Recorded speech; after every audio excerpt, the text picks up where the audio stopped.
Hello everyone. We hope you're doing well. We're doing great, and we truly appreciate your ongoing support. We'd like to briefly address some comments regarding our audiobook series. Rest assured, progress is ongoing. That said, your feedback is vital. If there's a novel you particularly enjoy and want to hear more of, please let us know in the comments. Each chapter requires a financial investment, so we can only continue series that receive strong audience interest.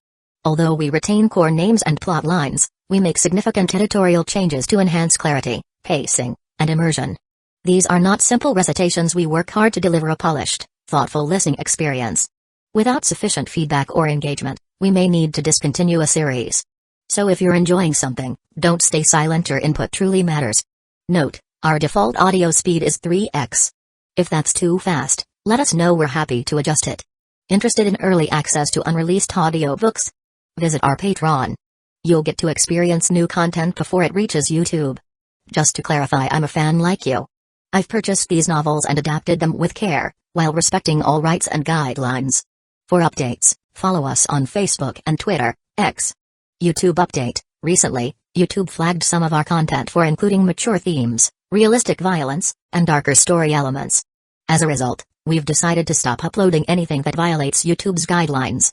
If you'd like access to the full, uncut versions including the more intense or mature content, you can find them on our Patreon page, where we upload everything first. Available now on Patreon: Shattered Innocence transmigrated into a novel as an extra. Transmigrating over 10,000 years late, I was forced to become a mighty presence. I, the celestial dragon, rule the heavens through the double gate, reigning supreme in countless worlds with peace taming, Tower of God sequence strength, cultivation when you take things to the extreme. Naruto is an Uchiha with cyst. WTF, the centuries-old ancestor in our family take concubine again. Plus 18, Ichi, reincarnated in Bleach as a wizard. Thanks for listening and happy listening. Chapter 1. At that moment, Kaido Uchiha lay on his bed, lost in thought, gazing up at the ceiling. In front of him, there was a panel displaying a wealth of information, causing him to feel overwhelmed and dazed. He knew that this panel was his golden finger, his special advantage in this world. However, the issue lay in the timing of its arrival. Unfortunately, it had come too late, as he had already spent 15 years in this world. The world he currently resided in was the Naruto universe, a place fraught with danger. Had this been a peaceful realm, he would have been ecstatic to receive this special power, even if it arrived belatedly. However, knowing the perilous nature of this world, he couldn't help but feel a deep sadness, particularly because he was aware of his predestined fate. 15 long years had elapsed since his arrival in this world. Kaido had to acknowledge his good fortune in being born into the esteemed Uchiha clan, the most formidable clan in Naruto. Furthermore, his youth meant that he had been spared from fighting during the peak of the Third Ninja World War. Kaido shared the same age as his classmate, Shisui.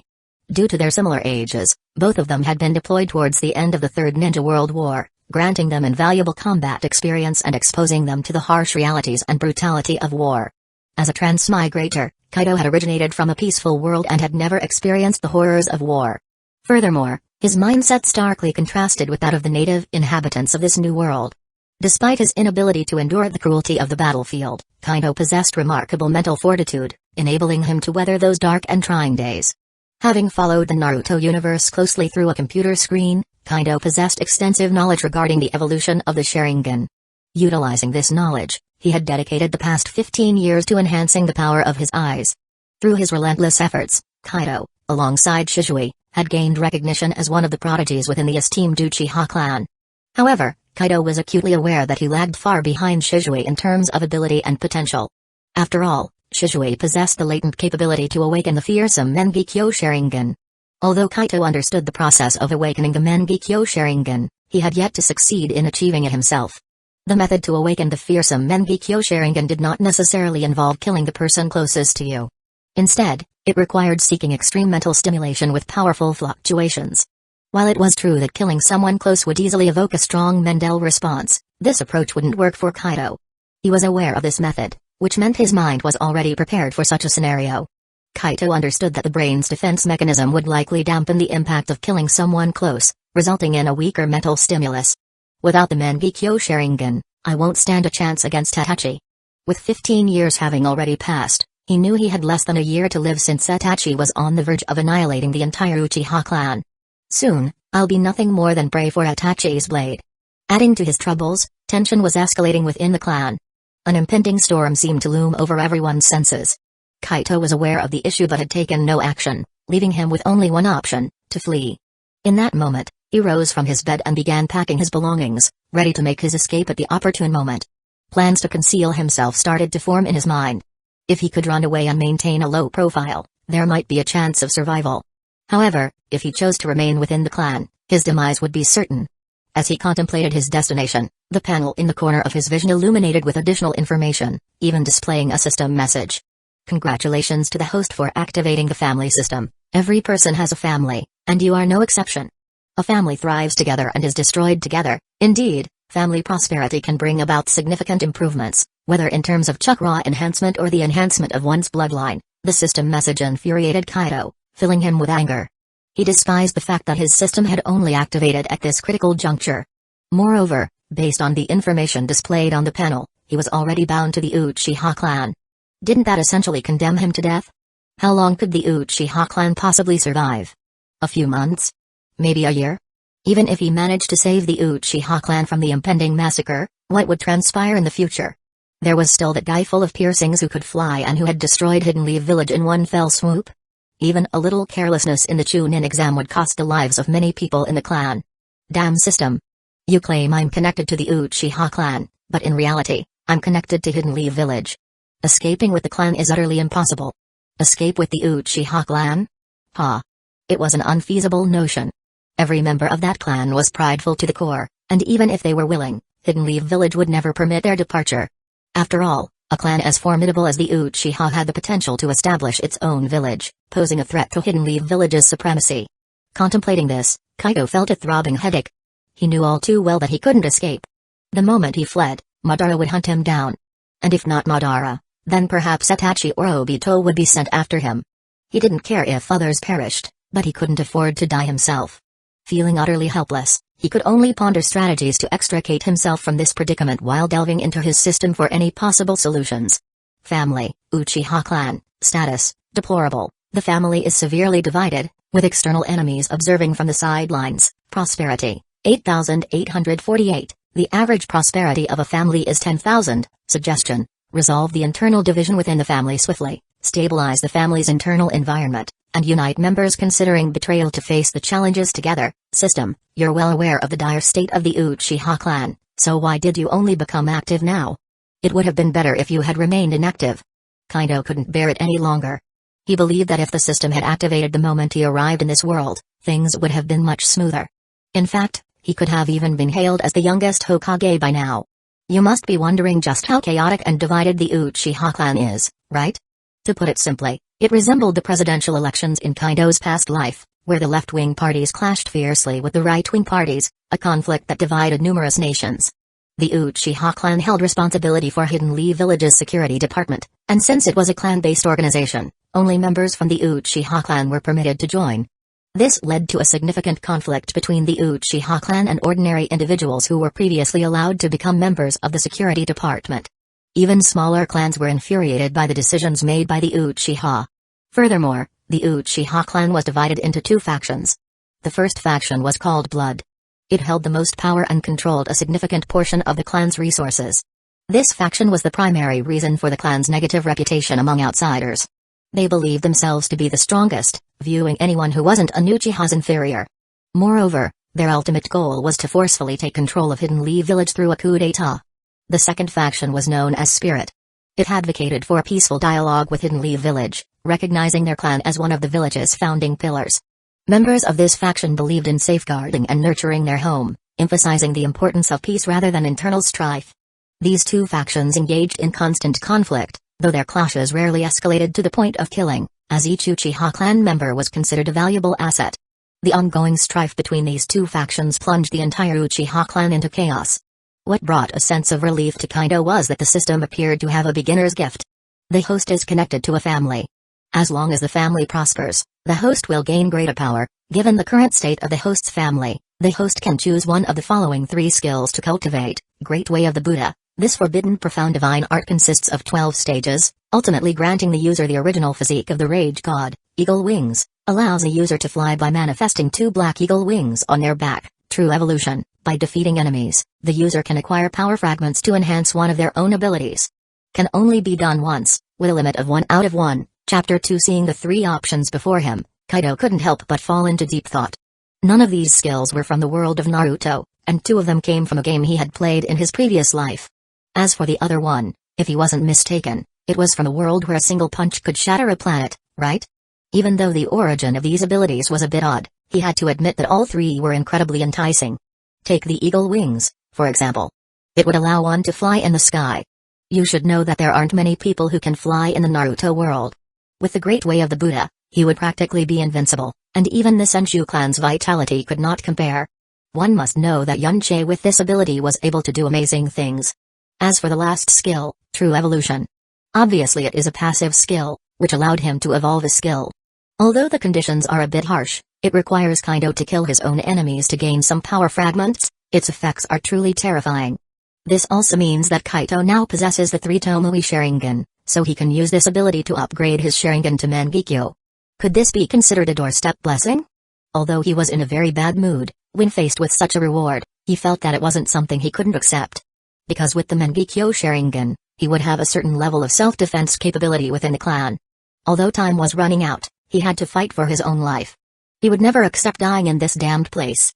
Obtained skill, True Evolution, activation condition, requires 100 power fragments for activation. Power fragments, obtained from Jounin, 25, Chunin, 20, Gainin, 10, and ordinary enemies, 1 to 5. Friendly reminder, ninja rank is unrelated to ninja strength. Please work hard, host. After Kaido Uchiha made his choice, the system prompt panel appeared in his field of vision once again, and upon seeing this panel, he felt relieved. Having specific details makes things much easier, and the last friendly reminder was particularly uplifting for him. As everyone knows, ninja rank and ninja strength are not the same. After all, Naruto Uzumaki was just a Genin during the 4th Great Ninja War. Similarly, Madara Uchiha and Hashirama Senju were only Jounin. Linking ninja rank to one's own strength is the biggest misconception and the most misleading aspect. In the ninja world, it is true that chakra reserves and intensity have been used to roughly determine a person's ninja rank, but it is only meant as a reference. If you know that someone's chakra is roughly at Jounin level, then you must approach the battle with the mindset and preparation to deal with a Jounin. That is what matters most. If we only consider ninja rank, then things do become a lot easier. Damn system, if it had activated earlier, I could have gone straight to the security department, couldn't I? Kaido Uchiha is a mission ninja. Although his talent allowed him to enter the security department, he ultimately refused. It was a way to protect his reputation because the security department had a bad reputation in Hidden Leaf Village, and he really didn't want to step into such a place. But now he had some regrets because under the jurisdiction of the security department was an important place, the Hidden Leaf Village prison. The security department had considerable authority, even though their reputation had been tarnished due to the Uchiha clan's self-destruction. And Hidden Leaf Village's higher-ups used this as a reason to gradually reduce the power of the security department, but the Hidden Leaf Village prison remained under the jurisdiction of the security department throughout. Perhaps it was to further tarnish the reputation of the security department. That's what Hidden Leaf Village has been doing all these years. Now, if it's not realistic for me to go to the prison, it seems I'll have to catch the person myself. Kaido Uchiha sighed helplessly. For the sake of his eyes, he felt that it was better to go out and catch the person honestly. With that in mind, Kaido got up and walked out, soon arriving on the streets. Time is pressing now, and there's still so much he needs to do, he can't afford any delays. As he walks, he is also pondering, who should he eliminate for the best outcome?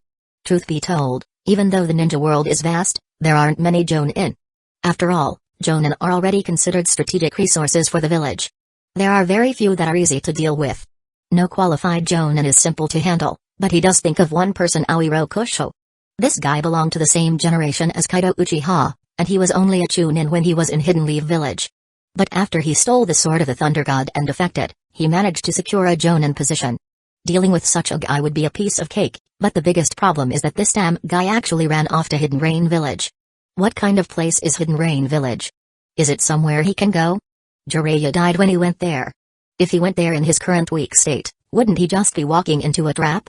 This is really troublesome. As Kaido walked, he rubbed his temples. He was truly frustrated now. Where could he find 4 Jounin to join him? What's the matter, Kaido? Troubled by something? But just then, a voice suddenly rang in his ear, causing him to freeze for a moment. He inwardly cursed himself for not paying attention to his surroundings while lost in his thoughts. If it had been an enemy, he might have been in trouble. However, when he turned around and saw who it was, he couldn't help but feel a sense of relief. Then, a smile appeared on his face. "It's you, Shisui. You're back?" That's right, the person appearing behind Kaido is none other than Uchiha Shisui. Shisui and Kaido were in the same year and had a competitive relationship since childhood. However, as they spent more time together, Kaido realized that Shisui was relatively easy to get along with. And compared to Itachi Uchiha, this guy was a world of difference. At least, aside from his relatively timid personality and the fact that he chose suicide in extreme situations, Shisui didn't blindly favor one side over the other within the village and clan. His greatest wish was to maintain harmony between the village and the clan, rather than sacrificing the clan for the sake of the village. As for Itachi Uchiha, Kaido genuinely disliked this arrogant guy. Whether it was his actions towards the Uchiha clan or his actions towards Sasuke, it was evident that he always believed he could control everything. Kaido had interacted with him during his childhood, but once he expressed his own stance and attitude, Itachi no longer paid attention to him. But Shisui was different. He actually approved of Kaido's concept of the clan and the village are one entity, which improved their relationship. Now that Kaido was forcibly bound by the clan, leaving him with no way out, his dissatisfaction with Itachi Uchiha grew even stronger. As for Shisui, Kaido felt that he had to do something. After all, his ideals haven't gone astray, and he will possess the Mangekyo Sharingan in the future. This guy is definitely someone I need to strive for. Chapter 3 I recently returned. I rarely have the opportunity to take vacations, so it's natural for me to come back and take a look. Shisui smiled as he looked at Kaido. He had no idea what Kaido was thinking.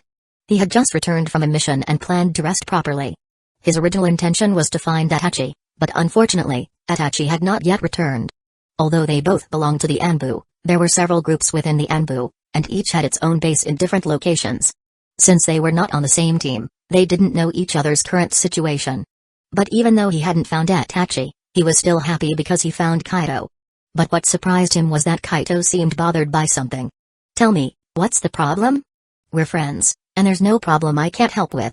"Well, there are several problems, personal problems and family problems. They're all problems, aren't they?"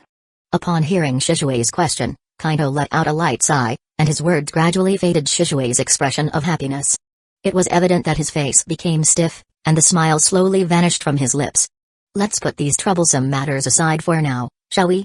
Only an ironic smile remained on Shisui's face. He shook his head and sighed. "There will be a family meeting, won't there? It's like going to the market and always finding the same things. It's boring." Kaido shook his head and continued, "However, it's predictable that these extremists might have the upper hand." Despite being less than a year away from the fateful night of the genocide, none of the clan members, whether they belonged to the Blood faction or the Spirit faction, had been able to obtain the right to express themselves within the family. And for that, one person needs to be mentioned here, and that is Uchiha Fugaku. He is the one who has maintained an unstable balance within the Uchiha clan until now, allowing the more peaceful and more aggressive factions to continue fighting each other without any of them gaining supremacy. But because of this individual's actions, the Uchiha clan has never truly been able to unify their voices. Furthermore, there is another important triggering factor for the Uchiha rebellion, and that is Danzō. It was Danzō who attacked Shisui, the representative of the Spirit faction, and Shisui's death was also the reason why many members of that faction completely defected. Luckily, none of this has happened yet, and Kaido has time to act. However, it must be admitted that the Blood faction has a huge advantage. It's truly a major problem. Shisui sighed deeply. If the family continues down this path, I fear it is destined to fall into the abyss. We will certainly fall into ruin. After all, you still have Itachi, don't you? Upon hearing Shisui's words, Kaido responded meaningfully, "I don't think they're unaware of anything." Kaido's words caused Shisui's expression to change slightly. He quickly glanced around, checking if there was anyone else nearby, before finally letting out a sigh of relief. He certainly knew what they meant when they talked about him, which left him with an unpleasant expression. Furthermore, what he and Itachi did was a betrayal to the family in a sense. Some things shouldn't be said indiscriminately, Kaido. Shisui looked seriously at Kaido, his voice also lowered. "It can cause significant problems, and we're still following the clan leaders' will by joining the Anbu." "Of course, I know you're following the clan leaders' will." Kaido looked at Shisui with an ironic smile. "I didn't say much, so why are you so nervous?" "You." Kaido's words left Shisui a bit frustrated. He didn't know how to respond at the moment. "Okay, in fact, no one here is a fool. Some things can be understood as public secrets." Kaido sighed softly. "If you want to obtain information, naturally you need to gain the trust of superiors, And the way to gain trust is by providing relevant information, isn't it? Kaido's words made Shisui narrow his eyes slightly. He certainly realized that Kaido was referring to them as double agents, and he knew he couldn't deny that Kaido was actually right. However, being a double agent also implies having a leaning. Which side he is truly inclined towards, perhaps only they themselves know. But now that you mentioned the clan leader, I have a question for you. Seeing Shisui silent, Kaido gave a smile and then asked softly, "Clan leader?" Shisui opened his eyes and looked curiously at Kaido because Kaido's thoughts were moving too fast for him to keep up. "Never mind, go ahead and ask your question, as long as it's about the clan leader. Do you think the clan leader's power is great?" "The clan leader leads the family, naturally, they have considerable power. Then why doesn't he find a way to calm the chaos within the family?" Kaido's question truly caught Shisui off guard. His expression turned stunned and then started to appear puzzled, even shocked. He never expected that Kaido, the companion he grew up with, would dare to ask such a question. Clearly, Kaido's words were questioning the clan leader himself, the control and dominion over the family, something that no one else could question. How dare he ask that? How could he respond? However, Kaido's words involuntarily made him start to reflect. Why was the family in such chaos, and why hadn't the clan leader done anything about it? Seeing Shisui's stunned expression, Kaido knew that his words had certainly led Shisui to think. In fact, Shisui was never foolish, but he simply couldn't see many things, or rather, his worldview limited his perspective when observing the world. On the other hand, Kaido was from a different world, having studied politics in high school before time traveling and having taken courses in subjects such as political theory, Marxism, liberalism, imperialism, and ideological studies in university. His worldview was truly unparalleled compared to Shisui's. In other words, in addition to his abilities, his worldview was definitely not inferior to any of the top ninjas in the world of Naruto. That's the advantage of being a different world, it's the supremacy that comes from a broad worldview and knowledge. I believe you also know that he has the power to unite the family, but look at the current situation of the family. Besides the poor internal management of the family, look at the current relationship between the family and the village, isn't it deteriorating more and more?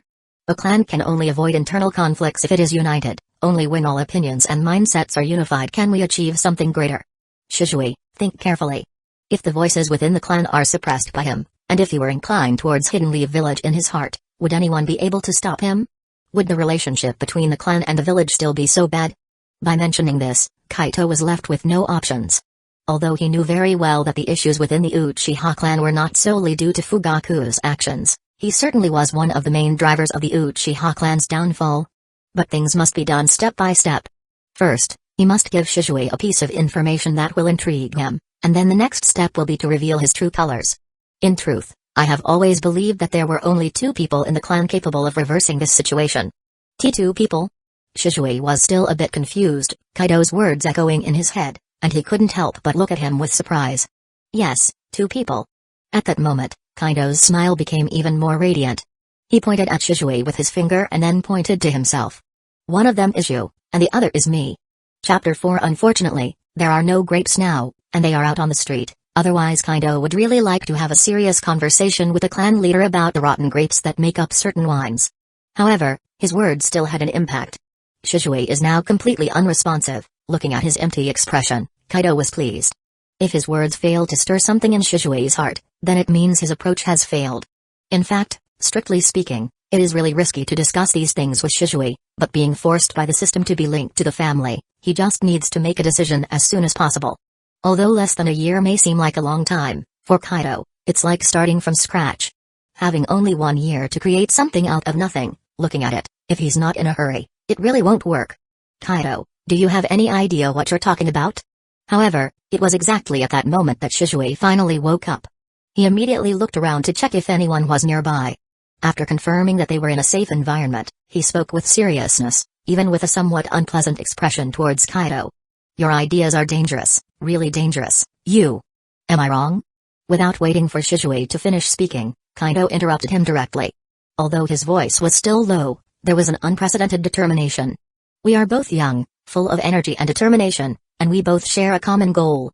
Although our goals have some differences, we at least wish for the clan and the village to coexist peacefully. But look at the current situation of the clan and the village, which has deteriorated under the leadership of Fugaku Uchiha. Shisui, your position is the most special, you should have the clearest vision. Shisui clenched his teeth tightly, it seemed like he wanted to argue but couldn't utter a single word. because he knew himself that his heart had already accepted Kaito's words, and he could even say that at this moment his heart began to waver. This was a dangerous sign. As a ninja, Shisui couldn't be more aware of that, but Kaido's words were deeply rooted in his heart, making it impossible to forget them. Does it all come down to the problem of the clan leader? Can everything be resolved simply by changing or replacing with a better leader? After a while, Shisui's expression calmed down, and he stared intently at Kaito before asking slowly, "So, if you were the clan leader, what would you do?" "Shisui, don't you realize that your perspective on the problem is really narrow?" At that moment, Kaido paused briefly, let out a light sigh, and then began speaking slowly. "As for what to do as the clan leader, in fact, both you and I know, but to what extent we can go depends on the village's stance." While saying this, Kaito suddenly changed direction and, along with Shisui, walked towards the forest behind the Uchiha clan. The forest surrounding the Uchiha clan was an abandoned training ground where that guy, Itachi, used to train. Unfortunately, after he left, the place became even more desolate. However, it was convenient for Kaito now because he liked to train there regularly. It could be said that this place had almost become his private base, where he could speak without worrying about being noticed by others. "What do you mean by that?" After looking around for a moment, Shisui finally voiced the question he had been wanting to ask. "What do you mean by seeing the village's stance? Are you saying that we will have difficulties dealing with the village's relations when we become clan leaders?" "That's why I said your mindset is somewhat narrow, Shisui." Kaido casually smiled, but soon his smile began to fade, and he became completely serious. "The clan and the village are inseparable, that's something that cannot be changed in any way. Do you know what the biggest criticism of the Uchiha clan is currently?" "Criticism?" Shisui lightly shook his head. Although he had joined the Anbu and had access to more information, it didn't mean he could fully comprehend the meaning behind them. For example, he couldn't understand why someone like Danzō, within the root, held such disdain for the Uchiha. It could be said that seeing something and fully understanding it are truly different things. "I can tell you clearly, it's the security department." Kaito sighed softly. These secrets, he thought he would never reveal them, only using them to persuade and manipulate this boy when he encountered him after his defection. However, now he needed to bring them up to try to convince Shisui. The main job of the security department is to maintain order and stability within Hidden Leaf Village. At the same time, they are responsible for establishing the village's laws, strengthening and maintaining the order and security of Hidden Leaf Village, as well as apprehending ninja and individuals with criminal tendencies. Honestly, the truth is that the Uchiha haven't fared so poorly in this aspect, but do you know why the reputation of the police department is so bad? "I don't know." Shisui shook his head and looked seriously at Kaido, waiting for him to provide the answer. He didn't even realize that he now seemed more like a knowledge-hungry student. Actually, it all goes back to the second Hokage, as he was the one who established Hidden Leaf Village's security department, which is the root of everything.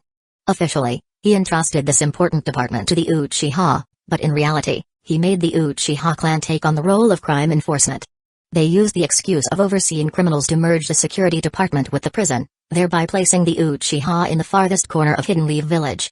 After all, in the past, we had Madara Uchiha, and the second Hokage's goal was to keep an eye on the Uchiha. It was also to prevent the possible emergence of another Madara Uchiha and be ready to take action immediately. In his view, this was a better and more comprehensive way to protect Hidden Leaf Village. As Kaido mentioned this, he made a slight pause, while Shisui's face changed completely. He knew who Madara Uchiha was and had heard of the history of this former leader. He even knew that there were still followers of Madara Uchiha within the Uchiha clan. And the third Hokage and his central team were largely disciples of the second Hokage, who always firmly followed the ideals of the second Hokage. Before Shisui could fully assimilate these words, Kaito spoke again, and this time his words plunged into the depths of Shisui's heart. Under this mindset, Hidden Leaf Village will never trust the Uchiha, especially after the incident with the Nine Tails. This mistrust has become even more intense. Look at the current situation of the Uchiha, and you will understand. In a way, they have been pushed to where they are now. And, by coincidence, we are faced with a leader like this. Our fate is quite predictable. As he said this, Kaito sighed sincerely, and then his gaze became serious as he stared at Shisui, who seemed somewhat stunned. Therefore, I say that if we overthrow Fugaku Uchiha, we still need to consider the village's stance. But we, who unify the opinions within the clan, are certainly more feared than a scattered clan. At least our stance should not be ignored by Hidden Leaf Village. In fact, if we do well, if we have enough influence, we can even become Hokage through our own efforts. Kaido looked at Shisui, who seemed silent, but there was a gleam of determination in his eyes. He smiled and firmly tapped his shoulder. So, with these insects by our side, how can we govern the clan well? We must believe in ourselves. Chapter 5. In fact, there was something else Kaido hadn't said. How can one govern Hidden Leaf Village properly, together with these worms? However, that didn't matter anymore. What mattered was that he could perceive Shisui's current state. Kaido's words were extremely thought-provoking, and although Shisui hadn't said anything, the look he directed towards Kaido had already changed. Without beating around the bush, Kaido's words had completely altered many thoughts within Shisui. Although a considerable amount of radical ideas had been conveyed all at once, each one made complete sense and withstood deep analysis. After all, he was a transmigrator and had already observed the original plot, so he was in a superior position, observing everything from above. Despite Shisui having a personality that may seem hopeless in crucial moments, he is also an intelligent person. He chose suicide because he realized it was an impossible situation to deal with. Furthermore, as a member of the Anbu, he wouldn't have been selected if he weren't mentally capable. As an Anbu member, he has access to a significant amount of information. He is silently reviewing this information in his mind and combining it with Kaido's words to gain a better understanding. Unfortunately, he discovers with sadness that everything Kaido said is true, and these facts have a profound impact on his heart. By the way he behaves next, it seems like he is struggling internally. Kaido realizes that there is no need to impose more radical ideas on him at this moment. Now, what he needs to do is rest properly and adjust emotionally. The most important thing is to work on his own mindset. Given that, today I don't need to think about going out to receive missions. Kaido sighed silently and decided to take Shisui back to his house before returning to his own place. Kaido's house was a small 2-bedroom and 1 living room house, relatively spacious. His parents died during the Third War, and this house was left to him by them. Furthermore, as a talented member of the clan, Kaido had access to a large amount of information, so this little home was filled with materials he had read. However, the room didn't look messy because he had a special privilege. The clan assigned someone to clean the room for him. He really doesn't need to worry about that aspect. All he needs to do is focus on his training, even if he hasn't chosen to join any of the factions yet. It can be said that Kaido's original life was good, but that life would last less than a year. If he wants to maintain and even improve his quality of life, and at the same time find a way to save his own life, he will have to make an effort. After all, people only strive their hardest when it comes to their own lives. Lying in bed, Kaido begins to think about how Shisui will react. More specifically, he is wondering what choice Shisui will make. And even if he doesn't consider Shisui, he needs to think about how to get rid of Fugaku Uchiha. There are only 2 ways to drive Fugaku Uchiha away. One is to peacefully resolve the problem. However, it is clear that within the Uchiha clan, peacefully resolving issues has always been difficult. These lunatics have always considered themselves superior. If you want to speak to them sensibly, you first need to have the credibility to do so. And how to obtain that credibility? Simple, it is through strength. No matter how much future Naruto tries to persuade Sasuke in various ways, it will be of no use. But when he adopts a different approach and defeats Sasuke in the final battle, everything will be resolved quickly. Naruto doesn't even need to say anything, Sasuke will surrender on his own, becoming obedient and submissive. It seems that the only way to make Fugaku Uchiha leave is through violent methods. Kaido muttered to himself. Actually, if he had the time, he could start by addressing the Hidden Leaf Village Guard. Next, he could attract all the people who could be swayed, forming a new alliance of interests and seeking opportunities to assassinate the most extreme individuals. Perhaps I need to do something like that in the future, but Fugaku Uchiha is the biggest problem. Does he really have the Mangekyo Sharingan? Indeed, whether Fugaku Uchiha possesses the Mangekyo Sharingan or not is an extremely problematic issue. In the original comics, he doesn't seem to have shown any signs of it. However, in Itachi Shinden, he revealed his own Mangekyo Sharingan in front of Itachi Uchiha. Kaido isn't sure which world he is living in, but he feels that he needs to prepare for the worst possible scenario, namely, if this guy has the Mangekyo Sharingan.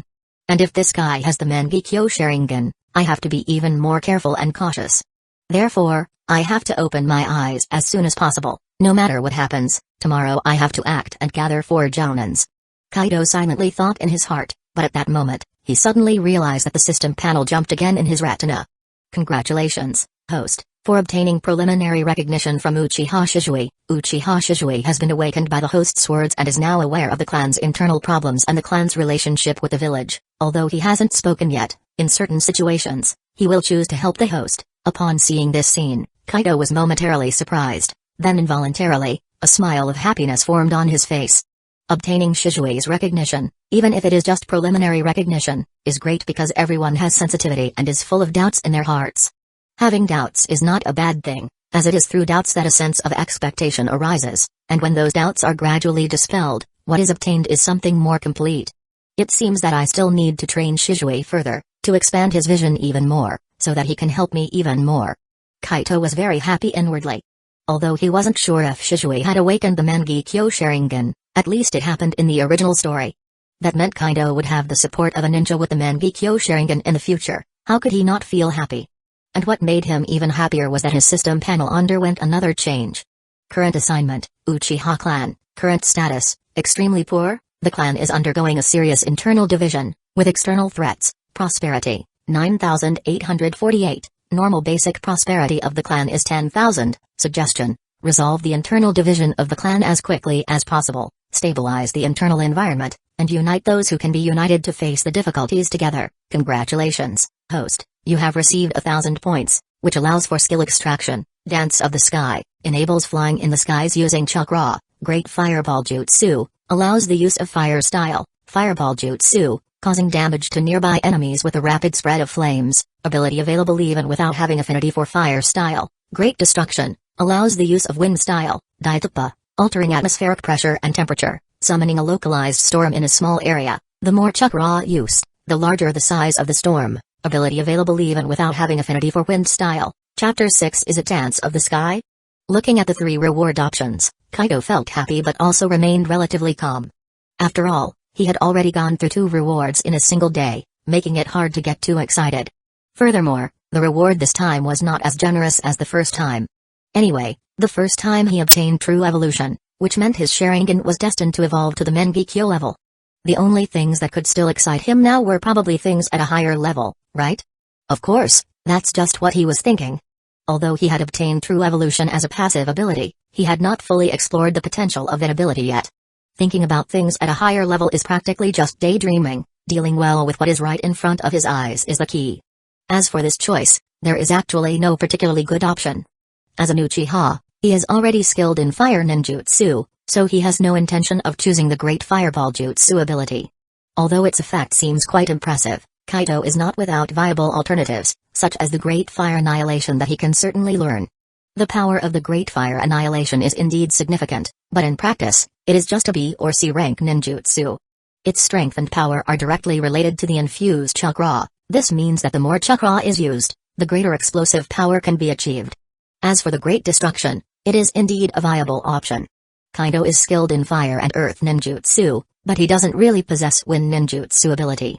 However, compared to the ability to freely fly in the sky, he feels that he can give up a bit of that wind ability. Besides, flight techniques have already appeared twice. It would be really unacceptable if I didn't choose them. Undoubtedly, Kaido's choice this time naturally falls on the aerial flight technique, as the sensation of flying in the skies is something that probably no one would want to miss. Unless there are even more difficult choices to make, like evolving his own eyes. After acquiring this technique, Kaido couldn't wait until nightfall and rushed to the forest behind the Uchiha territory to try it out in detail.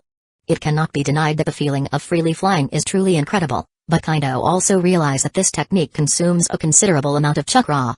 Considering his current chakra reserves, he can fly at a slow speed for about an hour, but he doubts he could sustain it for more than 5 minutes in a high-speed flight. And flying also requires considering the sky conditions. The various effects caused by high-speed flight are significant, but for me, this is already enough. Kaido is still very satisfied. The aerial flight technique is like a new means of survival for him. After all, there are few ninja in the world capable of flying. Without hesitation, unless he encounters opponents like Pain or Orochimaru in advanced stages, no one will be able to catch up to him if he decides to flee. To avoid attracting too much attention, after experimenting with the technique, Kaido obediently returned to his residence. After a good night's rest, the next morning, he decided to head directly to the mission center. To hunt down high-ranking ninja, he would need a proper excuse to leave the village, and fulfilling a mission would be the best choice. At the same time, he also planned to check if there were any hidden Leave Village defectors worth pursuing. If he found a suitable target, it would be even better. Shisui. What Kaido didn't expect was to encounter Shisui as soon as he left the house. At this moment, he looked a little tired. His eyes were red as if he had been using the Sharingan, but it was evident that he hadn't rested enough. Although Kaido already knew through the system that Shisui was starting to recognize him, he didn't expect Shisui to be so perplexed. After all, from Kaido's perspective, there was nothing that was worth questioning so much. The village's actions and the internal inaction of the clan are what led to the current state of the Uchiha. Once the essential nature of this matter is understood, it becomes easy and simple to comprehend. Why worry so much? Kaido, good morning. Shisui seemed a bit uneasy, but he remained serious. He got straight to the point. I spent the night thinking, and although I agree, in principle, with your ideas and viewpoints, but... Stop, this isn't the place for us to talk, and I have things to do. We can discuss it later, calmly. Kaido immediately interrupted Shisui, preventing him from speaking further without thinking. Who knows if someone would be listening behind the wall? Kaido doesn't have the ability to sense the presence of ninjas. If someone with ill intentions was listening, then everything would be lost, and there would be nothing left to play for. He patiently waits until Itachi Uchiha wields his sword, while cooperating with Tobi and Danzō's route to face death together. Shisui, finally, also realized this.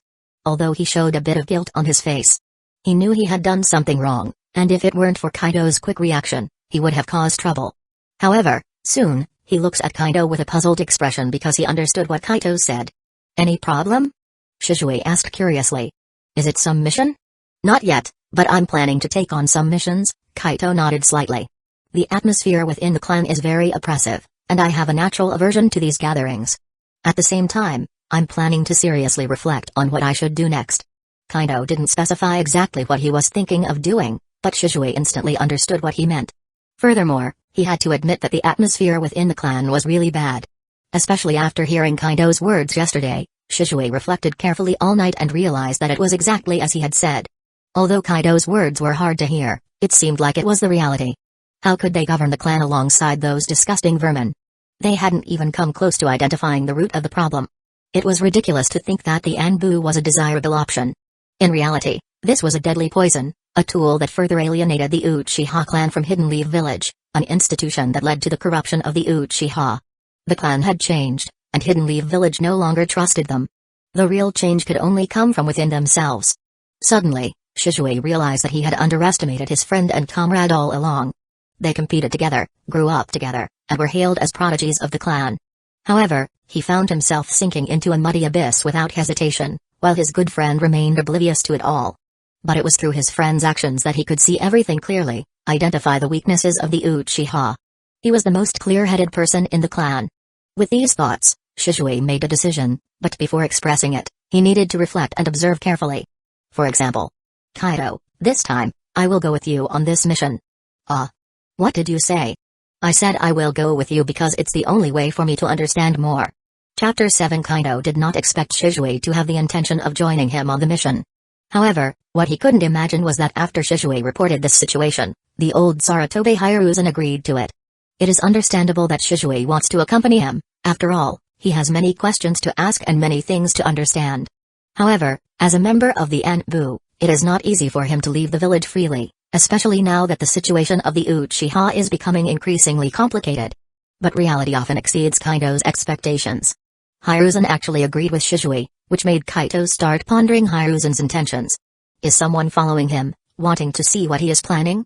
These malicious thoughts crossed Kaido's mind, but upon deeper reflection, he began to understand that perhaps this was a way for Hiruzen to gain people's loyalty. Shisui's current behavior shows his total loyalty to Hiruzen and Hidden Leaf Village, and his special position puts a great pressure on him. He was aware of the internal situation of the Uchiha clan and understood the pressure and oppressive environment they were in. It is natural to desire to go out and spend time with friends under such circumstances. Since childhood, Kaido has shown a pleasant and friendly personality towards others in Hidden Leaf Village. He did not possess the inexplicable arrogance characteristic of the Uchiha. Even if an ordinary person had troubles, he would be willing to help. This kind of person clearly stood out from the other Uchiha in their essence. Perhaps Hiruzen Sarutobi considered him someone with the will of fire. However, that alone was not enough. Deep down, Hiruzen Sarutobi, just like the second Hokage, did not trust the Uchiha. However, he didn't rely solely on Shisui. He also had Itachi Uchiha. That was probably why he agreed to let Shisui go out and relax. It would allow Shisui to feel confident, while Hiruzen would still have someone he could trust in case something went wrong. After understanding all of this, Kaido felt somewhat relieved. At least he didn't have to worry about someone following him and the impossibility of freely speaking certain words. However, the third Hokage is truly generous. He gave you a whole month to relax. As they walked along the main road, Kaido couldn't help but turn his head to look at Shisui beside him. Curiously, he opened his mouth to ask, "Are you really okay leaving for such a long time?" "Actually, I have to thank you for this." Shisui lightly nodded his head and then spoke calmly. "If it weren't for you taking on so many inexplicable missions, even involving me and gathering information through the Anbu, I doubt I would have so much free time in the end." Kaido didn't pay much attention to those words. He didn't mind even if Hiruzen and Sarutobi knew some details. Because he was actually looking for trouble with some jounin, even Nukenin, he wasn't concerned about being investigated.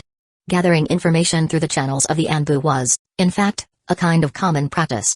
After all, the information obtained by the Anbu could be more reliable than that obtained by the clients themselves, and this time Shisui would also accompany him. Therefore, as long as they didn't violate the rules, Shisui could provide some information to be used together. Additionally, the missions that were already listed in the mission center would be forwarded to the mission department if the Anbu had more detailed information, following the proper procedures. Unless some missions were specifically intended for student training, these missions wouldn't be disclosed in more detail. For example, on a mission in the Land of Waves, Kaito simply didn't believe that Hidden Leaf Village didn't have more accurate information, and he certainly didn't trust Kakashi's somewhat clumsy performance. Both of them had considerable speed, and in no time, they had already distanced themselves significantly from Hidden Leaf Village. The targets of their missions this time were mainly Nukenin, and these Nukenin were not low-level. Moreover, all of them were Nukenin from other villages. It is quite interesting to note that ninja villages in general don't have much information about Nukenin from their own village. Although ironic, this is a reality, or rather, a situation that encompasses the entire ninja world. When a Nukenin emerges in a village, they usually rarely stay in the same country where their village is located.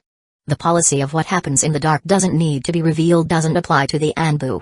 However, once they take refuge in another country and are discovered by another village, as long as that individual doesn't commit something extremely detrimental in that area, villages tend to protect them to some extent without disclosing their information. However, this protection is not truly for the benefit of the Nukenin. If the Nukenin has strong power, they may be contacted for information.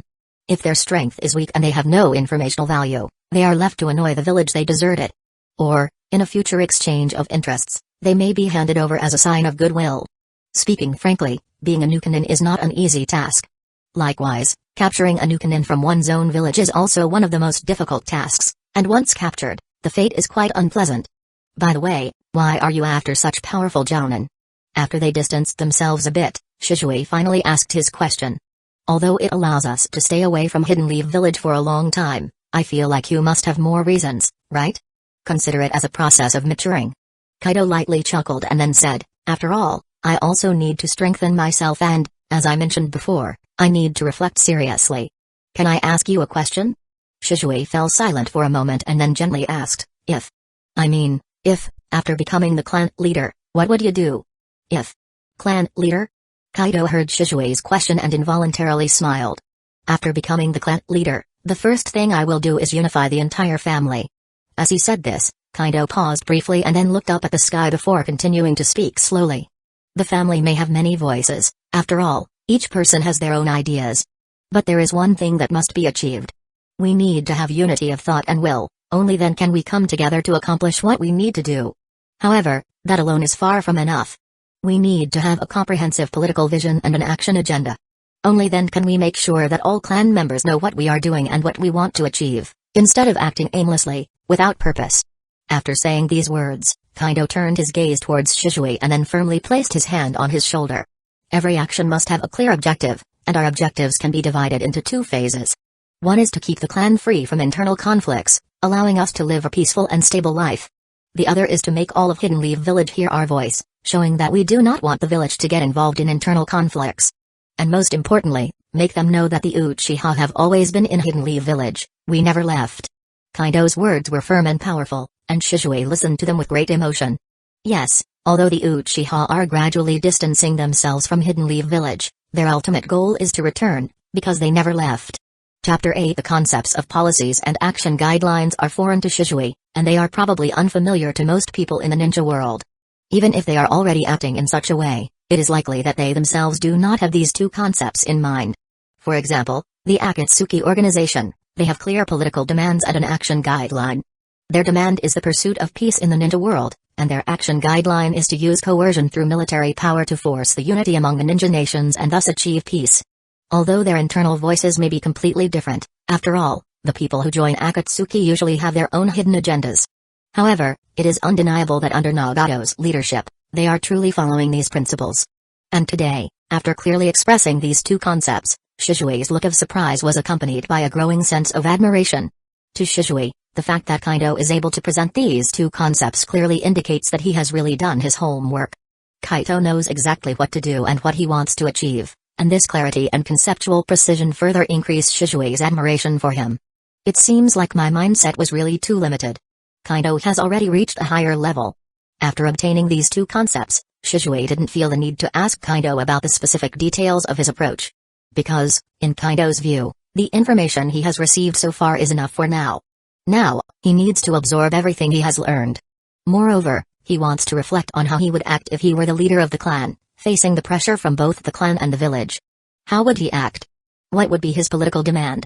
What would be his action guideline? Shisui remained silent, and Kaido was glad for it. He feared that Shisui might not be able to handle further discussions. This guy is asking me how I would act as the leader of the clan, but the question is, what else can I do? I can't just tell Shisui to keep those who listen and send the disobedient ones to the afterlife, can I? Although, probably, before becoming the leader of the clan, he would likely deal with extremists. Especially the spiritual leaders, those are the most dangerous ones. If they didn't acknowledge his ideas and remained obstinate in pursuing their extreme ideals, Kaido wouldn't have many options. Therefore, it's better not to ask too much about things for which I'm not yet psychologically prepared.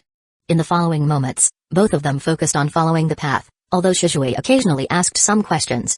But these questions were not a challenge for Kaido, who had received systematic education in his past lives.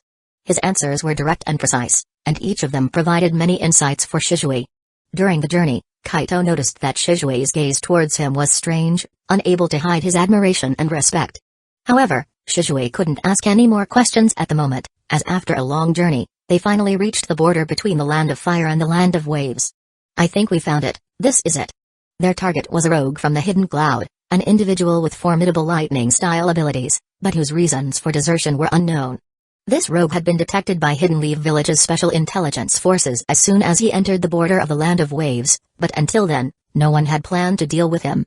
However, this rogue was not a peaceful individual. He had forcefully taken over a village and even attacked merchants passing through. This situation naturally caused panic among the merchants, leading them to hand over this mission to Hidden Leaf Village, hoping that the village would resolve the problem. Kaido also obtained more information about this mission through Shisui's contacts in the Anbu. And the rogue was Kaido's primary target. However, as they approached the village, both of them involuntarily showed cautious expressions. It was eerily quiet, which was not typical of a normal village. Additionally, there was a subtle smell of blood lingering in the air. It seems like something happened in this village. It seems we're not the only ones after him, whispered Shisui, discreetly drawing his shuriken. It looks like someone beat us to it, Kaido said with a displeased expression. After all, this was his target.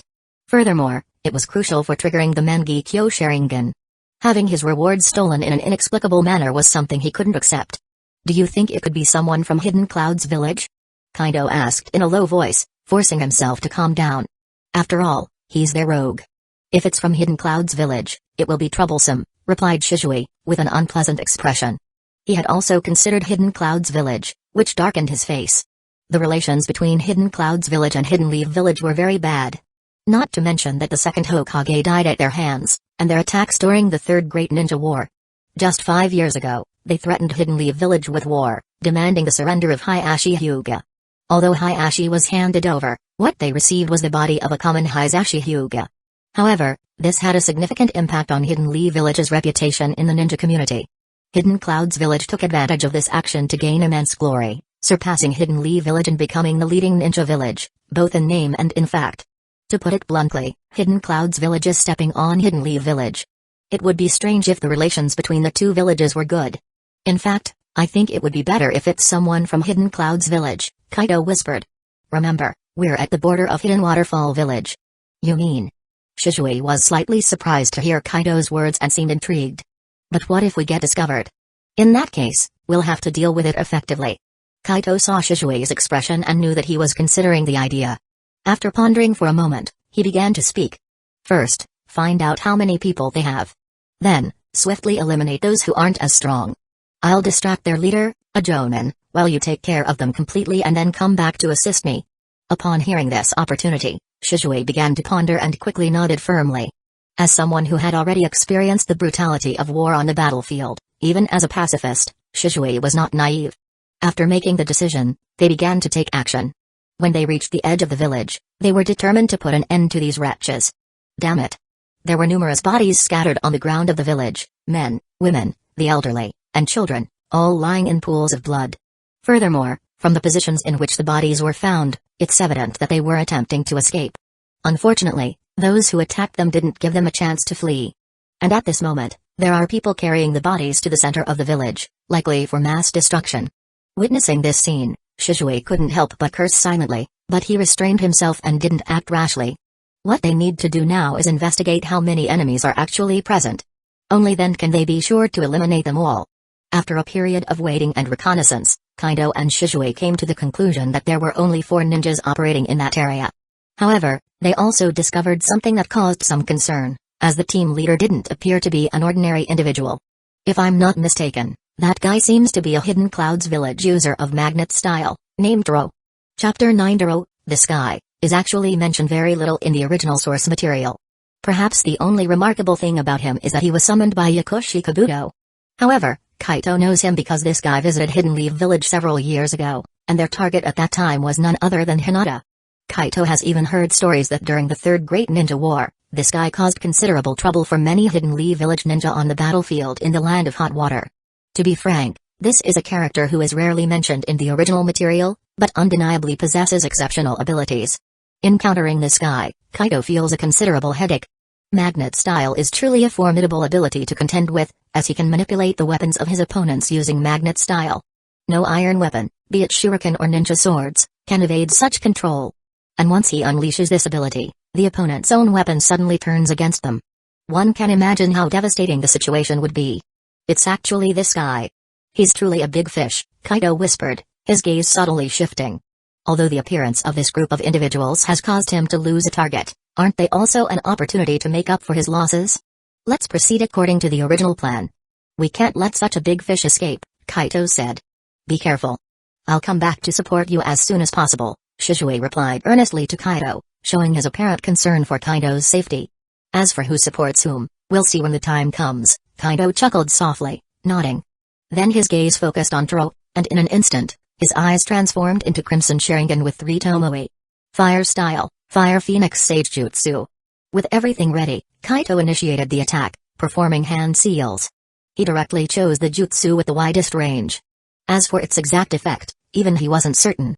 However, through reconnaissance, he knew there were a total of 4 individuals on the opposite side. Since there are multiple enemies, choosing a jutsu with wide coverage increases the chances of hitting them. Be careful, we're being attacked. These Hidden Clouds village ninja have exceptionally fast reflexes, especially Toro, who immediately sensed that something was amiss. Prompted by his warning, all the Cloud Shinobi reacted swiftly, either performing hand seals quickly or immediately turning and evading. Charge. With the formation of the Hidden Cloud dispersed, Kaido and Shisui also emerged from their concealed positions at that moment. Their Crimson Sharingan eyes scanned the surroundings, swiftly identifying the precise locations of the Cloud Shinobi. Without any excessive communication, Shisui used teleportation jutsu and swiftly headed towards the scattered Cloud Shinobi. Meanwhile, Kaido focused on Toro. With a brisk step, he closed the distance rapidly. The moment Toro touched the ground, Kaido's fist came crashing down with great force. Toro reacted swiftly, almost instantly countering the attack. He crossed his arms in front of his chest and managed to block Kaido's punch at the critical moment. Uchiha. Toro immediately noticed Kaido's crimson eyes, causing him to instinctively divert his gaze away from Kaido's eyes. However, his tone was far from friendly, it was filled with anger, one could even say. What do you want to do? Provoke a war? War? You don't need to put it that way. This isn't the land of fire, nor is it your land of lightning. Kaido wasn't buying into Toro's words. He swiftly retracted his hand and followed it up with a fierce kick aimed at Toro's lower body. However, halfway through his motion, Kaido sensed that something was amiss. In an instant, he halted his kick and simultaneously utilized the body substitution jutsu. The sound of breaking wind resounded, but unfortunately, only a few wooden splinters remained on the ground. Kaido's figure had already appeared under a nearby tree. The substitution jutsu, one of the most fundamental substitution techniques for a ninja, often proved to be the most life-saving. You react quite quickly, don't you? Taro glanced at the shattered wood on the ground before turning his gaze towards Kaido's location. Kid, you're pretty good, and your eyes are impressive too. With eyes like yours at your age, you must be no ordinary person. You are Kaito Uchiha, right? Indeed, I am. Kaito nodded lightly, not feeling particularly surprised that his identity was recognized. After all, Kaido himself was considered a prodigious ninja from the Uchiha clan, and he had gained some reputation over the years for his missions in the ninja world. Being recognized didn't come as a surprise, and he was well aware that now was not the time to dwell on such matters. As a competent ninja, the most important thing was to abandon distractions during battle. Only by fully concentrating on the fight could he achieve victory. It is indeed you. I have to say, the Uchiha clan is truly remarkable. Taro seemed somewhat nostalgic, his gaze fixed on Kaido as he spoke in a detached tone. Once you Uchiha obtain your own Sharingan, you undergo a qualitative transformation. It seems that the heavens truly favor you. Such boring remarks. Kaido continued to gaze at Taro, but by now, he had discarded all the metallic objects on his person. The heavens don't grant power without reason. If you're so presumptuous, then you're truly not far from death. Perhaps. Taro's eyes flickered slightly, a scornful smile appearing on his face. I am genuinely curious about the power of the Uchiha clan. Also, while getting rid of metal might restrict some of my abilities. Without any warning, several shurikens suddenly appeared behind Kaido. These shurikens swiftly sliced through his body, piercing his heart. At the same time, Taro had instantly appeared in front of Kaido, delivering a powerful punch to his body. Without weapons, how will you face me? The sound of the punch reverberated, but in an instant, Taro sensed that something was off about the sensation in his hand. The emerging smoke further informed him that the damn Uchiha had used the substitution jutsu. However, he didn't pay much attention to it. After all, he was dealing with a prodigious Uchiha youth who already possessed a 3 Tomoe Sharingan at such a young age. Having such reaction speed was only natural for him. After all, it was highly likely that this Uchiha had seen through all of his movements. Quickly retrieving a scroll, Taro directly tore it open. In an instant, dozens of shuriken-like cards emerged along with thick smoke. These shuriken hovered under his control, each one starting to spin slightly. Taro earnestly began searching for Kaido's location, and within moments, a smile appeared on his face. I've found you. With Taro's furious roar, those card-like shuriken seemed to receive an order. They swiftly flew towards Kaido's hidden position. In an instant, a building was mercilessly destroyed by these shuriken. Chapter 10. The power is quite impressive, and it works even better when used in conjunction with a surprise attack. Hovering in the sky, Kaido watched the scene below in silence. He couldn't help but make a remark, though it appeared more like a mockery. Since Kaido was already aware of Taro's KK Genkai ability, he naturally paid extreme attention to every move of this individual. Even before Taro manipulated the shuriken to launch a surprise attack from behind him, Kaido had already sensed the faint chakra fluctuations emanating from him. Therefore, the moment the chakra fluctuations in Taro's body grew stronger, Kaido had already employed the substitution jutsu. However, his action was slightly slower, and his shoulder was grazed by Taro's shuriken. However, that attack didn't harm him at all. Instead, it allowed him to continue to toy with Taro in the current situation. Because after using the substitution jutsu to switch positions, he noticed that there were some peculiar and subtle traces of chakra left on his body. Ninjas do not do things without purpose, and it was evident that this individual had deliberately left behind these traces of chakra for a specific reason. Perhaps this is to track my location and then launch an attack using the properties of magnet style. Kaido had already guessed the intentions of this individual.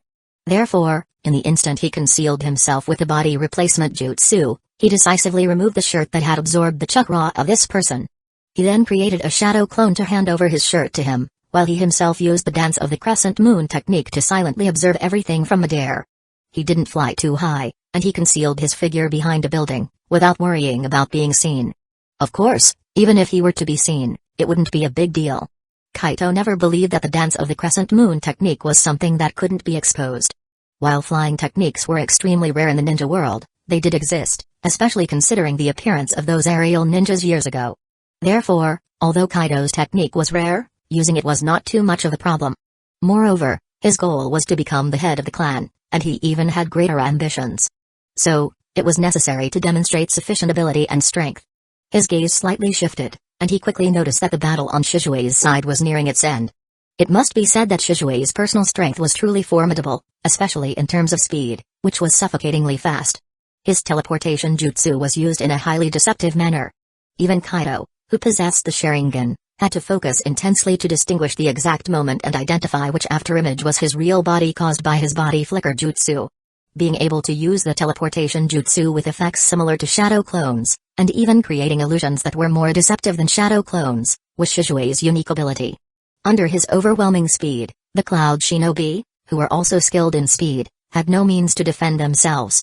One Cloud Shinobi had already been eliminated by him, and another had been injured.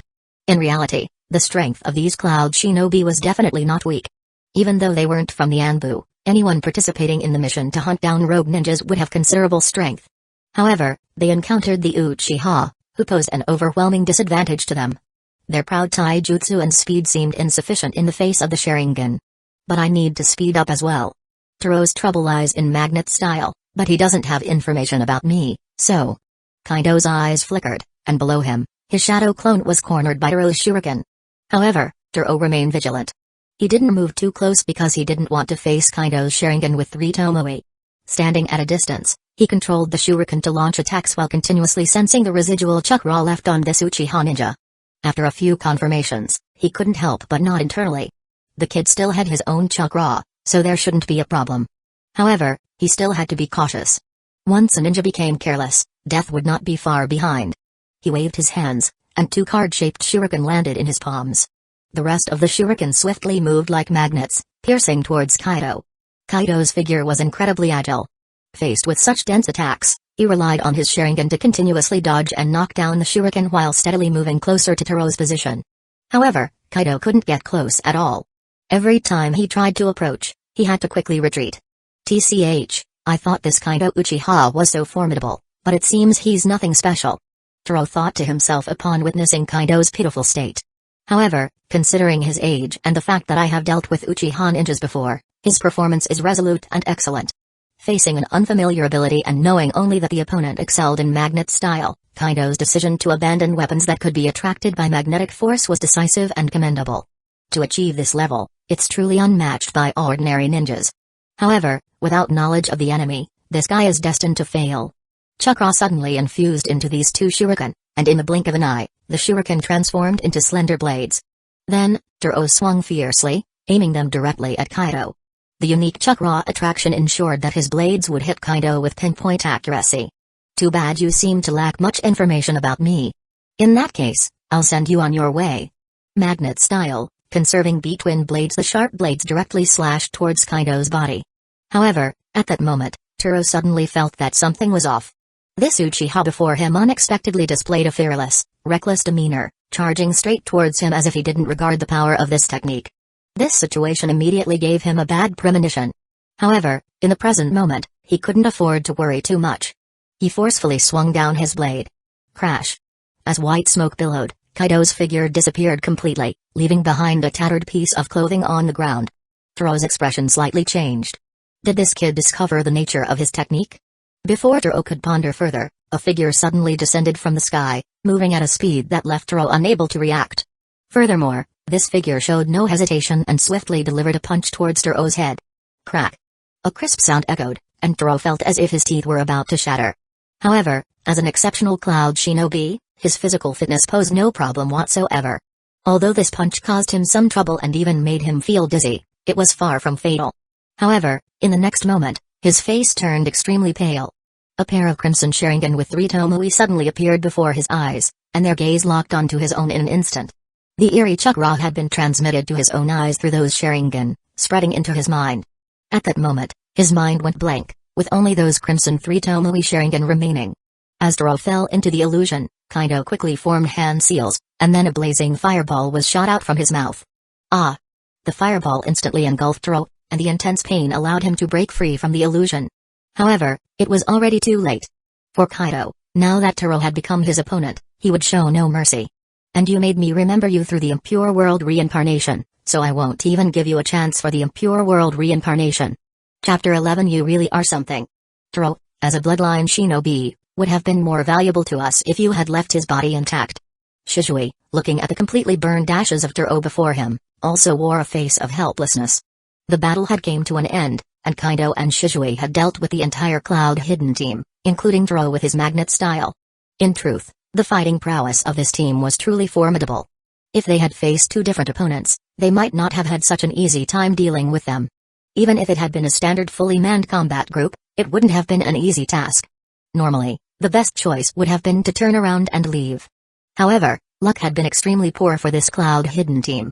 They had encountered Kaido and Shisui, both members of the Uchiha clan. Everything they excelled at was completely countered by these two individuals. In such circumstances, they naturally had very little opportunity. The battle came to a complete end in less than 10 minutes. The reason it took that long was mainly because someone chose to escape, and Shisui had to pursue them. In the process, a considerable amount of time was wasted. However, to Shisui's surprise, when he returned, he found that the guy named Hiruzen had already been incinerated by Kaido. That's how you Anbu operate, but I'm not one of them. I don't have the habit of bringing back bodies for research. Kaido didn't feel that his actions were wrong. In fact, over the years, when he carried out missions, he would choose to incinerate the enemies once he had taken them down. Although this approach may seem evil, bluntly speaking, it's a way to completely eliminate any traces. Kaido was well aware that there are techniques in this world that can revive the dead to continue fighting, and such techniques exist within Hidden Leaf Village. He didn't want to encounter individuals he had defeated coming back to life in the future, so he preferred to be cautious and reduce them to ashes. This way, he wouldn't have to worry about them in the future. You, my friend, really? Kaido's words caught Shisui off guard, but he quickly shook his head and let go of the issue. Instead, he looked at Kaido with a hint of curiosity. Just now, I saw you use the substitution jutsu and fly up into the sky. Your flying speed was impressive, and your movements were extremely agile. When did you learn such a technique? Not too long ago. Kaido smiled faintly, then calmly replied. In fact, ever since I heard about the third Sushi Kage having the ability to fly, I started pondering on how to achieve it myself. He possesses Earth style, and so do I. Therefore, I started studying how to make the body lighter through the Earth style, thus achieving the ability to fly. I was fortunate enough that, although it took a considerable amount of time and effort, I managed to accomplish it. Although Kaido's dance of the sky and Earth style had no connection whatsoever, it didn't hinder him from using it as an excuse. Moreover, presenting it this way made it more convincing. After all, there was the example of Onoki, and Kaido himself carried the reputation of being a prodigy. Therefore, it was only natural for him to have achieved something significant through his research. As expected, upon hearing Kaido's words, Shisui nodded lightly and refrained from asking further questions. Every ninja has their own expertise, and they may even have some secret techniques that they wouldn't easily discuss with others. If someone keeps pushing for answers relentlessly, they can be treated as idiots or, in extreme cases, even as spies. I understand. Let's clean up the scene. Shisui looked at the bodies scattered on the ground and couldn't help but sigh before taking the lead and walking towards them. Kaido naturally followed along, but at the same time, he couldn't resist the urge to check his system interface. After eliminating Terralion, his system had provided him with some notifications, piquing his curiosity. Skill, True Evolution, 0 out of 1. Activation condition, requires 100 strength fragments for activation. Strength fragments, Special Jonin obtain 25, Chunin obtain 20, Gainin obtain 10, regular enemies drop 1 to 5, current acquired strength fragments, 85, friendly reminder, ninja rank is unrelated to ninja strength. Please strive harder, host. When Kaido saw the information displayed on his system interface, he was completely stunned. He never expected to have so many strength fragments, which left him perplexed. He didn't have any double critical hit boosters, so there was no possibility of any multiplication of rewards. Moreover, he had only defeated Special Jonin Taro, and by the time he turned to assist Shisui, Shisui had already taken down 2 enemies and was chasing after the last one. This situation left him somewhat helpless because even a Chunin or a Gainin would have at least 10 to 20 strength fragments. Could it be that it's because of our team up with Shisui? And even if I didn't contribute to their defeat, it still counts as mine, so I received the strength fragments as well? Upon careful consideration, Kaido realized that there was indeed a possibility. 85 strength fragments meant the equivalent of 1 Special Jonin and 3 Chunin. The numbers matched perfectly, which instantly filled Kaido with great joy. It meant that he only needed to defeat 1 more Special Jonin or even just 1 Chunin to complete the mission. This is a real jackpot. If it weren't for Shisui joining me, I wouldn't have dared to confront these 4 guys head-on. Kaido's mood improved significantly at that moment. Although he was initially annoyed by having his kill stolen, taking down Taro reassured him that he hadn't lost out. and now he realized that he had struck it big. This dramatic change naturally brought him immense happiness. However, it wasn't the time to celebrate just yet. Looking at the corpses scattered on the ground, Kaido couldn't help but sigh. The corpses of the Cloud Shinobi didn't concern him, he could even face them coldly. However, he found it difficult to accept the bodies of the civilians. Although civilian casualties were a common occurrence in ninja battles, the Cloud Shinobi had slaughtered the entire village just to deal with a rogue ninja. This kind of act was no different from the savagery of the Uchiha. Kaido felt justified in eliminating them, and their deaths were well deserved. Silently, he and Shisui gathered the bodies from the entire village. In the end, they used fire style to give them a collective burial. The roaring flames ignited the entire village, and dark billowing smoke rose slowly in the night sky, accompanied by the flickering of firelight. Kaido and Shisui stood in the distance, silently watching it all, their shadows elongated by the flickering flames. However, in the midst of the roaring inferno, when the fire burned most fiercely, Shisui suddenly broke the somewhat oppressive silence. Kaido, why do you think there are so many wars? Chapter 12 Why are there so many wars? In fact, this question is really quite easy to answer. At least for Kaido, it's not a particularly difficult question. However, for the people of this world, it might not be such a simple matter.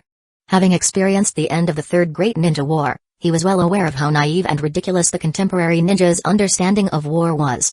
To about 90% of the ninja, the primary cause of war was hatred. Hatred, born from various reasons, fueled the outbreak of wars. Even someone like Jiraiya understood it in this way. It was perhaps this trend that gave rise to a preposterous idea in his mind: as long as people can understand and communicate with each other, hatred can be eliminated, and even wars can be eradicated. Actually, the idea is not entirely incorrect in the first half. Understanding between people can indeed diminish hatred. However, the mistake lies in believing that it can eliminate wars. Wars have never been solely born out of hatred, even if it may be a contributing factor to some extent. It is by no means the primary cause. War is a heavy topic, Shisui. Perhaps due to the somber atmosphere, Kaido's voice sounded a bit subdued. His gaze remained fixed on the flames ahead, and suddenly he spoke up, asking, "In your opinion, what is the root cause of war, or why do wars occur?" Well, Shisui appeared hesitant, as he was more interested in hearing Kaido's interpretation. In his eyes, Kaido was someone who stood at a higher level with a broader perspective. Shisui quietly questioned his own thoughts and insights, feeling uncertain about his own views. After a moment of hesitation, he spoke up. "Perhaps, as everyone says, it's because of hatred. It's the continuation of hatred that leads to. That's why I'm saying, your vision and thinking are too narrow." Kaido interrupted Shisui before he could finish his sentence. He then turned his head and looked earnestly at Shisui. With a slight sigh, he slowly continued. "You and everyone else are the same. You all see things too simplistically. I can clearly tell you that the outbreak of war is never because of hatred. Not because of hatred?" Shisui, although mentally prepared, was still shocked by Kaido's extreme theory. Kaido's choice of words was absolute, shattering their long-held understanding of a part of the ninja world. "That's right, it's never because of hatred. Hatred has always been nothing more than an excuse." Kaido earnestly nodded at Shisui. "Because true wars are actually a continuation of politics through another means." Politics. Continuation. Shisui murmured those words silently. He didn't fully grasp the meaning of those words, but it seemed like he understood something. "That's right, wars arise under certain political circumstances, and are driven by certain political motives." Kaido didn't let Shisui dwell on it for too long and directly spoke up.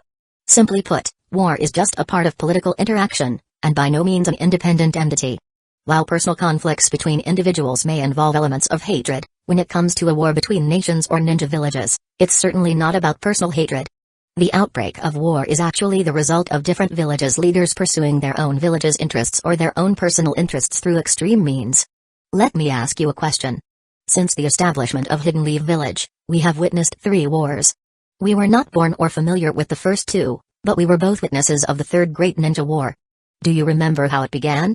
Kaido asked the question halfway and suddenly threw it to Shisui, which made Shisui start to ponder seriously. In the past, he would have immediately attributed it to hatred, but now he knew better than to think so superficially, only considering the aspect of hatred. Instead, he followed Kaido's line of thought and began to contemplate deeper factors, such as the political and interest-related elements mentioned by Kaido. Although Kaido's words challenged his previous understanding, Shisui had spent a considerable amount of time in the Anbu, so he could still perceive certain things to some extent. He hesitated for a moment before seemingly realizing something and said, "Is it Their own development issues? That's right, self-development issues are crucial. Kaido nodded with a smile, noticing the changes in Shisui along the way. If he could help Shisui broaden his perspective, this guy would undoubtedly be one of his greatest assets, even one of his strongest forces in the future. The Land of Wind is located in a desert region. They lack sufficient water sources and arable land, which greatly limits their own development. They can't even achieve self-sufficiency and have to rely on a large amount of grain imports, which depletes their already limited funds. They need an oasis, they need arable land. Only then can they break free from their limitations. So, in order to break free from these limitations, they can only advance towards the land of rivers and attack us here, right? Shisui instantly grasped Kaido's meaning, and with the different perspectives provided by Kaido, he genuinely realized that this was likely the true source of the matter. In comparison to hatred and the interests of the villages, they seemed truly insignificant. When standing in the position of a Kage, how to choose had become clear at a glance. After understanding all of this, the change in Shisui's gaze towards Kaido became even more significant. In just these few short days, Kaido had continuously shattered his worldview and challenged his previously ingrained beliefs. However, this kind of breakthrough did not lead Shisui astray. On the contrary, Kaido provided him with a clearer perspective, allowing him to understand and observe the world from a higher position. Whether it was the judgments within the clan, the clear demands and principles Kaido mentioned about becoming the clan leader, or now being informed about the essence of war, all of these were once vague concepts for Shisui. They were merely thoughts without substantial and concrete logic. But now, it seemed that he had gained a much deeper understanding of many things. That's right, war is not really what ordinary people perceive it to be. In fact, what we see is probably just what others want us to see. At that moment, Kaido wore a smile on his face. He patted Shisui's shoulder and spoke with earnestness. That's why we must think carefully before taking action, and we must see through appearances to understand the essence. Only by understanding what the essence truly is, will you gain a deeper understanding of the real world. Whether it's thinking carefully before taking action or seeing through appearances to understand the essence, these are very fundamental things that Kaido learned in his past education. But for Shisui, it was an extremely profound lesson, and these words made him feel deeply inadequate. Although he didn't consider himself a genius, he had always thought of himself as intelligent. However, now he realized that there was a world of difference between himself and Kaido. Not to mention understanding the essence of war, he hadn't even grasped the essence of the internal situation within his own clan. Let alone the nature of the relationship between the clan and Hidden Leaf Village, he hadn't figured out why it had become the way it was. If it weren't for Kaido's reminder, he would likely have continued on in confusion. With these thoughts in mind, his gaze towards Kaido began to change, becoming one of respect and even a fervent desire to learn from him. Chapter 13 Shisui's gaze made Kaido somewhat uncomfortable. In his worldview, a man looking at another man with such eyes was simply unacceptable. However, Kaido gradually realized that Shisui's gaze was not due to any issues with his orientation. Instead, this guy genuinely held deep respect for him. Over the next few days, Shisui's behavior was completely different from that of a friend or classmate. He appeared more like a humble and inquisitive student, and after obtaining the information he desired, he diligently recorded it. Kaido couldn't help but feel a sense of admiration for his enthusiasm for learning.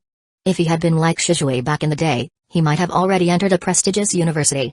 Never mind, it's better to just think about such things. Don't let a whiff of sweet-smelling urine wake you up, that would be a big loss. Shisui's transformation brought immense joy to Kaido.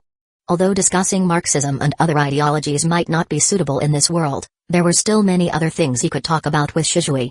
He truly appreciated the education he received in his past life because he realized that this world had no such thing as political education. In Hidden Leaf Village, the most commonly mentioned term is Will of Fire, but Kaido believed it would be more accurate to call it brainwashing. Because this kind of education never tells you the essence of the world, nor does it teach you how to perceive and transform the world. It also never informs or guides you about conflicting concepts, leaving you unaware of the object of your own contradictions. They only tell you to be loyal to the village, loyal to the Hokage, and talk about the Will of Fire, and that's where it ends.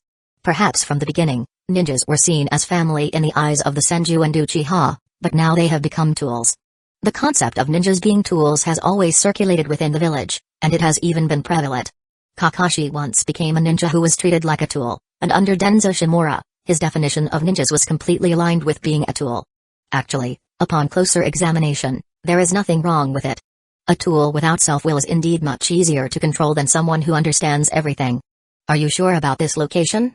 Making stops along the way, Kaido and Shisui traveled from the land of hot springs to the eastern coast, where they could take a boat directly to the Land of Waves. However, it was evident that their destination was not the Land of Waves. Their destination was a small village on the coastline, at the border of the Land of Hot Springs. Their current target was Ruka, one of the members of the former Mist Seven Swordsmen, who had now chosen to betray them. Kaido was actually quite eager to go after Zabuza Momoki, but unfortunately, Zabuza had not yet defected. The executioner's blade was still in the hands of Shibuki, and Itachi Uchiha had not joined Shibuki in fleeing to the hidden mist village. Therefore, Kaido had to give up on the idea of Zabuza and instead set his sights on his former comrade.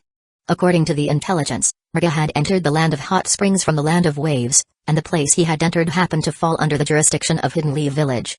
Small nations were always unfortunate in this way. They became the battlegrounds for the major shinobi villages during times of war. In times of peace, they are divided into different spheres of influence by the major nations based on geographical factors. So it's not surprising that Ruka ended up in the Land of Hot Springs, within the sphere of influence of Hidden Leaf Village, and was discovered. Yes, according to the Anbu's intelligence, his last sighting was here. It seems like he has the same intention as the previous individual, wanting to take control of a village in this area. After carefully observing the surroundings, Shisui confirmed the question raised by Kaido. Yet again, they want to take over a village. What are these guys thinking? Although Kaido, having read the original work, knew that Ruka seemed to indeed have such intentions, he couldn't help but make a sarcastic comment. That small village, can it really develop into the scale of a ninja village? That's just wishful thinking, isn't it? Who knows? Shisui shook his head, then curiously asked, should we set off now or wait until tomorrow? The sun had already set, and a silver moon towered amidst the clouds. Undertaking a mission at his time wasn't entirely out of the question. In fact, for some ninja, executing a mission at this hour might even yield better results. However, after contemplating for a moment, Kaido gently shook his head and dismissed the proposal outright. We've been traveling all the way here, and we need some rest. Besides, you still have plenty of vacation time left, so there's no rush at the moment. Well, indeed, there's no rush. Taking a break to restore our condition is a wise move. Shisui, who had been eager to get going, now readily agreed to the idea of resting. This change in attitude from him left Kaido somewhat bemused, but regardless, it was a good thing. After all, it was a display of trust from Shisui towards him. No, now it couldn't be simply described as trust when it came to Shisui's view of Kaido. Kaido believed that if he were to truly go after Fugaku Uchiha, Shisui would be the first one to lend a hand. Speaking of which, Kaido, what do you plan to do after returning to the clan? After setting up a simple campfire in the forest and catching a wild rabbit for dinner, Shisui spoke up again, asking Kaido about his intentions. Although you already have some plans, I'm still curious about the specifics. You should tell me about it, so I can be prepared as well. Just how long have you rested before getting back into it? Kaido smiled and shook his head in response to Shisui's question. However, Kaido was pleased with his words because he had already expressed his viewpoint. Being prepared meant being prepared to overthrow Fugaku Uchiha, of course. The task at hand is actually quite simple. As a great figure once said, unite all the powers that can be united. I believe we can apply this principle now. Who makes up the majority in the clan? That's an easy question. It's the ordinary Uchiha members, especially those who haven't awakened the Sharingan. Although they possess the least power and have the least presence or influence, they are the true majority within the Uchiha clan. Let me ask you a question, where does authority come from? Is it from the clan head, the elders, or the majority of ordinary people within the clan? Well, Shisui hesitated for a moment, then furrowed his brow and replied, it comes from the clan head and the elders, right? I told you recently to see through appearances and understand the essence, not to be misled by your preconceived experiences. Kaido let out a sigh, then spoke earnestly. Always remember, within the mechanism of power, the clan head and the elders are the ones who exercise power. They are the superiors. But it is the majority of the Uchiha clan that bestows power upon them. You can understand that the true source of power actually comes from the obedience of the subordinates. At this point, Kaido paused briefly, and Shisui was momentarily stunned. Then, as if a sudden realization dawned upon him, he exclaimed, so that's how it is. I understand now. If the subordinates choose not just to obey, but to listen to us, then they lose their power. And we gain the power of influence. Kaido, you're truly amazing. It's as if you know everything. Chapter 14 The praise of being all-knowing was a bit exaggerated for Kaido. He was well aware of his own abilities and limitations. The reason he could display such overwhelming cognitive abilities and a broader perspective, as if not belonging to the same dimension, was simply because of the education he received in his previous life. In Kaido's view, The education level in this world couldn't even be described as subpar. After all, they graduated from elementary school after only 8 years. What more could he expect? For these ninja who graduated from elementary school, if they wanted to acquire more knowledge, they had to rely on their own understanding and insights gained through continuous practice. While there was nothing wrong with such an approach, the problem lay in the tool-oriented mindset of the ninja, which restricted their thinking. Moreover, their limited education prevented them from thinking too much, naturally trapping them in a fixed thinking pattern. That's why someone like Itachi Uchiha, whose perspective reached the ceiling of the ninja world, ended up doing things that were difficult to comprehend. Simply put, his level of understanding was just not enough. Of course, Kaido had nothing to be proud of either. Because any fellow transmigrator from his previous world, after receiving a certain education, could achieve the same. For transmigrators like them, they always maintain the mindset of as long as there are kings, nobles, and generals, why bother with anything else? In a world like this, they might choose to play it safe and stay out of trouble, but if pushed to the limit, they could say to hell with the Hokage and even do something as audacious as sweeping through the 6 realms to rectify the world. As for Kaido, he was just trying to survive. To be honest, if he hadn't been kidnapped by the system, he would have planned to run away. So, did I bring shame upon transmigrators before? Whether he brought shame or not, Kaido didn't know. But what he did know was that if things continued to develop like this, Shisui would truly become his little fanboy. Sometimes, Kaido wondered what impact it would have on Shisui if he organized and shared the knowledge he acquired from his previous life. However, after thinking it through, he decided against it. It would be incredibly draining to undertake such a task. Moreover, having Kaido systematically organize knowledge he hadn't touched in over 10 years, even though it felt as if that knowledge was engraved in his DNA, would be quite challenging. Many of the contents he had entrusted to his teachers, such as the mathematical knowledge he had once learned. Now, if you asked him to write a formula, he wouldn't be able to do it. After a good night's rest, Kaido and Shisui set off early the next morning. Dealing with a guy like Riga would be relatively manageable if certain jutsu were excluded.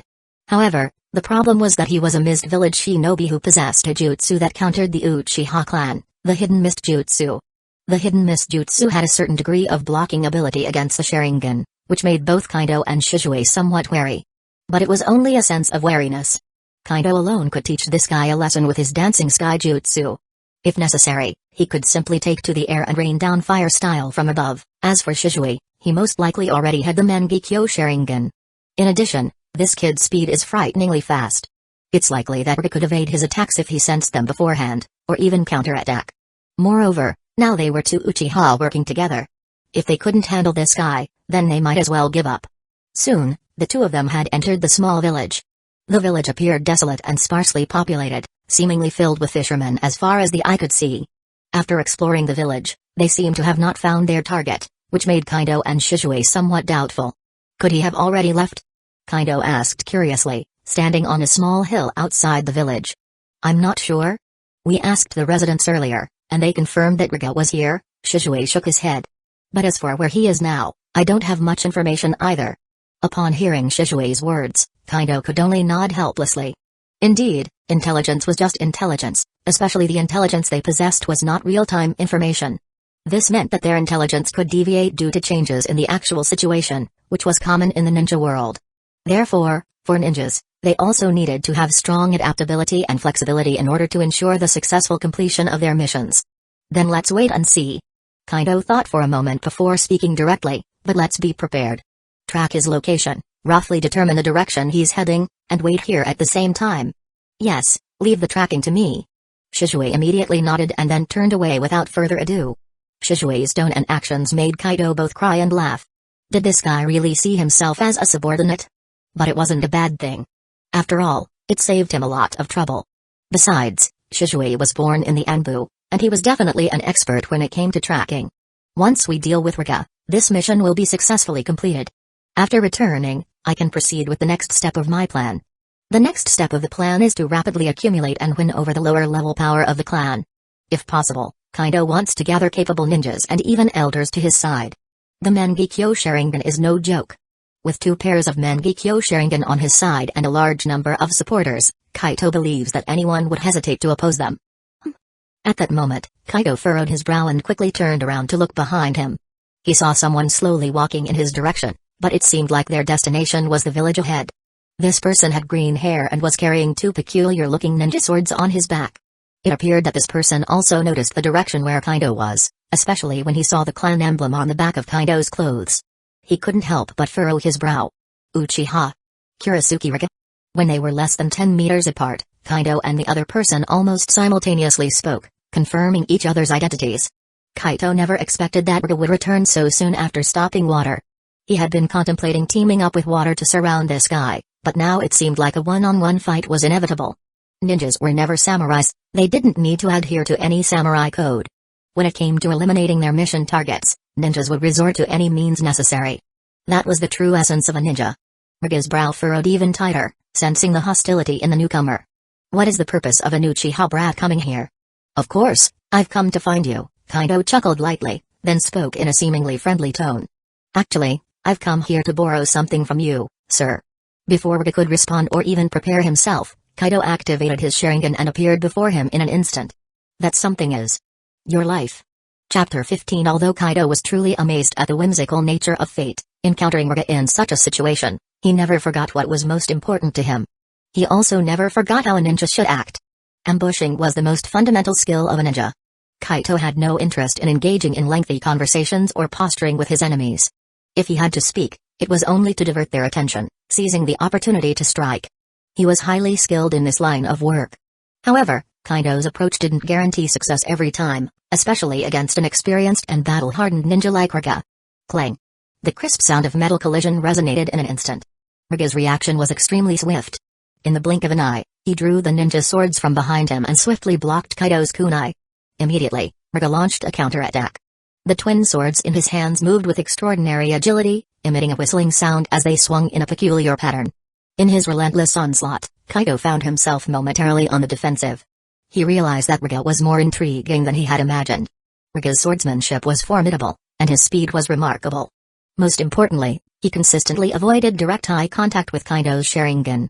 Just imagine, maintaining such formidable attack intensity while avoiding eye contact to evade Genjutsu. This clearly demonstrated Rika's prowess. However, he is still affected. He's thinking about creating distance, Kaido observed. Although Kaido was suppressed, he could still relatively easily evade the series of attacks with his Sharingan. Moreover, Kaido could clearly sense that Rika's rhythm in his attacks had some issues. These issues made Rika appear fierce, but the actual effectiveness was quite ordinary. In this situation, Rika naturally didn't want to engage in close combat with Kaido. By creating distance, he could utilize various jutsu at his disposal. Whether it was his weapon-specific jutsu or the mist shadow jutsu that countered the Sharingan. As expected, amidst the fierce clashes of their weapons once again, Rika decisively seized the opportunity while Kaido evaded and swiftly created distance between them. Although his expression appeared somewhat solemn, his tone was filled with a mocking undertone. Do you think you're qualified to take my life? Even though I defected from Hidden Mist Village, it doesn't mean you can easily control me.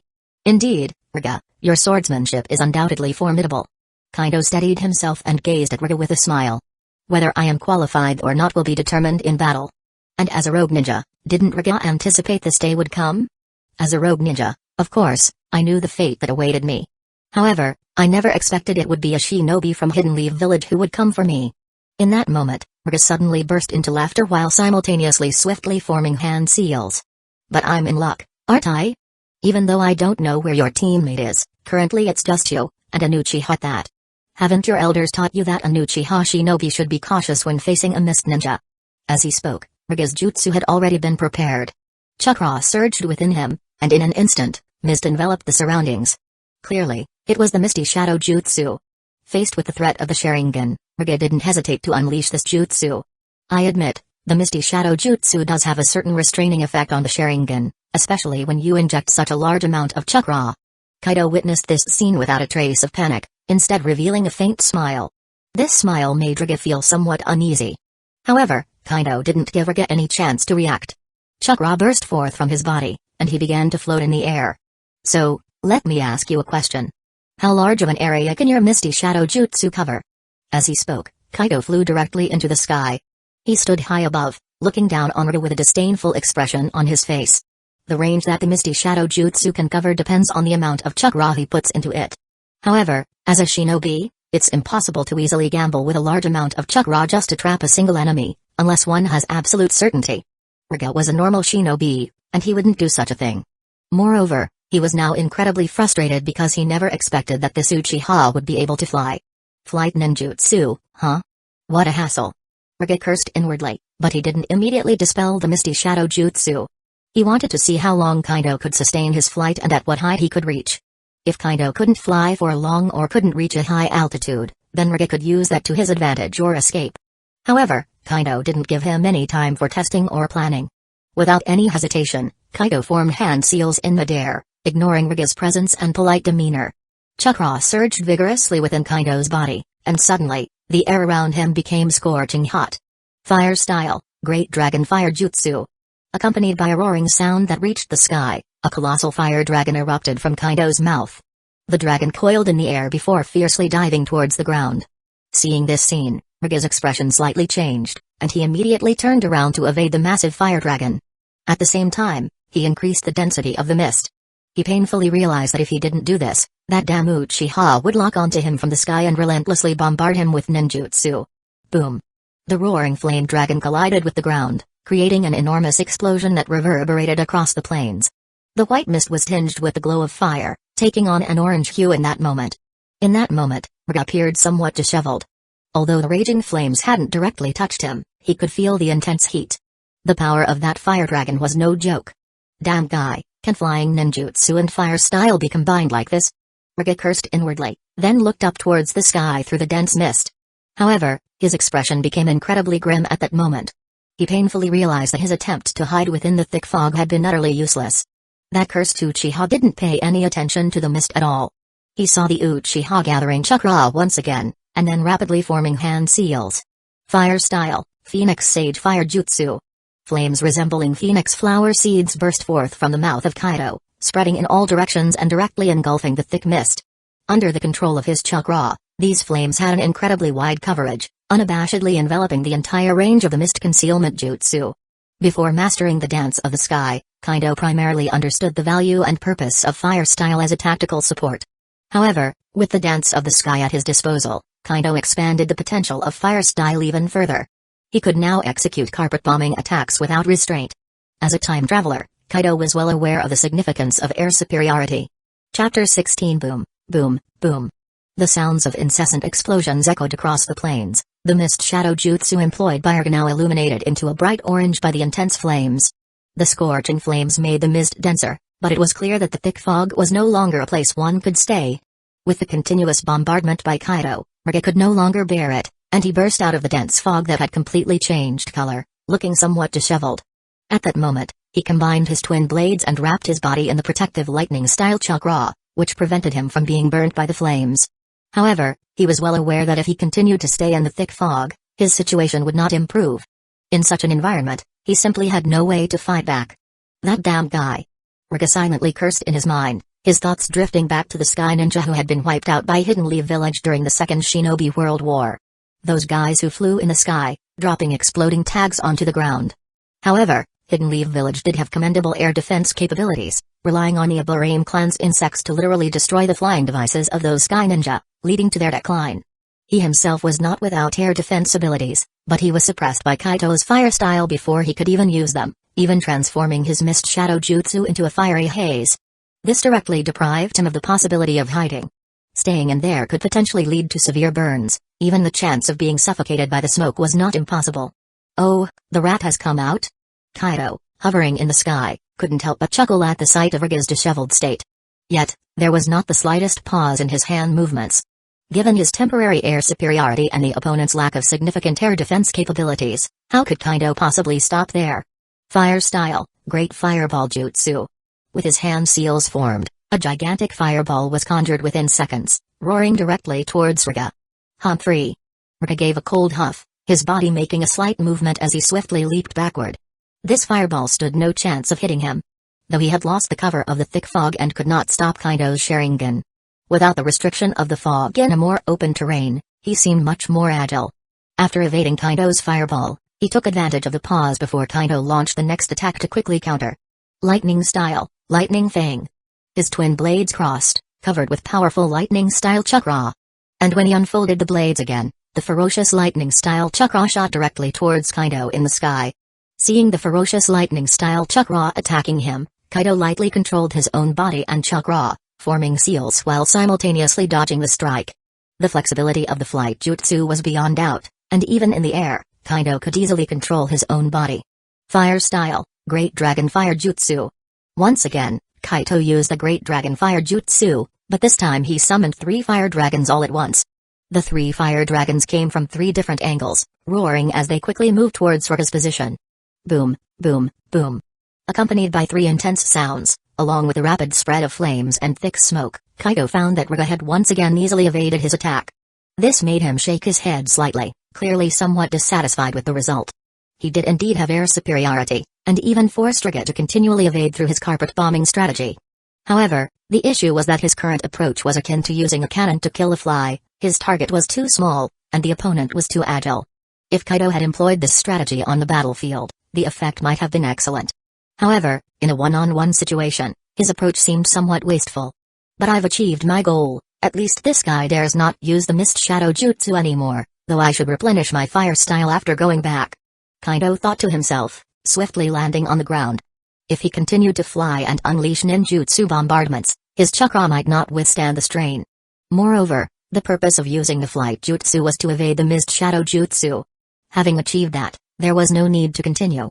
As for replenishing fire style, that was inevitable. If he held air superiority, he needed to utilize it fully. For example, techniques like the Grand Fire Annihilation and Grand Fire Destruction, even the Dragon Flame Singing Song Jutsu must be mastered. These techniques were indeed the best weapons to pair with the flight jutsu. Upon landing, Kaido quickly drew several kunai. However, just then, a giant dragon flashing with lightning and constantly rotating came rushing crazily towards Kaido. Lightning Style, Dragon Twister. Kaido recognized the technique with a glance. He quickly threw the kunai in his hand, then dodged the lightning dragon with a teleportation jutsu. However, Ruga clearly wasn't going to miss this opportunity. Although the lightning dragon didn't hit Kaido, it certainly plowed the ground. Such plowing also divided the flames left by Kaido on the ground, giving Ruga a larger space to maneuver. In a blink of an eye, he was in front of Kaido. Die! Ruga roared, his 2 ninja swords brimming with vigorous lightning-style chakra, stabbing fiercely towards Kaido. Clink! Kaido's Sharingan eyes spun slightly, and in an instant, 2 more kunai appeared in his hands. With the aid of the Sharingan, he accurately blocked Ruga's ninja swords. The harsh sound of metal collision echoed, but a smile appeared on Ruga's face, because in the next moment, lightning style had been transferred to Kaido through the kunai. Amidst the surging current, Kaido's body began to glow, the lightning style chakra quickly covering his entire body. Kunai conduct electricity, don't tell me you didn't know that? Ruga said with a touch of pride, but soon the smug look on his face froze. Because the Kaido in front of him, with a pop, turned into a cloud of smoke, leaving only 2 kunai falling to the ground. Shadow clone? When did he? Do you really think I wouldn't know? Just then, Kaido's voice came from another direction, accompanied by the sound of tearing through the air and the slightly harsh noise of metal impact. Ruga immediately became extremely alert. He promptly turned and leapt backward, understanding from the sounds that this was the unique throwing technique of the Uchiha clan. Thud, thud, thud, thud. His movements were fast and concise. In quick evasion and dodging, the falling kunai from the sky all landed beside him, sticking straight into the ground. But not a single kunai managed to strike him directly. Seeing this, Ruga let out a slight sigh of relief, but just then, Kaido's voice came through once again. You've already lost, Ruga. Kaido slowly emerged from the shadows of the flames, his crimson eyes were particularly chilling. I've lost? Hearing Kaido, Ruga couldn't help but reveal a ferocious smirk. Kid, you really know how to bluff. Whether it's bluffing or not, you'll find out soon enough. Kaido chuckled lightly, not paying mind to Ruga's expression. You dodged quite gracefully, but do you know that I never intended to finish you off with kunai in the first place? While speaking, Kaido had already started forming hand signs. His audacious approach of forming signs directly in front of Ruga instantly gave Ruga a glimpse of opportunity. However, just as Ruga was about to lift his ninja blades to counterattack, he was stunned to find a trace of pain appearing in his body at that moment, and he suddenly couldn't make any significant movements. Looking down slightly, only then did he realize that his body was, at some unknown point, entwined with nearly invisible thin wires. And these wires were attached to the scattered kunai all over the place, all leading back to Kaido. You! Ruga's face turned ghastly. He didn't anticipate this scene at all, and then he started struggling desperately. Don't forget, I'm an Uchiha. However, Kaido didn't give him a chance. As his chakra burst forth, his jutsu was already complete. Fire Style, Dragon Fire Jutsu. Chapter 17 The steel wire used by Kaido is a unique product of the Uchiha clan. This kind of wire is not only tough but also hard to detect. Moreover, the function of this steel wire is not only to lock the enemy, but it is also a great weapon in combination with the Uchiha clan's fire jutsu. As the fire dragon jutsu traveled along the steel wires laid out by Kaido, rushing towards Riga's pale face was reflected in an extremely bright red by the blazing flames. He struggled to break free from the binding on his body. Even many of the wires were already torn off by him disregarding the injury, but the speed of the fire jutsu was much faster than him. Especially when Kaido calculated the landing point of the kunai, he specifically targeted Riga's hands, not giving him any chance to form hand seals. This guy couldn't even perform the most basic substitution jutsu at this moment. All he could do was watch the scorching flames engulf him in an instant amidst despair and his body's ceaseless struggle. Ah! A scream echoed across the plains in an instant, the smell of burning flesh spread rapidly around, the shrill sound was as if it came from hell. Seeing this scene, Kaido also felt a bit nauseous, especially when he saw the flesh on this guy being melted away. He couldn't help but frown. Even as a ninja who has experienced many killings, Kaido still has his own bottom line, just as he would feel angry when he sees innocent people being slaughtered. I told you that you lost, now rest in peace. Kaido murmured softly at the corner of his mouth, then once again drew out a kunai. With a light lift of his hand, the kunai shot quickly towards Riga. With the sound of metal piercing flesh, Riga's scream came to a sudden stop. The kunai had pierced his heart, and in that moment, he had completely lost his life. But due to the wire binding, his body was standing there, continually burning. This sight was very eerie and terrifying. However, Kaido didn't pay attention to these details, and he quickly adjusted his state. After all, he had burned many people to death with his fire jutsu. As an Uchiha who doesn't have lightning jutsu, Kaido is most proficient in fire jutsu. He has learned earth jutsu, but his usage of it is quite ordinary. Therefore, the tactics he considers in battle are biased towards fire jutsu. At least the fire jutsu in his hands is not a merciful flame. Even though he also uses fire jutsu as a cover and to coordinate attacks, when it comes to finishing off enemies and not considering close combat, fire jutsu is still his best choice. Moreover, now that he possessed the art of flying, the value of fire jutsu had increased even more for him. But now is not the time to ponder over this. I have more important things to do. Kaido murmured to himself, then quickly increased the output of his chakra. In an instant, the flames became even more intense. Amid these wild and hot flames, Riga's body melted away even more rapidly, with black smoke billowing towards the sky. He didn't intend to leave any trace of this man, nor did he plan to give him a chance for resurrection. After doing all of this, he started to open his system panel. In fact, the moment he finished off Riga not long ago, he had sensed a prompt from the system. This confirmed that he had indeed finished off Riga completely, otherwise his system would not give any hint. And when the system panel appeared in Kaido's retina, he couldn't help but laugh. Skill, True Evolution, 0 out of 1, Activation Condition, requires 100 power fragments for activation. Power fragments, Jounin can obtain 25, Chunin can obtain 20, Geinin can obtain 10, regular enemies vary from 1 to 5, current power fragments obtained, 110, congratulations, host has completed the prerequisite conditions for true evolution. Would you like to proceed with evolution? Facing such a question, Kaido didn't need to make a choice at all, and his current mood was extremely excited. The Mangekyo Sharingan, those eyes that he has yearned for in his dreams, he can finally obtain them. With these eyes, he can have an advantageous position in the future's complex and unpredictable environment. With these eyes, he can have the capability to defend himself in upcoming crises. More importantly, with these eyes, Kaido can have a broader scope of development within his clan. The dark cloud of clan annihilation has always loomed over his head. Although he knows that without Shisui's death, there would be no fuse for the coup, nor would there be an opportunity for Itachi Uchiha to awaken the Mangekyo. But the relationship between Hidden Lee Village and the Uchiha is evident. Even if it isn't Itachi Uchiha, others might be forced to do these deeds. Even bypassing the Uchiha is not impossible. After all, in the original, the Night of Clan Annihilation was a joint act by Danzō Shimura, Itachi Uchiha, and Tobi Uchiha. If Danzō Shimura truly had no connections with the Akatsuki organization, Kaido would never believe it. After all, he has cooperated with Orochimaru for so long, it's not to say that there's no contact at all just because Orochimaru defected. How could he have achieved such a level without Orochimaru's help? Therefore, I truly can't let my guard down for even a moment. Only by possessing enough power can I do everything I wish to do. The yearning for power has been Kaido's mindset since he came to this world, but it has become even more apparent after being held hostage by his clan. Without sufficient power, What good would a quick mind be? Whether it be scheming openly or in the shadows, or various methods, they are all but aids. Only by mastering true power can one truly stand firm in this world. True evolution has been activated. Skill, true evolution, 1 out of 1, will disappear automatically after use by the host. Evolution target selected, Sharingan, evolution in progress. In an instant, Kaido felt the mental power within his brain being crazily mobilized, and not only that, it began to rotate frenziedly. In this rotation, Kaido felt an unbearable pain in his brain at this moment, and his eyes seemed to be unable to open. Ah! Under the intense pain, even the highly resilient Kaido couldn't help but let out a scream. He fell to his knees, his eyes tightly closed, and his hands clutching his head. He could feel something trickling down from his eyes, likely his own blood if nothing unexpected had happened.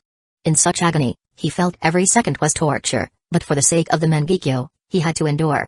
He knew the activation of the Mangekyo was a stimulus to the mind, but he had not found such a potent method of stimulation. Therefore, the system forcibly mobilizing his mental energy, making his mental power crazily expand and grow could be considered the only method available. Thankfully, such pain didn't last too long. Kaido already felt the mental energy within his brain starting to calm down. Accompanied by the subsiding pain in his eyes, an unusual power began to spread from his eyes. He knew everything was over. So this is the true evolution? Kaido, a bit wobbly, stood up. He gently wiped off the blood from the corner of his eyes, then slowly opened them. In an instant, a formidable and fear-inducing power began to radiate all around him. Chapter 18. The moment Kaido opened his eyes, he could distinctly feel just how terrifying the surging power in his eyes truly was. That cold, oppressive, and destructive power burst forth, making even him feel apprehensive. However, the emanating aura of these powers was quickly brought under control by Kaido and rapidly converged. Yet Kaido could tell that his control over these powers was still quite unpracticed. But he wasn't overly concerned. After all, he had just activated the Mangekyo Sharingan. The Mangekyo Sharingan was not something you could master as soon as you activated it. Like other levels of the Sharingan, it also required continuous practice and exploration. The fastest way to become proficient in controlling one's own Mangekyo Sharingan is through battle, as was perfectly demonstrated by Sasuke in the original work. But Kaido didn't dare to emulate Sasuke's approach. That kid managed to blind himself in less than a month after obtaining the Mangekyo. Kaido could never accept such a method. Sasuke was fearless because he had Itachi Uchiha's eyes as a backup. He wouldn't care about how recklessly he used his powers. Kaido is all alone at this point. His parents have already fallen in the war, making it impossible for them to give him a sibling. Of course, even if he had siblings, he wouldn't be capable of doing anything drastic. In other words, Kaido simply doesn't have the resources to take risks like Sasuke.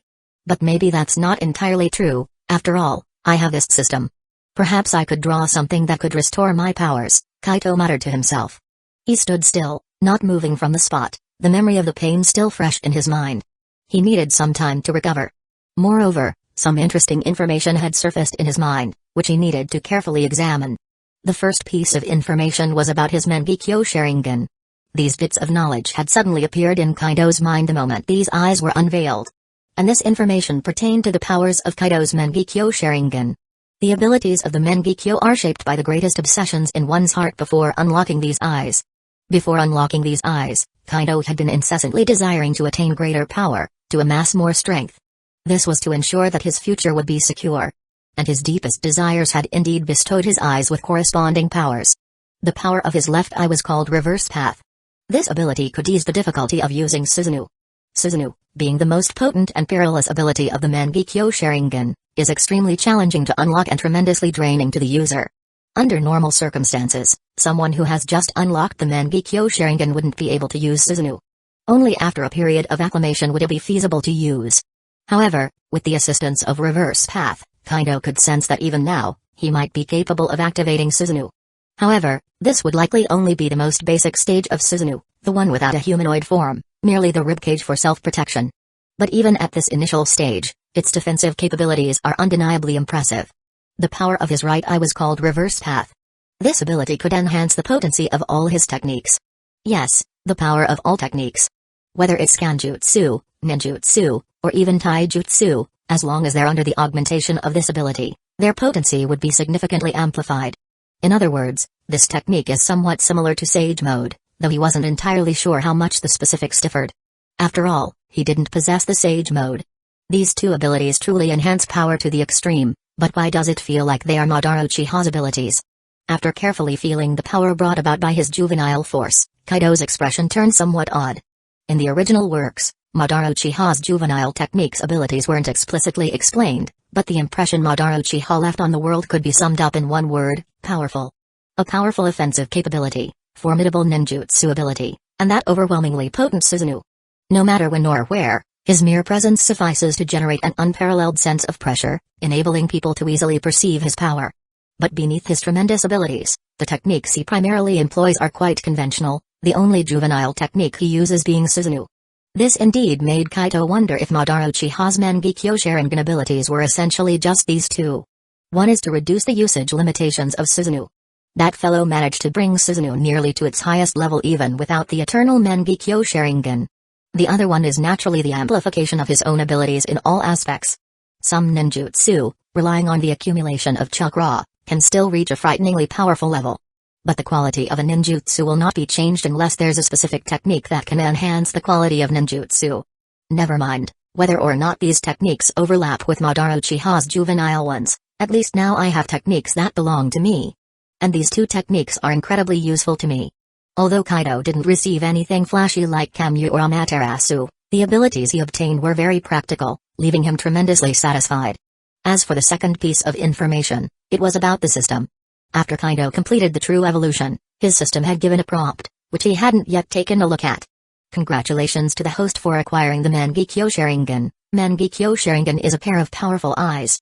With these eyes, the host can better salvage the disintegrating family. Congratulations to the host for significantly improving your strength by awakening the Mangekyo Sharingan, and receiving 1,000 points. Current binding, Uchiha clan. Current status, extremely poor. The family is in a state of severe internal strife, and there are villains lurking around. Prosperity, 10,848. The base prosperity of a normal family is 10,000. Note, although the prosperity exceeds the normal standard, it is due to the individual strength of the host and Shisui, which is unstable. Suggestion: end the family's state of division as soon as possible, stabilize the internal environment of the family, and unite the people who can unite to face the difficulties together. Congratulations to the host for receiving 1,000 points and an opportunity to select an ability. Sword Art, Water Bird Dance. The sword technique altered from a water swordsman's, agile like a water bird, and can control wind. Wind style affinity can be obtained through the skill if not present. Earth style, Granite Shield, can use Earth style to construct a chakra defensive shield to offset damage once.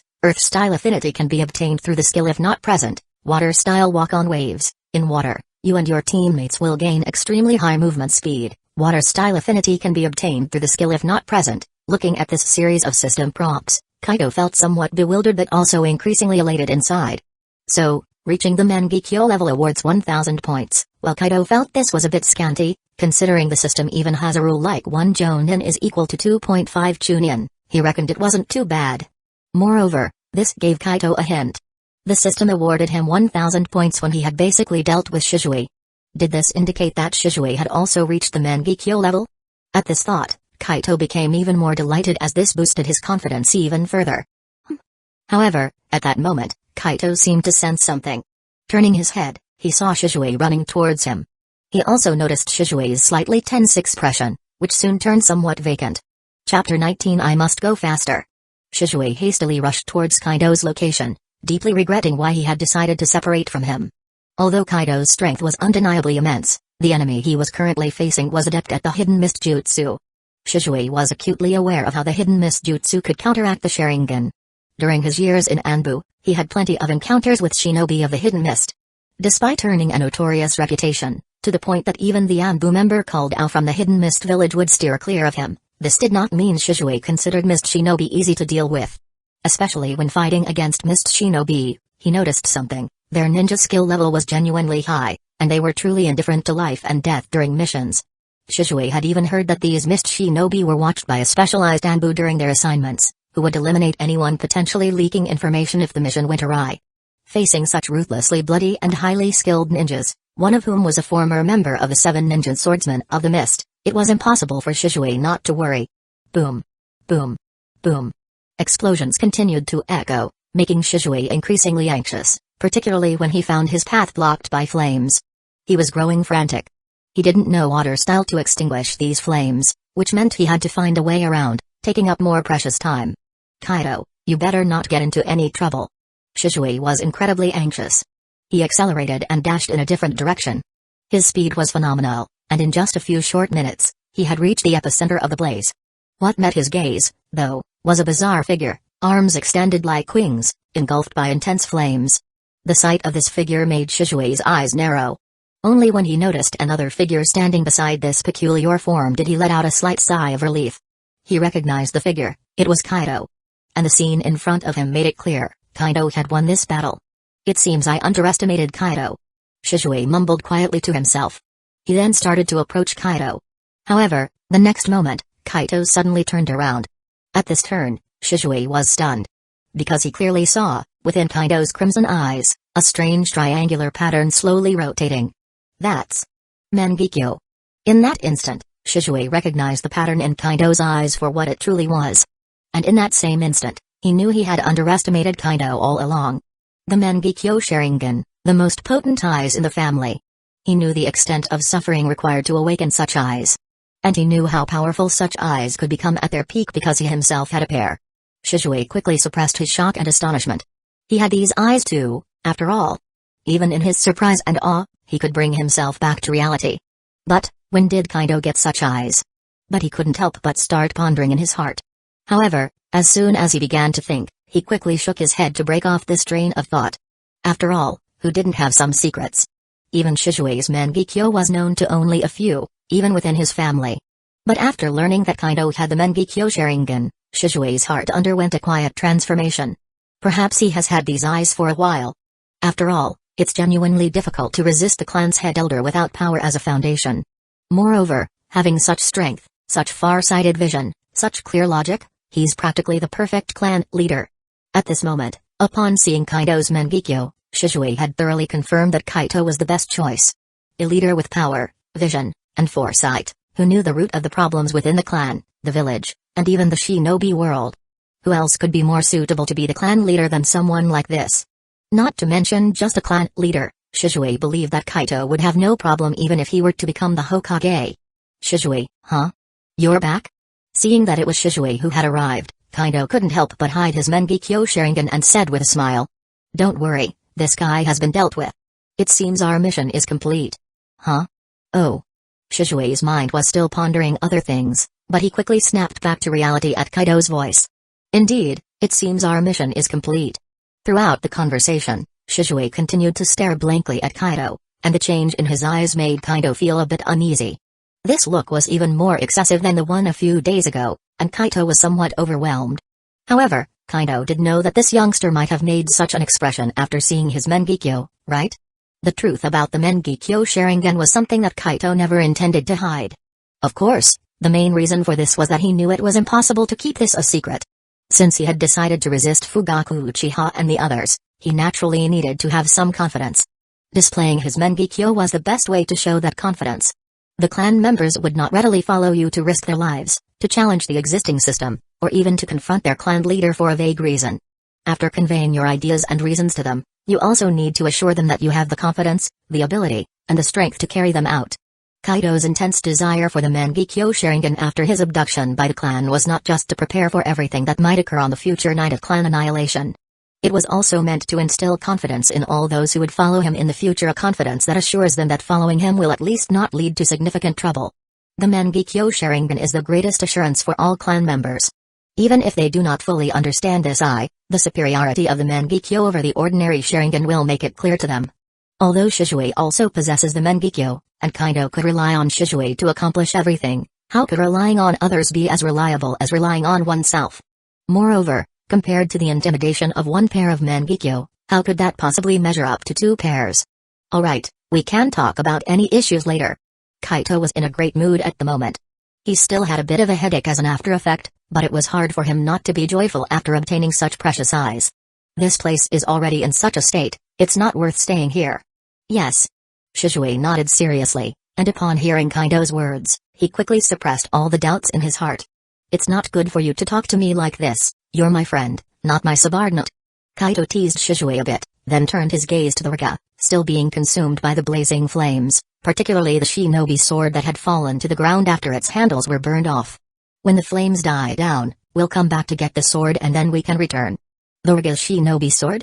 Shisui also directed his gaze at the two swords, then he nodded. Indeed, they are fine blades, we can hand them over to the village when we return.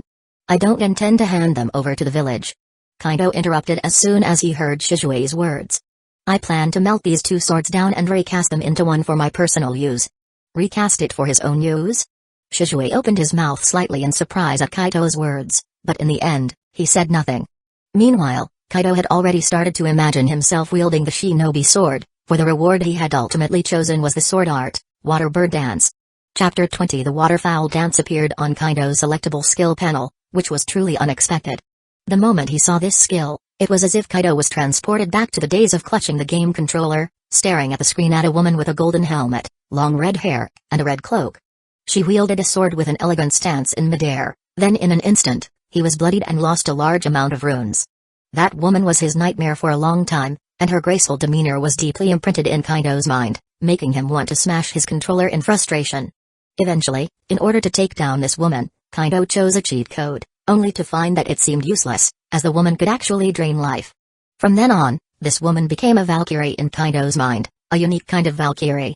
Although this Valkyrie was eventually taken down by Kaido of Wind Shadow Moon Sect with a one-hit kill, Kaido felt that he probably could never forget this woman. Now, Kaido was surprised to find the swordsmanship of this woman right in front of him, and this swordsmanship even came with wind attribute chakra. He naturally could not miss it. In the future, I will let the shinobi world feel the malice of attack its walls. Having a sword technique naturally required a sword, which made Kaido set his eyes on Riga, whom he had already taken down. The man was dead, leaving behind two ninja swords without an owner. Kaido knew that these two swords had a special granting enhanced cutting power in a manner similar to the high-frequency vibrations of lightning-based chakra flow, greatly increasing its penetrating power. They could even be used to perform some ninjutsu. If he let these two swords slip away, Kaido himself would never forgive himself. The next morning, Kaido and Shisui took away the two swords and, once again, confirmed that Riga had completely turned into ashes before they started their journey back to Hidden Leaf Village. Although Shisui was unsure why Kaido wanted to use a sword, could it be because this guy had some ideas about the special ninja swords of the Hidden Mist? However, Shisui couldn't be bothered to say anything about it. Even though it seemed better to hand Riga's ninja swords over to the village, these two swords were ultimately Kaido's spoils of war. Kaido had every right to decide what to do with his possessions. All in all, it was not a big deal.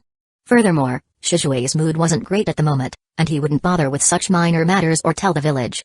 Right now, he was pondering over what Kaido had said the previous night. Last night, when they had found a quiet and peaceful place to rest, Shisui took the initiative to tell Kaido that he now possessed the Mangekyo Sharingan. His action brought great joy to Kaido, especially when he voluntarily disclosed the abilities of his Mangekyo Sharingan. Kaido knew that Shisui had fully aligned himself with him. However, Kaido still needed to clarify a few things, exactly how many people knew about Shisui's Mangekyo and how many were aware of his abilities. After all, Shisui's Mangekyo was far too dangerous. His abilities remained the same as in the original story, specifically that dreadful Kodo Amatsukami. The only ones who know about my Mangekyo are the clan head, a few elders, and Lord Third Hokage. Shisui didn't hide anything about this matter, promptly sharing his relevant information. However, they still don't know about my abilities, because I haven't revealed them. Is that so? I understand now. Kaido felt relieved upon hearing Shisui's words.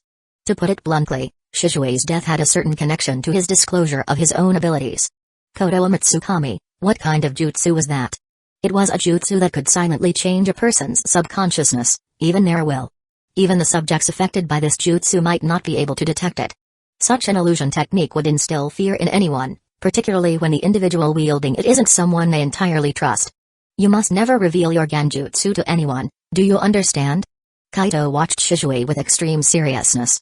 His expression at this moment was remarkably stern, and his attitude made Shisui involuntarily sober up. I believe you should understand what your family would make you do if they found out about the power of your genjutsu, right?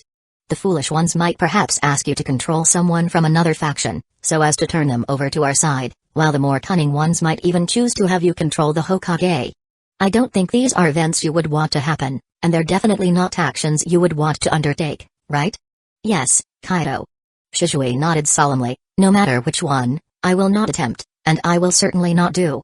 And to tell the village, to tell Hiruzen Saratobi, that would be an even worse decision, it might bring you fatal harm. In Kaido's mind flashed the scene of Shisui being attacked by Danzō after telling Hiruzen Sarutobi. It really made him wonder whether the attack on Shisui was purely Danzō's idea, or was it instructed by Hiruzen Sarutobi, or perhaps even with his tacit consent. Fatal harm? Shisui frowned. That's not likely, right? This. Don't you ever forget, you're also from the Uchiha clan.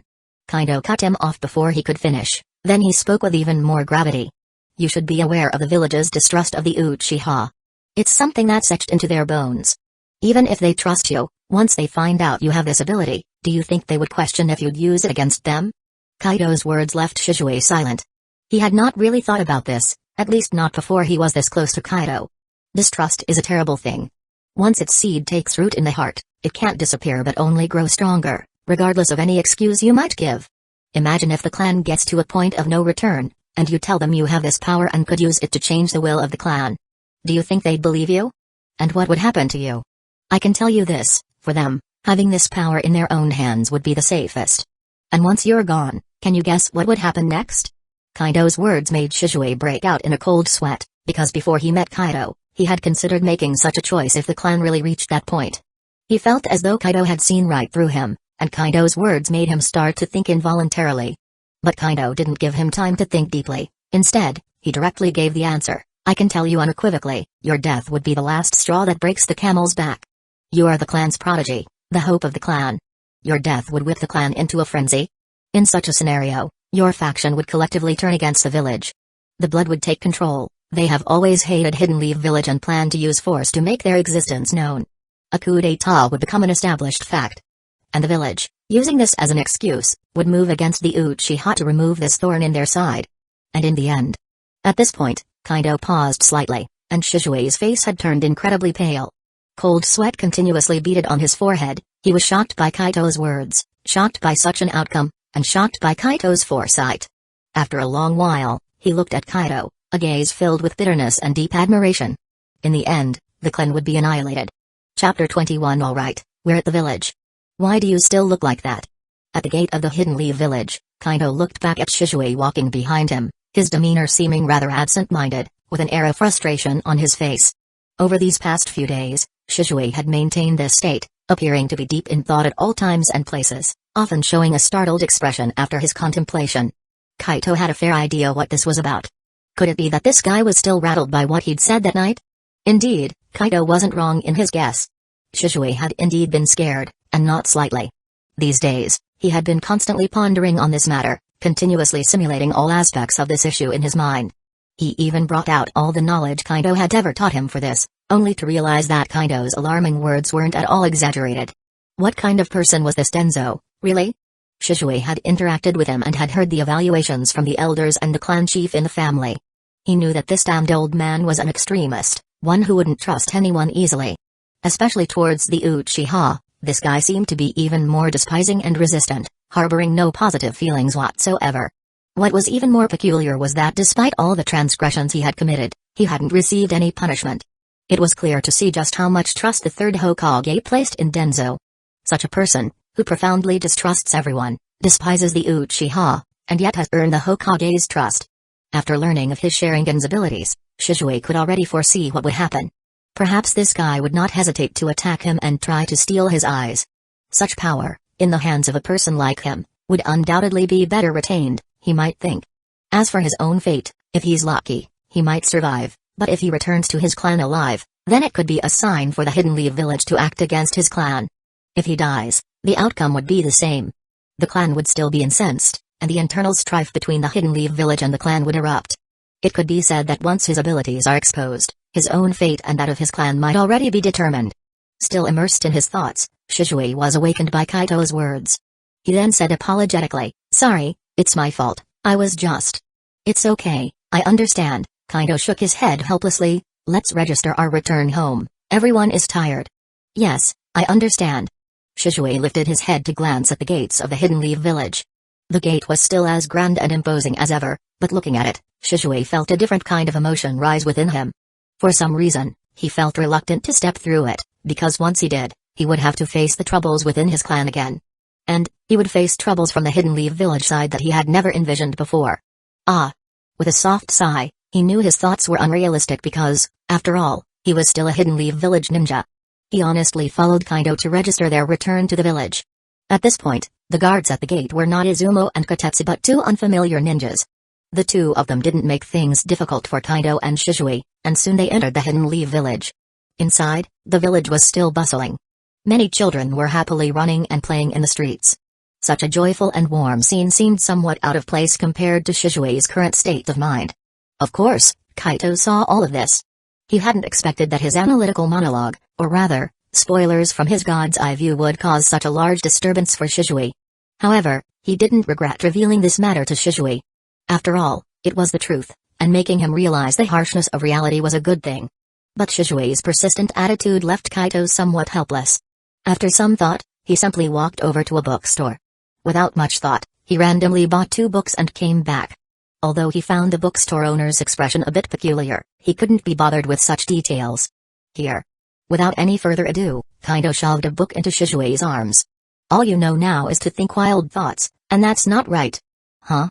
Shisui was taken aback, but he instinctively caught the book Kaido handed him.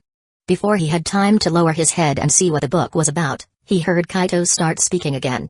I told you all this, not to make you overthink, but to make you aware of a fact, to make you understand your value and importance.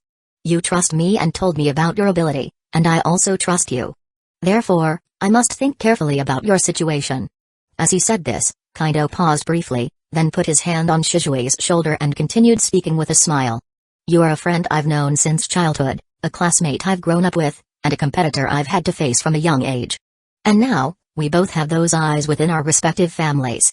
Perhaps it's fate's arrangement, but now we are comrades who have to work together towards an even greater goal. But in your current state, it would be hard for us to do what we should be doing. Kaido's words deeply moved Shisui. Indeed, their relationship from childhood had been very close and unique, both friends and rivals. And now they've both activated the Mangekyo, which intensified Shisui's fondness for Kaido even more under these circumstances. Especially Kaido's words deeply resonated with Shisui. Perhaps this was divine intervention, meant for them to save their clan together. Upon this realization, Shisui felt a bit ashamed. Kaido had helped him analyze and understand all this for his own good, but his actions seemed to have let Kaido down somewhat.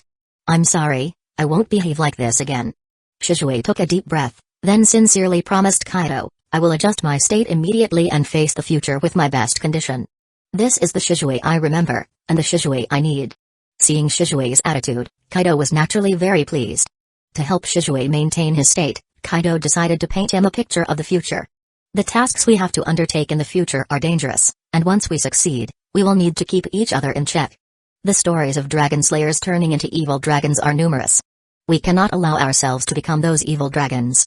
So, regardless of who becomes the clan head, the other person will be the vice clan head. His duty will be to supervise the clan head and assist in his functions. We must always maintain our best state. Only then can we keep moving forward and eventually achieve our goals. Yes, I absolutely won't let you down. As expected, Shisui was greatly inspired by Kaido's words.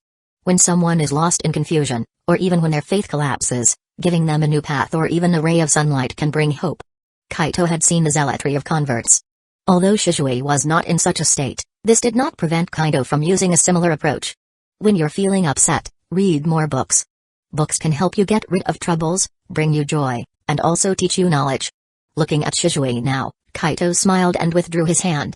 Keeping his hand on another man's shoulder for so long felt a bit odd. Shisui nodded earnestly. However, when he lowered his head to look at the book in his hand, his face became slightly strange.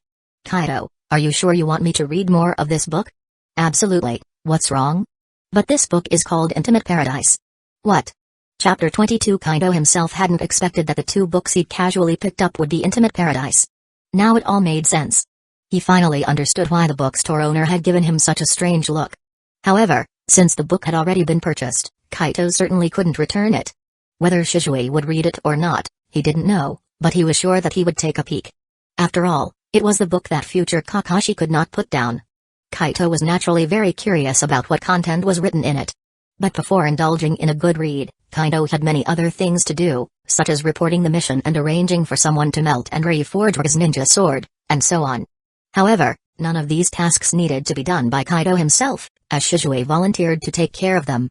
Even more, Shisui stated he would help contact and summon Uchihas who had once fought on the battlefield with them. He would also communicate with the elders behind him. He wanted to see the attitudes of these elders. If possible, he hoped to win them over. After all, even the dovish elders, who are currently less influential, still control considerable resources. If Shisui could convince them, it would undoubtedly save Kaido and himself a great deal of effort. However, such matters depended on future developments. For now, all Kaido could do was hope and look forward to a good outcome. Temporarily setting aside his duties, Kaido simply took a seat on a bench by the roadside on the main street of Hidden Leaf Village and began reading the book he had just purchased. What kind of mess is written in here? Just a few chapters in, Kaido's expression had become extremely peculiar. Because he discovered that the contents written by Jiraiya were really terrible. Although there were parts Kaido was interested in, he couldn't help but feel that Jiraiya's writing wasn't up to par, particularly in terms of details which left him speechless. As an avid reader who has delved into complete books such as The Hobbit and Dream of the Red Chamber, and has even paid homage to esteemed authors like Tolkien and Kouzuken, Kaido couldn't help but find Jiraiya's current writing somewhat dreadful. Don't you realize how enjoyable it can be to explore the intricacies of describing persons? It's a missed opportunity. Finally, Kaido couldn't bear to continue reading. He closed the Intimate Paradise in his hand, all the while murmuring under his breath. However, it was at this moment that he noticed that the people around him were giving him somewhat strange looks. Especially after these people saw the book in Kaido's hands, they couldn't help but start whispering amongst themselves. This left Kaido somewhat helpless. Was a book of this caliber really worth such a fuss? However, if one can earn a decent income from writing this kind of book, perhaps I should give it a try too. I could even churn out, not to mention novels. It was unclear whether it was the result of obtaining the Mangekyo Sharingan, or resolving Shisui's situation, but Kaido's mood was genuinely high. Although he knew he was still a long way from truly escaping danger, Kaido was never a person who liked to live in bitterness and hatred. Keeping oneself tense all the time was never a good thing. Proper rest and relaxation would give them more energy to do what needed to be done. Thinking so, Kaido got up to get something to eat, then planned to find a training ground to experiment with all he had gained from this operation. Excluding Shisui's issues, during this operation Kaido obtained the Mangekyo Sharingan and a sword technique imbued with wind style. Without being modest, he had made a killing. But no matter how much he gained, he had to put in the effort to adapt and become proficient. He probably wouldn't dare to mess around with the Mangekyo Sharingan. The incident where Sasuke blinded himself within a month was still fresh in his mind. However, without using any jutsu, merely activating the Mangekyo Sharingan to understand the changes within, was something Kaido should do. And ever since I activated the Mangekyo Sharingan, I've distinctly felt an increase in my physical attributes and chakra. However, the growth in physical attributes is still limited, it's mainly in the area of chakra. Kaido silently mused. He knew that after activating the Mangekyo Sharingan, these eyes would bring a certain level of feedback to his body. But how exactly the feedback worked, Kaido didn't know. He just remembered that Madara Uchiha once mentioned straight line Sharingan, then commented that it was no wonder he was so agile. This left Kaido somewhat baffled. He didn't understand what straight line really meant. Did it refer to having straight lines or something? Yet, in his memory, Madara Uchiha's original Sharingan seemed to be three tomoe connected together, showing no indication of what was straight about it. On the contrary, after he obtained his younger brother's eyes, evolving into the eternal Mangekyo Sharingan, there indeed were three straight pillars. As for Sasuke's eyes, Kaido was also perplexed. They clearly resembled a curved hexagram, yet after fusing Itachi's eyes, it straightened Itachi's pattern. So, what did this straight line really mean, and how should it be interpreted? Kaido truly couldn't figure it out. Thus, Kaido was more inclined to feel the changes originating from within himself. After activating the Mangekyo Sharingan, the biggest enhancement he experienced was in his chakra. Both the quality and quantity of his chakra were steadily improving, and notably, this advancement had nothing to do with his training. A significant overall boost, with a focus on chakra. Physical attributes lag a little, but that's not a big deal. After all, I have the path reversal. Having mastered the path reversal, a power similar to Sage Mode, Kaido wasn't really worried about the lack of enhancement in physical attributes. Although this power easily depleted his chakra, wouldn't Kaido use it if he ran into trouble in battle? As long as he didn't overly depend on and utilize his power, Kaido believed that he could solve a series of troubles before his chakra was entirely drained. Besides, I have the system as a backup, so I can be a bit more at ease. That being said, I need to train my swordsmanship well. Pondering internally, Kaido had fully made up his mind. However, as he was still contemplating about giving the shinobi world a taste of hitting below the belt cruelty, he suddenly heard someone calling him. Kaido? The voice was pleasant but seemed surprised, and within it, Kaido detected a touch of languidness. This voice also took Kaido by surprise. He turned his head and saw a young girl with long black hair tied in a ponytail. Seeing her face, Kaido instantly recognized who she was. This young girl was a former teammate, and her name had left a significant impression on him. She was a member of the Nara clan, and her name was Narayanko. Chapter 23 Shisui, do you even know what you're saying? Just as Kaido was idly wandering and reading along Hidden Leaf Village's main street, Shisui was in a room of the Uchiha clan, facing an elder in silence. This elder's name was So Uchiha. The expression on his face right now was one of bewilderment, as if he simply couldn't believe what he was hearing. Shisui was practically raised under his watchful eye. Many of Shisui's thoughts and beliefs were taught by him. He had always treated Shisui as his own protege. Their shared belief was a hope for harmony between the clan and the village, a coexistence of family and community. This belief had always been constant and they had always striven towards this direction, constantly working for this ideal. They longed to establish connections through communication with the higher-ups of Hidden Leaf Village, desiring to be genuinely accepted and acknowledged. Unfortunately, the setbacks and blows they are facing now are immense. In the village, following the outbreak of the Nine Tails event, the Uchiha clan and the village have grown apart, a reality they cannot change. And within the clan, the village's actions have also led to widespread dissatisfaction among the majority of the clan's members. All they can do now is rely on Shisui as their connection, hoping to gain the trust of the third Hokage and the ninjas of Hidden Leaf Village. By doing so, they aim to bring the clan back into the embrace of Hidden Leaf Village, restoring the family's former glory. After all, their predecessors were the ones who had resisted Madara Uchiha. Shisui is a descendant of Uchiha Kagami, one of the most distinguished among them. Shisui even managed to awaken the Mangekyo Sharingan. In the entire clan, the number of those who have awakened the Sharingan is not great, let alone the Mangekyo. So Uchiha reckons that perhaps only Shisui has the Mangekyo within the clan. Moreover, Shisui has also managed to bring Itachi Uchiha, the clan head's son, into his camp. This gives them a much stronger bargaining position. However, So Uchiha does not particularly like Itachi Uchiha. The lad always puts Hidden Leaf Village first in everything he does. However, the clan head's son is also a man of strong resolve. He cannot change Itachi Uchiha's mindset, and so he places greater hope on Shisui. After returning from his last mission with the Anbu, Shisui did not report back, but instead took leave to carry out a mission with that Kaido Uchiha. Kaido Uchiha is also a prodigy within the clan, reaching the level of 3 Tomoe at a young age, and he is both a friend and classmate of Shisui's. However, Kaido is a maverick. He has not joined any faction within the clan. He didn't even join the guard department, ultimately choosing to become a mission ninja. Despite his close relationship with Shisui, there was nothing So Uchiha could do.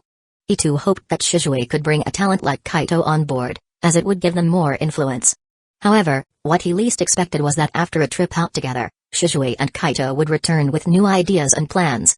And these plans were so outrageous, so radical, that even So Uchiha felt cold sweat seeping out all over his body. I know exactly what I'm saying. Shisui was looking intently at So Uchiha. He nodded, then repeated his statement once again. I'm saying, the chaos and division within the clan have reached such an extent that we can't keep united to do what we should be doing.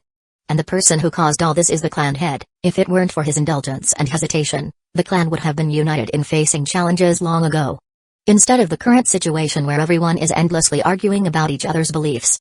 Shisui's words were spoken with such resolve that even So Uchiha, an elder of the clan, felt a shudder at that moment. Being a seasoned player in clan politics, he naturally understood the extent of the chaos within the clan. But understanding is one thing, being able to act and daring to act are another. According to Shisui's words, he intends to dethrone their clan head, Uchiha Fugaku. Ridiculous. So Uchiha quickly interrupted Shisui's words. He looked around and then spoke in a lower voice. Have you gone mad, daring to lay a hand on the clan head? Do you know what this implies? It implies a coup. And who do you plan to install as clan head once you've ousted Fugaku? Who else is even qualified to be the clan head? I admit, Fugaku Uchiha has done a poor job. He hasn't consolidated the clan and allowed this degree of division. But what would it be like if the clan were consolidated?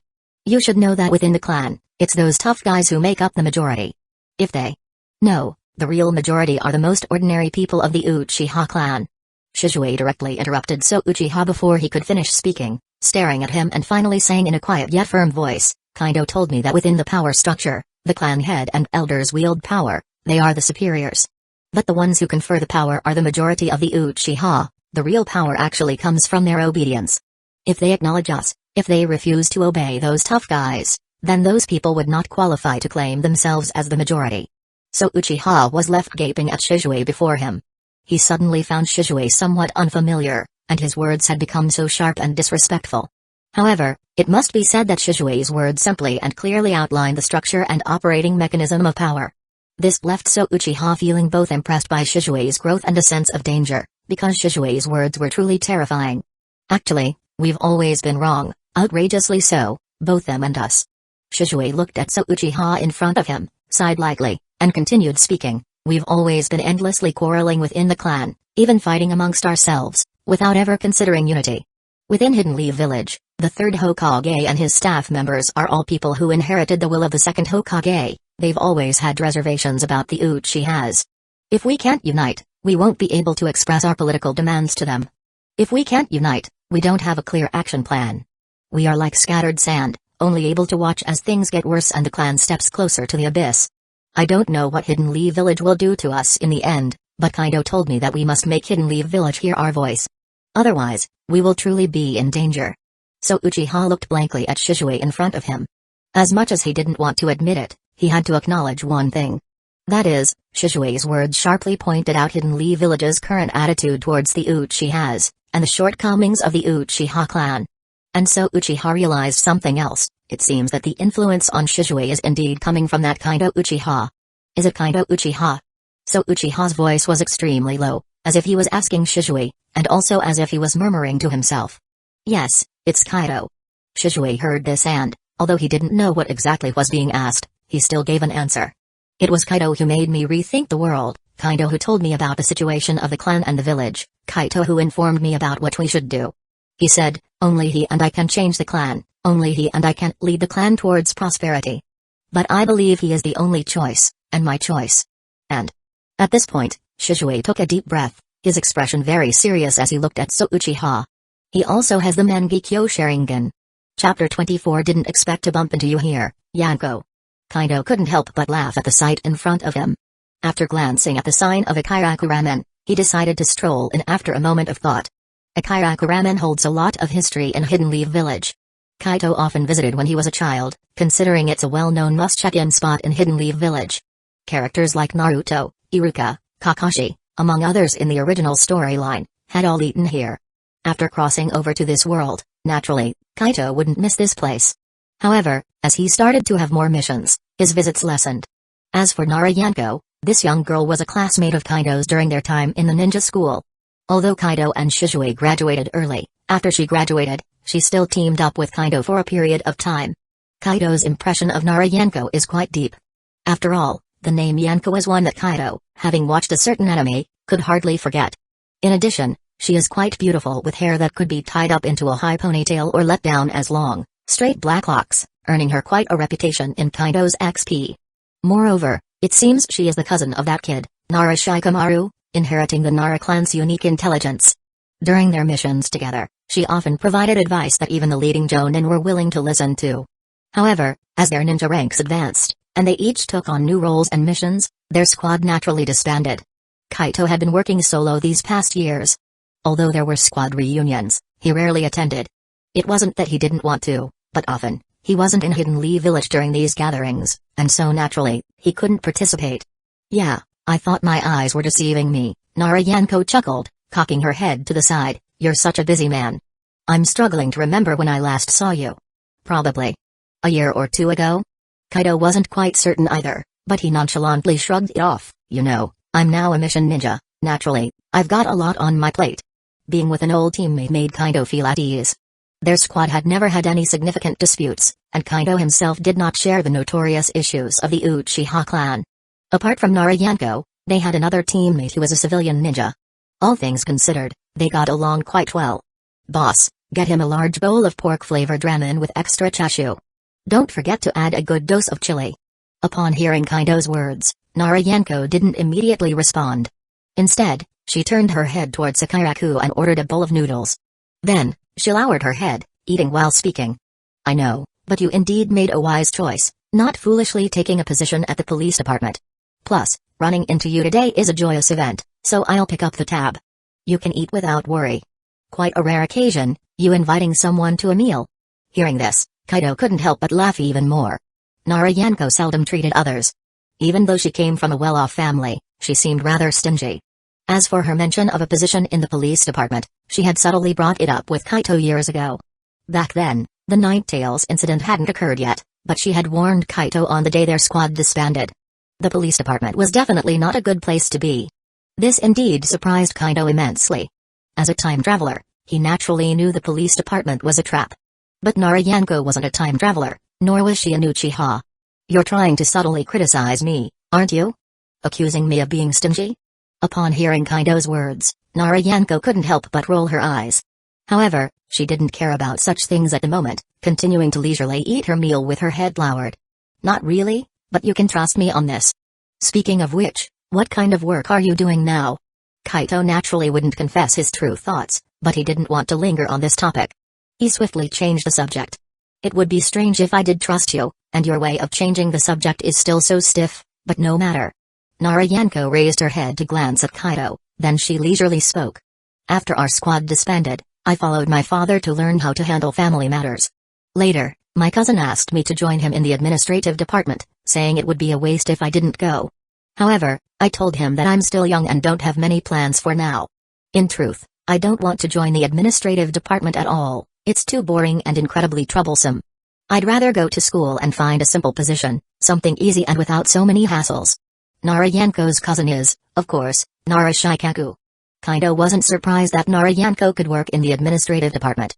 After all, Yanko is very intelligent, and according to the traditions of the Nara clan, their future either lies in selling medicine or working in the administrative department, which is a major tradition of their family. However, it seems that Narayanko also inherited the Nara clan's laid-back attitude, clearly not yearning for work in the administrative department. As the two of them were conversing, Ikiraku had finished preparing the ramen and served it up. It must be said that Ikiraku's ramen is among the most hearty meals Kaito has had over the years. Whether it's the portion size or the ingredients used, one could see the degree of seriousness Ikiraku put into making ramen.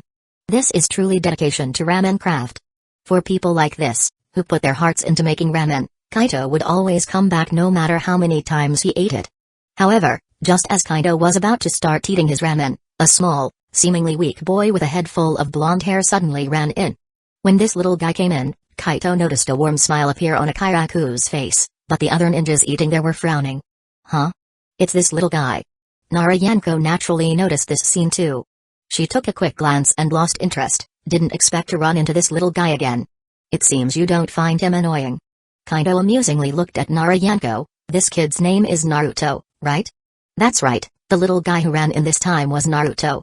Indeed, Kaito naturally knew Naruto, though for various reasons, he had rarely encountered him.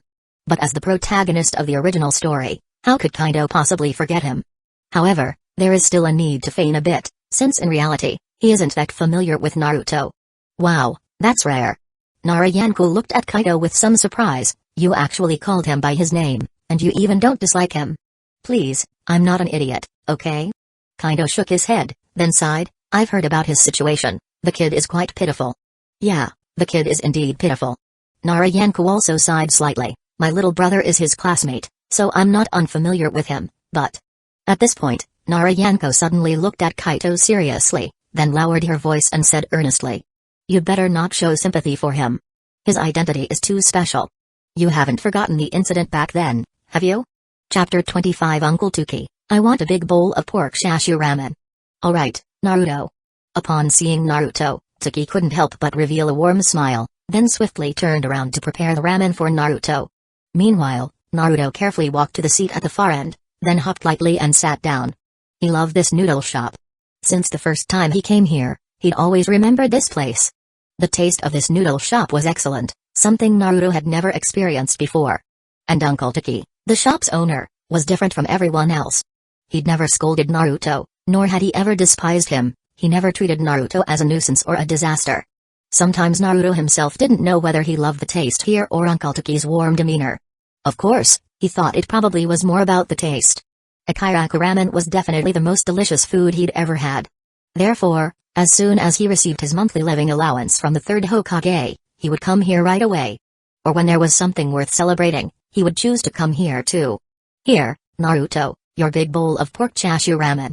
In no time, Tuki had the ramen ready, still smiling as he served it to Naruto. By this time, the other customers in the noodle shop had left one after another, leaving a young man and woman sitting in a corner. With open seats, there were naturally many passers-by who initially planned to come in. However, when they saw Naruto inside the noodle shop, they all couldn't help but reveal a look of disgust, and then they each left one by one. Evidently, Naruto's presence displeased them, and this also hindered Taki's business. But Taki didn't care about this at all. On the contrary, he happily handed over the tidying up to Aizen, while he leaned on the counter and began chatting leisurely with Naruto. Naruto, any good news? I remember you just came at the beginning of the month, why are you back again today? That's because I have something to celebrate. Naruto, holding his chopsticks, drooled over the ramen in front of him. He skillfully separated the chopsticks and, unable to wait any longer, began to eat. Let's eat. So delicious. Slow down, don't burn yourself. Taki, watching Naruto, couldn't help but shake his head. He thought for a moment, then simply stood up and started making more noodles, asking as he worked, you haven't said what's worth celebrating. Well, I have a lot of real friends now. Naruto, wolfing down his meal, spoke with his mouth full, but he still looked particularly proud. Today, I went out to play during class with Shikamaru and Choji. At first, Choji was scared, but I pulled him along. And Choji even shared his potato chips with me. Even though we were punished later, I'm still very happy. I finally have real good friends. Hey, you're talking about skipping school, you know. Listening on the side, couldn't help but pout. Whether it was hearing about the Ninja Academy or Naruto's arrival affecting the business, she didn't look too pleased. The young man and woman sitting nearby were taken aback as they looked at Naruto. They hadn't expected to hear such news. And if you keep going like this, whether you can graduate and become a ninja is another matter. Alright, that's a matter for the future. Aizen's words made Naruto a bit anxious. But before Naruto could retort, Taki, Uncle Taki, laughed and spoke, preemptively breaking up the squabble between Naruto and his daughter. Then, he scooped up the freshly cooked ramen and some sliced meat into Naruto's bowl. Amid Naruto's confusion, he said with a smile, but for now, congratulations Naruto, you're one step closer to your dream. Keep going. Thank you, Uncle Taki. I will definitely have more friends, I will definitely become the Hokage, and I will definitely be recognized by everyone. Naruto, looking at the ramen in his bowl, couldn't help but feel happier. But for some reason, his eyes felt rather sore. Hey, kiddo, I've got a question for you. But just then, a voice suddenly came from the side. The voice didn't contain any unusual emotions. Although it wasn't as gentle as Taki's, it was enough to surprise Naruto. Huh? Naruto turned his head and saw a handsome man wearing a Hidden Leaf Village headband looking at him. What question, big brother? You just said you wanted to become the Hokage, right? This handsome man with black hair revealed a friendly smile. This kindliness made Naruto's heart unconsciously skip a beat, but he still nodded seriously. So, you're saying that a person who becomes Hokage can gain everyone's approval? The smile on the handsome man with black hair became even brighter, or is it that a person who gains everyone's approval can become Hokage? I say, are you sick or something? As soon as the handsome man with black hair finished speaking, the pretty woman sitting next to him suddenly interjected, he's so young, can he understand these things? Just enjoy your ramen. Oh. The handsome man with black hair pouted a bit, but in the end, he nodded at Naruto with a smile, then bowed his head and started eating quickly. However, Naruto was a bit stunned. The question that the handsome big brother just asked seemed simple, and they appeared to be the same at first glance. But Naruto always felt that there was a tremendous difference between the two. Even though he couldn't quite understand it now, he did make sure to remember those words. Bowing his head, Naruto started eating the ramen quickly. By the time he finished his delicious ramen, he found that the big brother and sister sitting next to him had already left. Moreover, the entire ramen shop was left with only him. Others who originally wanted to come in after seeing him, eventually chose to leave. However, Naruto was already used to such situations. He stood up and then took out money to give to Taki. No need, Naruto. To Naruto's surprise, Taki actually shook his head. Uncle, this won't do. Naruto had no intention of taking advantage. He firmly shook his head and said, alright, do you think I'm the type to lose out? Taki returned Naruto's money with a smile, and then pointed to the empty seats where the young man and woman had been sitting. The one who was talking to you just now has already paid for you. You can rest easy. The big brother just now? Naruto looked at the empty seat and muttered to himself. In that big brother, Naruto felt a treatment towards him that was different from others. He simply treated Naruto as a normal person, but this in itself moved Naruto deeply. For some reason, Naruto felt a little sourness in the corner of his eyes, but he still held back this feeling and looked up at Taki. Uncle, what is the name of that big brother? Him? If I'm not mistaken, I believe his name is Kaido Uchiha. Chapter 26. Didn't I tell you? It's best not to get involved with him. After leaving the Akiraku ramen shop, Narayanko gave Kaido a very dissatisfied glare. Apparently, she had not expected Kaido to do such a thing. In Yanko's memory, Kaido had always been a very intelligent person, and he was also very kind to people, always calm in his actions. It was hard to see that he was a member of the Uchiha clan. His insight and judgment even earned the admiration of Yanko from the Nara clan. Only after a few years of not seeing him, she met Kaido today, and she found that he was still the same as before, but his mind seemed to have changed. He had become stupid. Who was that little brat just now? Although it was not allowed to be discussed in the village, and the villagers took the rumors as fact, considering Naruto to be the incarnation of the Nine Tails. But the reality was not far from that, because Naruto was the Jinchuriki of the Nine Tails. Inside him was sealed a Nine Tails. And on the night of the Nine Tails incident, the involved ninja all saw the reflection of a pair of scarlet Sharingan patterns in the eyes of the Nine Tails. What did this imply? It implied that the Nine Tails was being controlled, and the one controlling the Nine Tails was an Uchiha. Even though many years have passed, the scene of the Nine Tails rampaging through Hidden Leaf Village and causing the death of the fourth Hokage and his wife is still vivid in the memory of all the villagers. The destruction caused by the Nine Tails can be said to be the first time the village of Hidden Leaf Village suffered such a severe attack. Even if ordinary people didn't know that the Nine Tails was being controlled, would the high-ranking officials of Hidden Leaf Village not know about these things? What does it mean for you, an Uchiha, to interact with the Nine Tails? Such behavior is hardly different from courting death. I know, rest assured, I'm aware of what I'm doing. Facing the nagging Narayanko, Kaido shook his head somewhat helplessly. He wasn't angry because he knew this was Yanko's way of showing concern for him. When others showed kindness towards him, Kaido would not find it troublesome or annoying. The sage once said, repay resentment with justice, and repay kindness with virtue. Although Kaido knew the original meaning, he preferred to understand it as, if others are good to you, be good to them in return. If others are not, deal with it accordingly. Even though it was somewhat twisting the sage's words, Kaido still adhered to his own understanding when he acted. Moreover, he was not unfamiliar with the ancient family teaching of repay a drop of kindness with a spring, repay a broken tooth with a skull. The Nara clan was quite interesting. Once you get to know them and gain their approval, even if they complain about the trouble, they will still find ways to help you. This was the case with Naruto and Shikamaru in the original work, although every time Shikamaru was dragged into trouble by Naruto, he would do his best to help Naruto. And the quality of the Nara clan's shinobi has always been commendable. During the Chunin exam, when Shikamaru stayed behind alone, he had prepared himself for the possibility of death. Fortunately, Asuma arrived in time, otherwise Shikamaru might have really been done for. Actually, don't start with me. Have you forgotten that your Shikamaru and that brat from the Akimaki clan are skipping classes together? Kaido didn't want to linger on this topic and quickly shifted the conversation to matters concerning Yanko's family. In our school days, we didn't dare to skip classes. Your younger cousin is quite something. Humphrey, Shikamaru is my cousin, not my little brother. Why should I care about his family's affairs, troublesome or not? However, what Kaido didn't expect was that Yanko didn't bite, leaving him somewhat at a loss. Thankfully, Narayanko is not the type who insists on having her advice taken to heart. She was simply kindly reminding Kaido.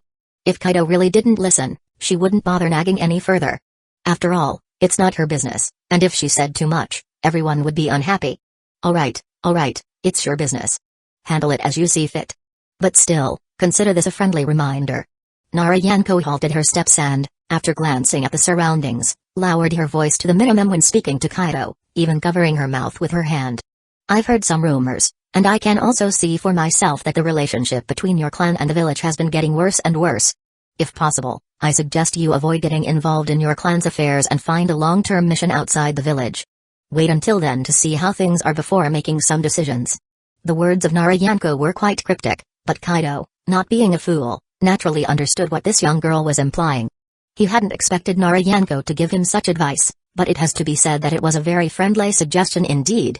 As for the rumors Yanko had heard, they were probably based on a combination of some of Narashikaku's actions, and an analysis of the current internal environment of the village.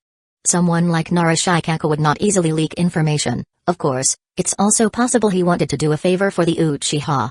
But Kaido leaned more towards this being something Narayanko had analyzed herself. Being former teammates, he was aware of this young girl's capabilities. It has to be said that this analysis was very accurate, and her advice was also quite good. But the key problem is that Kaido can't just run away. Your suggestion, are you telling me, if possible, to leave the Hidden Leaf village? Perhaps feeling the tropic was too heavy, or perhaps because Kaido himself had plans and wasn't willing to take this up, he said in a joking tone to Yanko. It's up to you.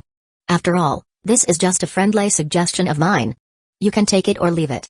No one is forcing you. Yanko glanced at Kaido, then continued walking forward without looking back. Hey, if you tell me this kind of thing, can I report you for inciting me to defect?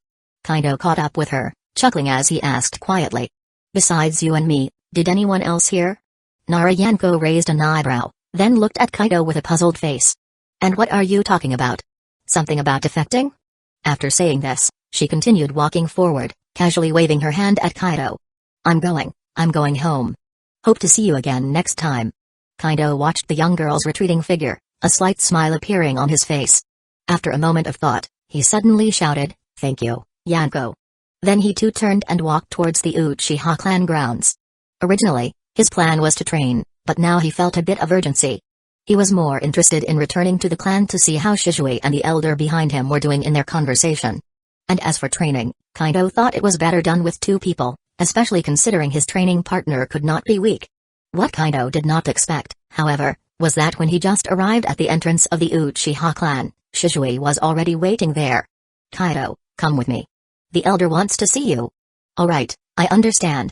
Chapter 27. Following Shisui all the way to a residence within the Uchiha clan, Shisui nodded at Kaido at the door and opened it for him. Clearly, Shisui was going to stand guard outside, leaving the rest of the matters for Kaido to handle on his own. Kaido was quite surprised at Shisui's efficiency, having no idea what Shisui had discussed with the elder behind him. He also didn't know what this meeting would turn into, but he wasn't going to shy away from meeting them.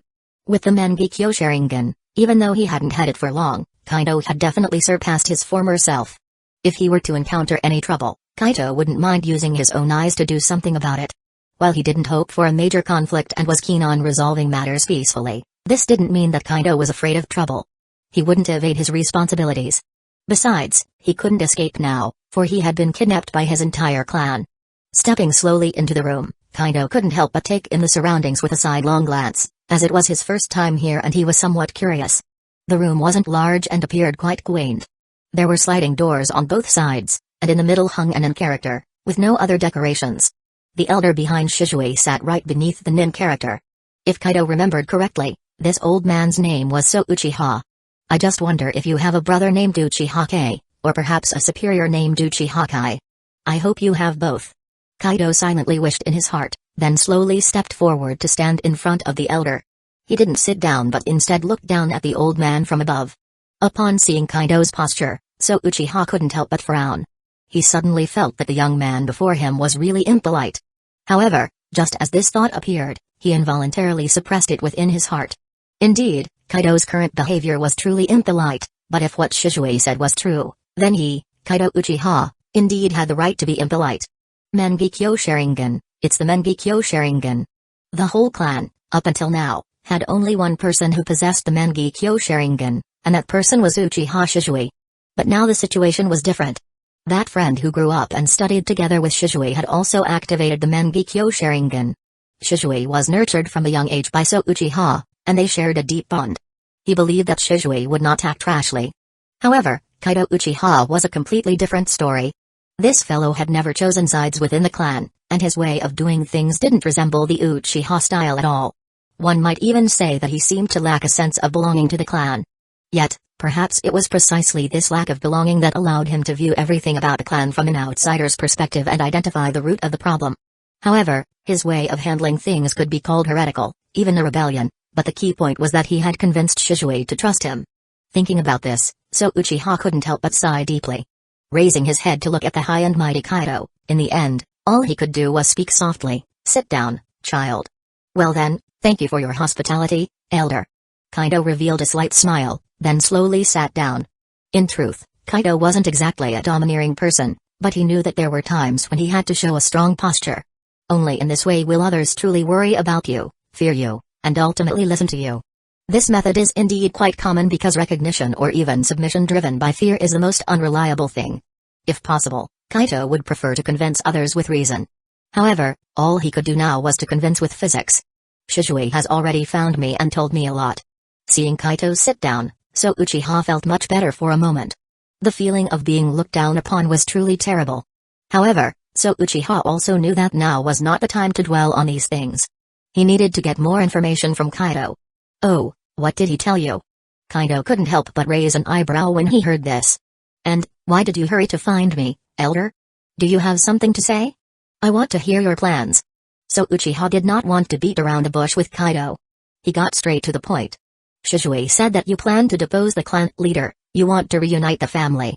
This is an extremely dangerous idea, but I have to admit it is indeed a good idea for the family.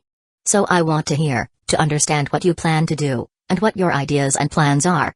Shisui hopes that I can help you, but if I'm to help, I need to at least see some hope, right? Just hoping to see hope? Kaido did have a bit of belief in what So Uchiha said, but it was only a tiny bit, because he knew that the old man definitely hadn't said everything. After carefully recalling the conversations he had had with Shisui along the way, Kaido began to feel a headache because he realized he had said too much. But after thinking it over, he guessed that what could have made this old man so compliant was probably nothing more than the Mangekyo Sharingan. With this thought, Kaido felt confident. He knew he was definitely on the dominant side, which would give him the upper hand. Want to hear my plans and intentions? Kaido revealed a smile, then slowly closed his eyes. In an instant, a stifling chakra filled with a destructive aura emerged from Kaido, a force that even So Uchiha felt instilled fear in his heart.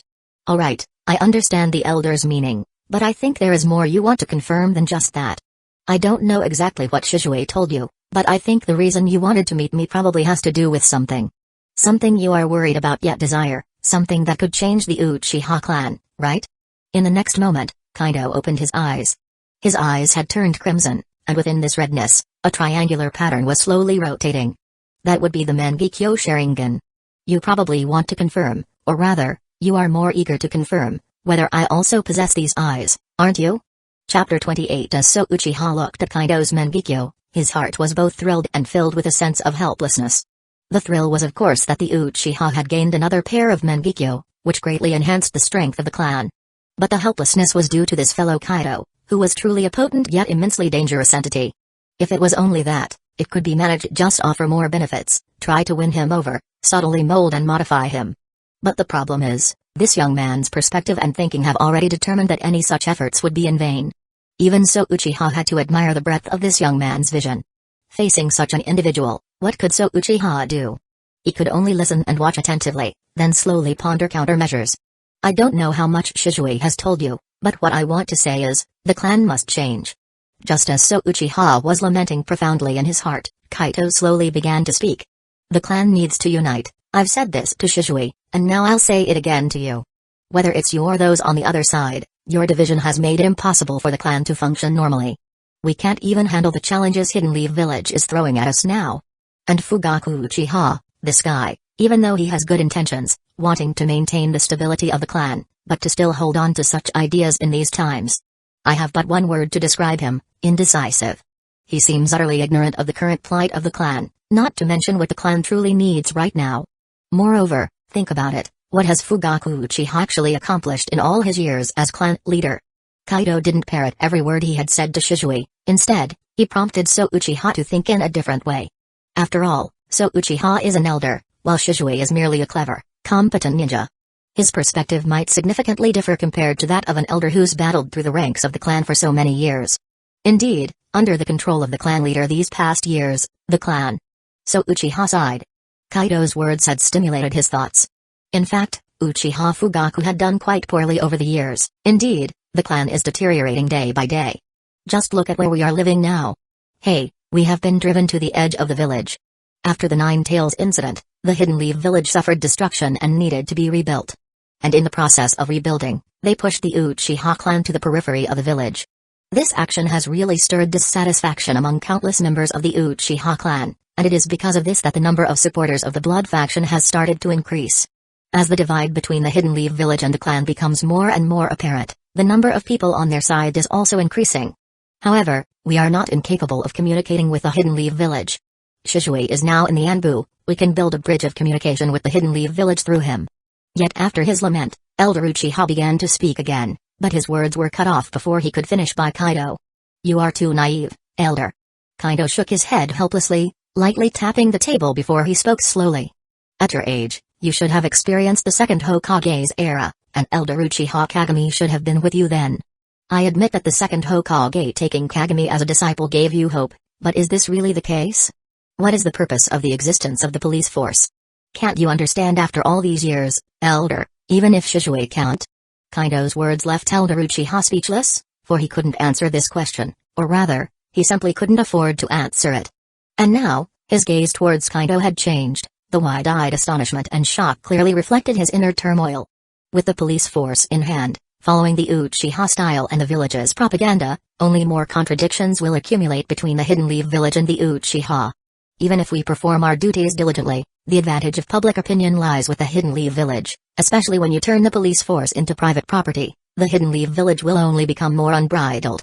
You sent Shisui to be a bridge for communication, even Itachi Uchiha went, but what is the reality? Both of them have just become double agents.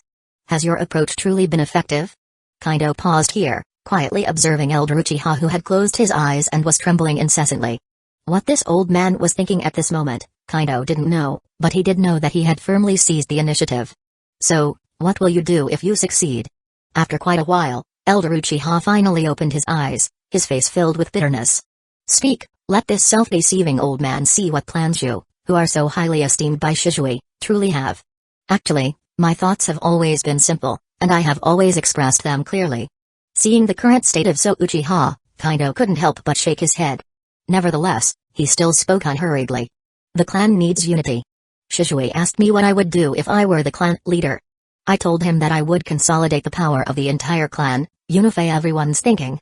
I know what you're worried about, but I can tell you very clearly that I have never thought about instigating a civil war between the clan and the village. And I'm also very clear that once war breaks out, the clan is destined to perish. But if we keep compromising according to your thoughts, the fate of the clan won't be much better. A great man once said, seek peace through struggle, and there will be peace, seek peace through compromise, and there will be ruin. At this point, Kaido looked at Uchiha with utmost seriousness, and then he continued to speak. After consolidation, I will formulate our action program and political demands. I will let all clan members know what we want to do, what we want to get, where we can be aggressive, and what lines we must absolutely not cross. At the same time, I will let the village know what we want, and what we absolutely cannot accept. To seek peace through struggle brings peace, to seek peace through compromise brings ruin. And so Uchiha was indeed moved by Kaido's words. He did not know which great man Kaido was quoting, but upon reflection, he found it to be utterly true. What did their compromises yield? In their hearts, they could foresee the outcome, but they had been harboring false hopes all along. I think, I understand your meaning. After a good while, Uchiha slowly began to speak. Then I'll ask you one last question. How do you plan to make Hidden Leaf village hear our voice? In addition to the necessary firm stance, there are also some small tricks. Upon hearing Uchiha's words, Kaido couldn't help but laugh. Don't we have the security department? And isn't the security department letting us enjoy privileges while also carrying the burden of blame? What if we transform the security department into Hidden Leaf village's security department, allowing all clans, civilian ninjas to join? Let everyone together enjoy this power, together bear this burden of blame. Then, our voices could spread throughout Hidden Leaf village from within the security department, and would the third dare let us continue to be scapegoated? Chapter 29 Silver moonlight illuminated the earth as Kaido leisurely walked out of Uchiha's room. As for what results the conversation with Uchiha would yield, truth be told, Kaido didn't know. Even though Uchiha seemed to waver now, making a final decision was not a simple matter for him. Their faction was a whole, to put it bluntly, an interest group with a common belief. It's hard to say whether they were the ones who refused to follow when Itachi Uchiha left years ago.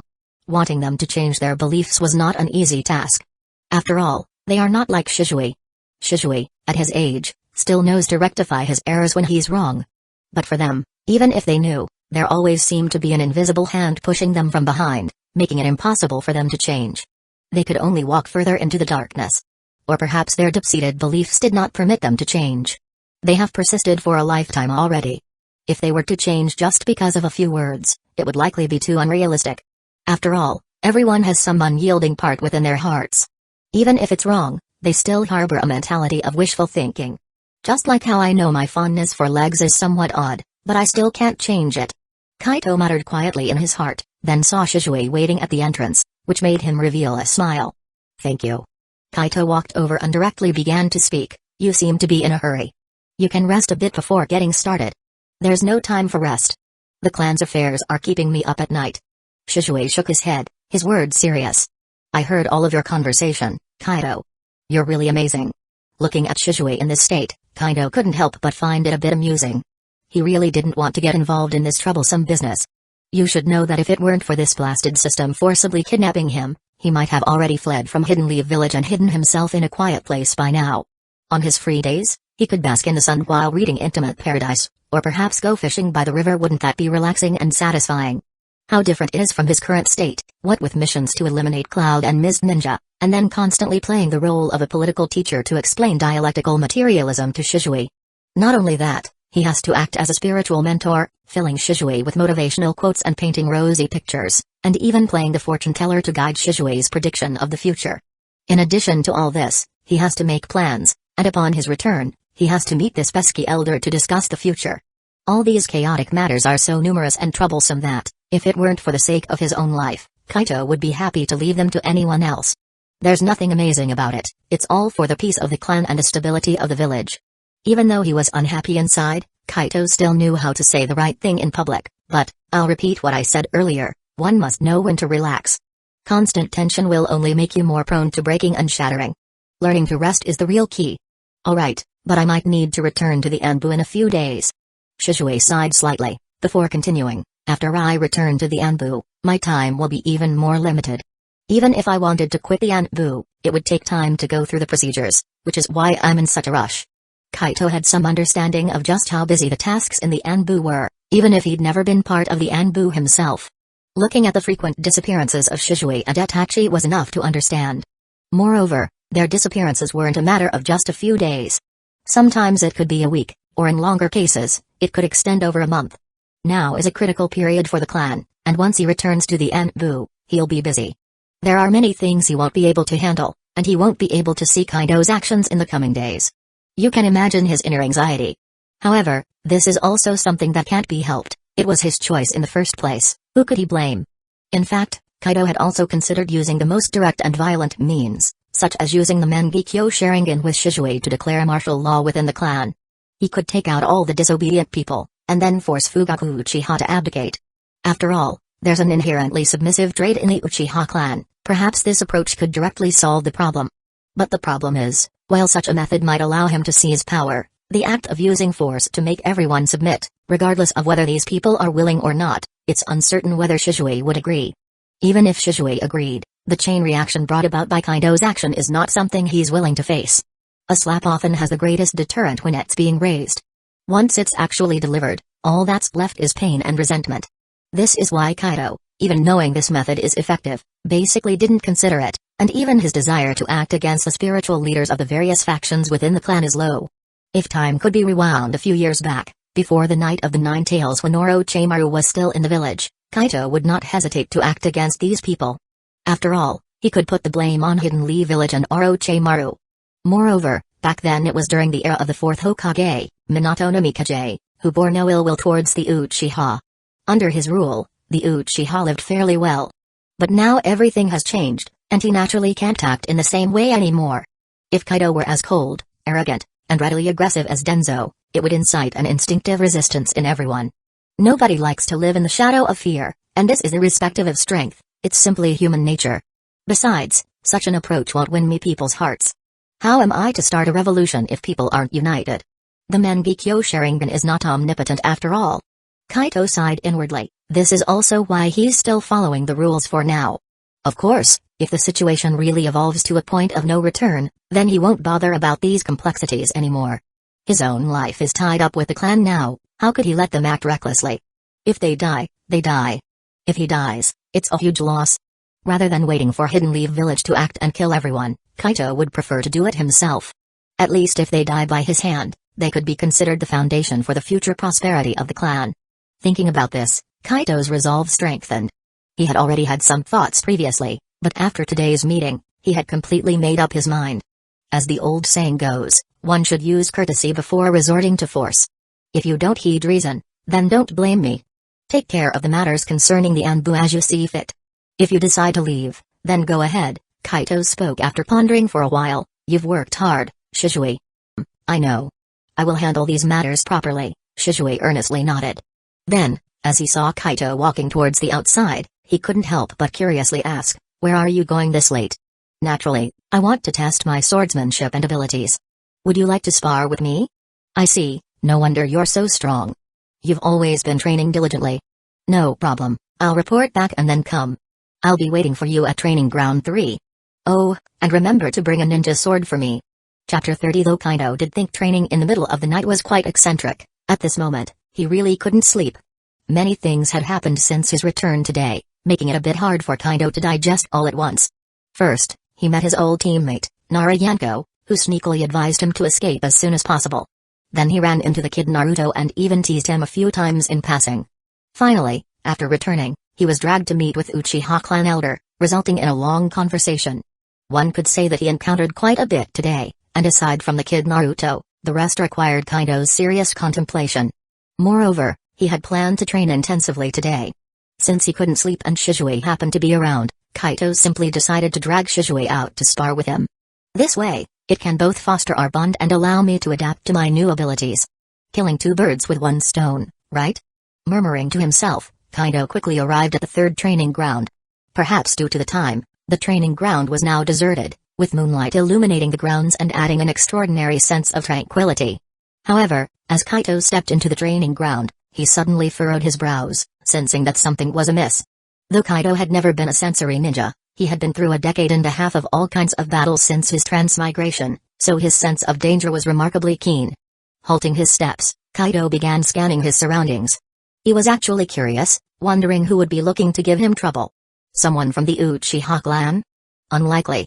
Although the internal strife is intense, they wouldn't just choose to attack randomly. Could it be someone from Hidden Leaf Village? But it seems I haven't provoked them. Wait. Kaido suddenly recalled something. He hadn't forgotten his encounter with Naruto today, though it was just a brief exchange of words. Could it be that Hidden Leaf Village is already this vigilant, or rather, is there hostility towards the Uchiha already at this point? Come out, don't make me nauseous like sewer rats. Thinking to himself, Kaido directly called out, but he had already prepared himself for a fight. Their sneaky trailing behind him made it hard for Kaido to believe they didn't have some ulterior motive. At the very least, they weren't likely to bear any goodwill. Unfortunately, Kaido's words didn't seem to elicit any response, which led him to question if his instincts had failed him. But Kaido wasn't about to let it go so easily. He took a deep breath, drew out several kunai, and in an instant, his eyes turned crimson red. His gaze swept across the area, trying to determine the most likely locations for someone to hide. With the aid of the Sharingan in just a moment, he pinpointed several spots. He didn't hesitate, swiftly flinging the kunai in his hand towards those places. This time, he didn't use any special techniques because there was simply no need for it. After all, this was Hidden Leaf Village, and Kaido couldn't go full out without a reason. Cling, cling, cling. The kunai quickly penetrated into those hiding spots. In the next moment, the sound of metal collisions, accompanied by sparks, flickered in the night sky. Alongside the continuous sounds, several figures suddenly leaped out from these hiding spots, and their emergence confirmed Kaido's suspicions. Because these individuals were collectively dressed in black ninja combat uniforms, their chests adorned with a piece of silver armor, and their faces concealed behind animal masks. Anbu? Kaido curiously asked. In fact, he wasn't sure if these people were from the Anbu, but he had a hunch that this likely had something to do with his encounter with Naruto today. Kaido Uchiha, you should come with us. At this moment, the leader of the Anbu, with an indifferent tone, spoke. His voice was akin to a machine, devoid of any emotion, and its icy chilliness caused Kaido to furrow his brows. If you want me to come with you, then perhaps you should make clear who you are. Kaido remained unaffected by the words of this individual. He had some things that he needed to confirm. Moreover, even if I were to go with you, you should give me a reason. We don't need a reason to carry out our duties. The Anbu member shook his head outright, his tone becoming even colder, uncomfortably chilling to the bone. You have two choices. 1, to come with us peacefully, or 2, we take you by force. Upon hearing this hardline stance, Kaido was taken aback for a moment, then couldn't help but laugh. Now, he was certain who these people in front of him were. He was well acquainted with Shisui, Hence he naturally knew about the modus operandi of the Anbu. When the Anbu apprehended someone, it was always based on tangible evidence. They wouldn't lay a hand without giving a reason. However, there's one department that wouldn't care much for explanations. They apprehend without needing a reason. Even when they kill, they merely justify it with "you threatened Hidden Leaf Village's safety" and dismiss it. No reason needed for discussion. Thinking of this, Kaido's eyes started to turn dangerous. Danzō was one of the characters he loathed the most in the original storyline, bar none. Full of sanctimonious expressions, all rhetoric and speech, but all business in mind, probably nobody would like such a person. Upon this realization, Kaido wasted no more time in idle chatter, and immediately assumed a combat stance. Given his identity, he wouldn't be aware of the existence of Root, but this could serve to his advantage. He could frame those in front of him as imposters of the Anbu. It seems you haven't quite grasped my background. One of my friends happens to be a member of the Anbu. The three tomoe in Kaido's eyes spun rapidly, the chakra within him primed and ready, and his voice began to deepen. The Anbu doesn't operate the way you do. While I'm not sure why you're doing this, impersonating the Anbu is a serious crime. It seems like you're not planning to come with us, huh? The leader eyed Kaido's movements, exhibiting no reaction, as if performing a routine task. He casually delivered a monologue, and lightly waved his hand. If that's the case, then kill him. As the words fell, the other Root ninjas didn't respond, but they practically rushed toward Kaido in unison almost instantly. Observing their aggressive stance, Kaido knew this matter probably wouldn't end peacefully.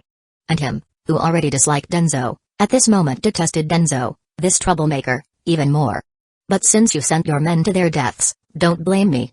Kaido thought to himself as the three tomoe in his eyes spun faster and faster. He suddenly flashed a smile, ignoring the group of ninjas rushing toward him. He said softly, "A bunch of beetle-like fools, today you'll get a proper taste of the power of the Uchiha." In an instant, the three tomoe in Kaido's eyes merged into one, and the suppressed chakra brimming with a sense of destruction burst forth. Chapter 31. The moment the Mangekyo Sharingan activated, Kaido experienced a feeling as though everything was within his grasp. In that moment, within his eyes, it seemed as though he could see through everything.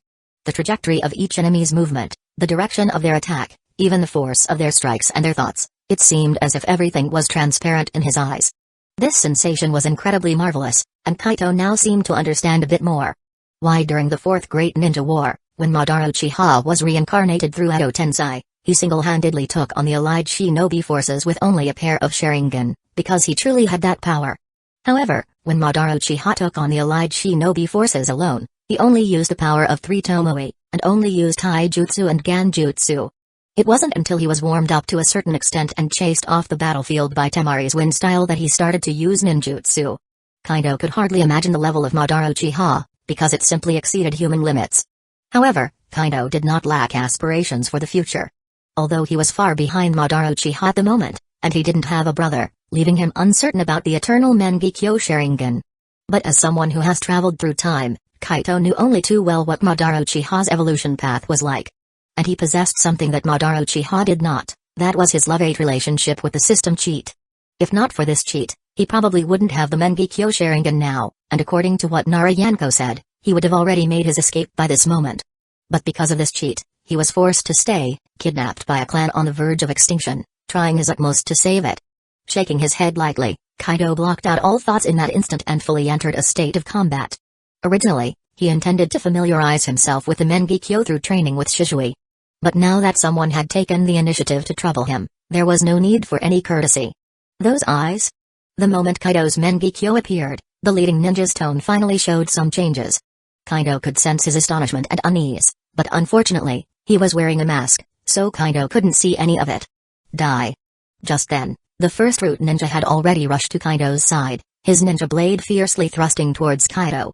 And in that moment, the Mangekyo in Kaido's right eye began to spin rapidly, the power of reverse path subtly activating, and his body began to move. He had already seen through this guy's attack direction completely, so his body simply made a light pivot. However, it was precisely such a slight deviation that caused the Root ninja's blade to completely miss Kaido. At some unknown time, a kunai suddenly appeared in Kaido's hand. In the instant he dodged this Root ninja, he swung the kunai at an eerie angle towards him. Two figures crossed, the Root ninja suddenly knelt on the ground, clutching his throat tightly, but blood continually oozed out from between his fingers. At this moment, another Root ninja from the side was already making a swift follow-up move, viciously slashing his blade at Kaido. And again, Kaido slightly dodged, quickly throwing up the kunai in his right hand for his left to catch. Blood-red eyes gazed at this root ninja, and suddenly this one too stiffened, as the kunai held swiftly in Kaido's left hand pierced through his chest. In just a few short seconds, Kaido had already taken down 2 root ninjas. This efficiency caused a chill in the remaining root ninjas. Every root ninja had gone through cruel training. Those who could execute official missions were elites among the elites. They had no thoughts of their own, no emotions left. They were all ninjas' name tools. They were all killing machines. In their eyes, there was only the mission, nothing else mattered. However, such tools were consecutively taken down so nonchalantly by a boy who looked to be only 15 or 16. This caused some involuntary shock to their inner selves, although they clearly were not going to abandon their mission. Their halt was not to stop their attack, but to change their strategy. And Kaido was more than happy to see what they planned to do. Besides, he found the effect of the reverse path to be more useful than he had imagined. Although my original physical technique wasn't bad, it really wasn't easy to reach this level. But now I can easily do all this. Reverse path is indeed similar to the sage mode as I thought. Under the blessing of this jutsu, I indeed received an overall enhancement. After seeing this jutsu, Kaido had conjectured inwardly, but he had no opportunity to use it, so the conjecture could only remain a conjecture. Practice is the sole criterion for testing truth. Kaido understood this clearly. And with his usage, he also noticed a detail. That is, it seemed like a very special power was quietly flowing in his eyes, and the speed at which this power was consumed was not as great as he imagined. Is this the eye power? Kaido guessed silently to himself. But he could affirm that this power should be the legendary eye power. The waning and consumption of eye power can blind the Mangekyo Sharingan. Kaido couldn't afford to ignore this point. However, he found that the mere use of Mangekyo Sharingan, or the use of reverse path in conjunction with physical techniques and Ganjutsu, didn't seem to consume as much as he had imagined. This was absolutely good news for Kaido, but he still needed continuous experimentation to figure out the tolerance limit of reverse path. The most important thing is to observe the usage in conjunction with other ninjutsu, along with the skills that I possess, and how it combines with Susanoo. Only then can I understand everything. Reverse path, this eye jutsu, according to the feedback of the Mangekyo Sharingan, can strengthen all jutsus. The skills that Kaido gained through the system were, to some extent, localized, hence reverse path could naturally be used in conjunction with these skills. Similarly, eye jutsu is also classified within the category of jutsu.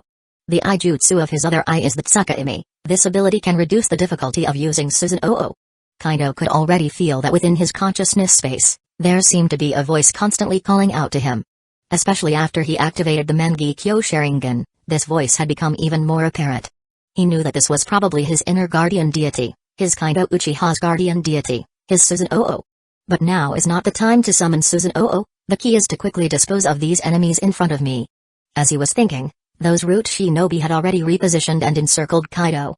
The very next second, they swiftly surrounded Kaido. Their encirclement this time was distinctly layered. Regardless of the perspective, they had mutual coordination and support.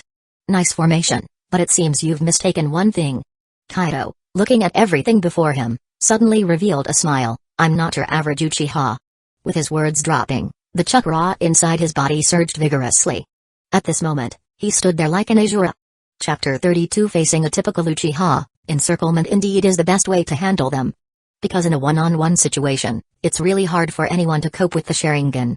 Unless someone can manage not to look at the eyes without affecting their attack, or like the shinobi of the hidden mist, directly apply the hiding in mist jutsu to block the Sharingan. Therefore, in most cases, encircling is the best method when facing a shinobi with the Sharingan. However, regrettably, as Kaido said, he is not an average Uchiha. He is an Uchiha who possesses the Mangekyo Sharingan.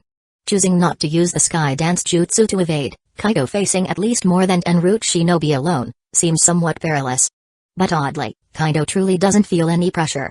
Even though they are all elite from the root, and their combat skills are not weak either.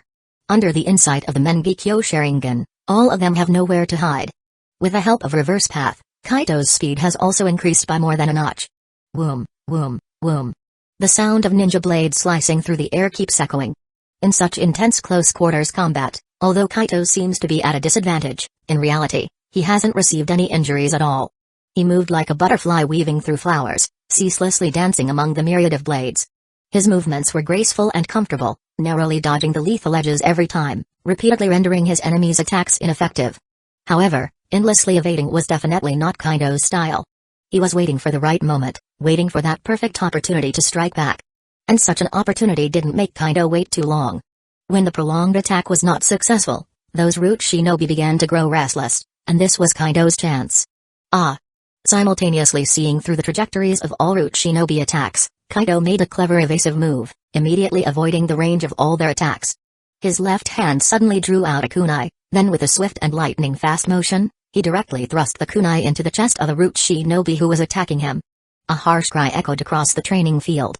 Accompanied by this scream, Kaido's right hand grabbed the hand of another root shinobi. With the assistance of the reverse path, Kaido's strength also received a boost. Under his control, this root shinobi's hand was firmly held down. Moreover, Kaido noticed the kunai in this guy's hand, and he abruptly twisted it, the sound of breaking bones resounding abruptly by his side. The next moment, Kaido's body swiveled.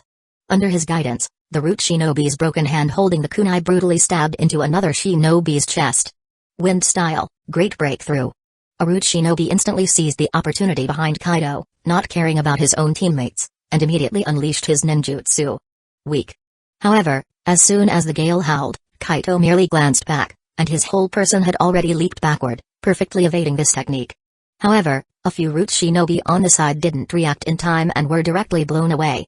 As they just fell to the ground, Kaido's kunai was already flying over. The smell of blood in training ground number 3 was getting heavier. Only in a few short minutes, under the siege of these root elites, Kaido was unscathed, but several elite root shinobi had already fallen under his hand. The lead root shinobi was also besieging Kaido, but as he watched Kaido, who moved like a butterfly weaving through flowers, his feelings were extremely complex. As a team captain, the leading shinobi naturally had access to more information and data. Especially regarding Danzō's various actions toward the Uchiha, these root shinobi naturally went to understand the Uchiha. He knew that Kaido's eyes were Mangekyo Sharingan, but what kind of power the Mangekyo Sharingan truly possessed, he did not know. After all, the Mangekyo Sharingan had been lost for so long, he hadn't truly witnessed such power. But now, it seemed he was beginning to understand. So, this is the power of the Mangekyo Sharingan? Facing enemies many times his own number, even when besieged and restricted in movement, he still demonstrated an effortless demeanor. He saw through and evaded anyone's attack, and even retaliated. Such insight is truly incomparable to the 3 Tomoe Sharingan. And just then, Kaido suddenly grabbed a root shinobi who was attacking him. He tightly gripped this guy's throat but didn't kill him immediately. "Lend me your blade for a moment." As the Mangekyo lightly rotated, a root shinobi raising his blade inadvertently met Kaido's gaze and immediately froze on the spot. The long sword in his hand was easily taken away, and with a slash, blood splashed. Having obtained the ninja blade, Kaido did not immediately attack, instead, he suddenly stopped. Gently flicking the fresh blood off the ninja blade in his hand, Kaido's gaze swept over the root shinobi before him, and he spoke in a calm voice. "I've been playing with you for quite some time, I suppose that's enough, this farce should come to an end."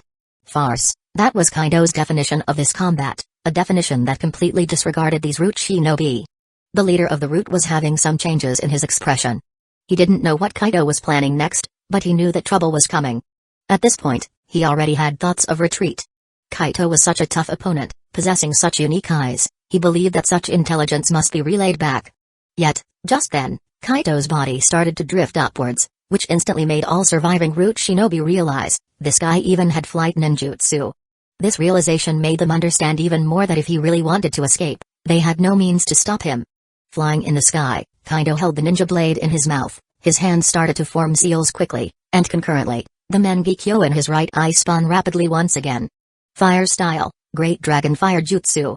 Vast chakra surged overwhelmingly towards the surviving root shinobi, and the next moment, 3 colossal fire dragons suddenly sprang from the ground. These 3 fire dragons were exceptionally massive, completely beyond their understanding of this fire-style ninjutsu. They had never seen such gigantic great fire dragons before. The most fatal part was that these 3 fire dragons had completely sealed their escape routes. I said the farce is ending. Just as these root shinobi were forced to huddle together, Kaido's voice echoed from the sky. He stood atop the sky, single-handedly lifting the blade over his head, and the chakra within his body began to ripple at this moment. That sharp, deadly aura-filled chakra immediately made it clear it was wind style, but the combination of wind style and sword technique left people clueless about what Kaido intended to do. Just then, Kaido suddenly started to laugh. Have you ever felt the blade of Michaela? In the next second, Kaido plunged down like a water bird. The ninja blade in his hand transformed into a gorgeous and elegant gloss, countless wind blades wildly soaring around him. Secret Art, Waterfowl Dance. Chapter 33 The Sharp Blade, accompanied by terrifying wind blades, scoured the earth. Even the fire dragons previously released by Kaido had already crumbled under these fierce wind blades. Kaido landed on the ground. Behind him lay the completely shattered root shinobi. Under the cutting of the waterfowl dance, whether these root shinobi could still be pieced into a complete person, Kaido was not too sure. However, what he was certain of was that, under his attack, not a single one of these guys could escape. Waterfowl dance, as a technique that had caused Kaido to die the most times in his past life playing video games, he had quite an insight into the power of this sword technique. Moreover, this was reality, not a game. In the game, one could respawn, and even after being slashed by the blade so many times, one didn't see the body being split apart. But now, under Kaido's blade, those root shinobi were directly dismembered. Unless they had eaten the Barabar no Mi like Buggy, there was absolutely no chance for those bodies broken into pieces to survive. The only thing to worry about now is whether someone didn't join in, but instead is observing from a distance. Of course, this is not a big deal either.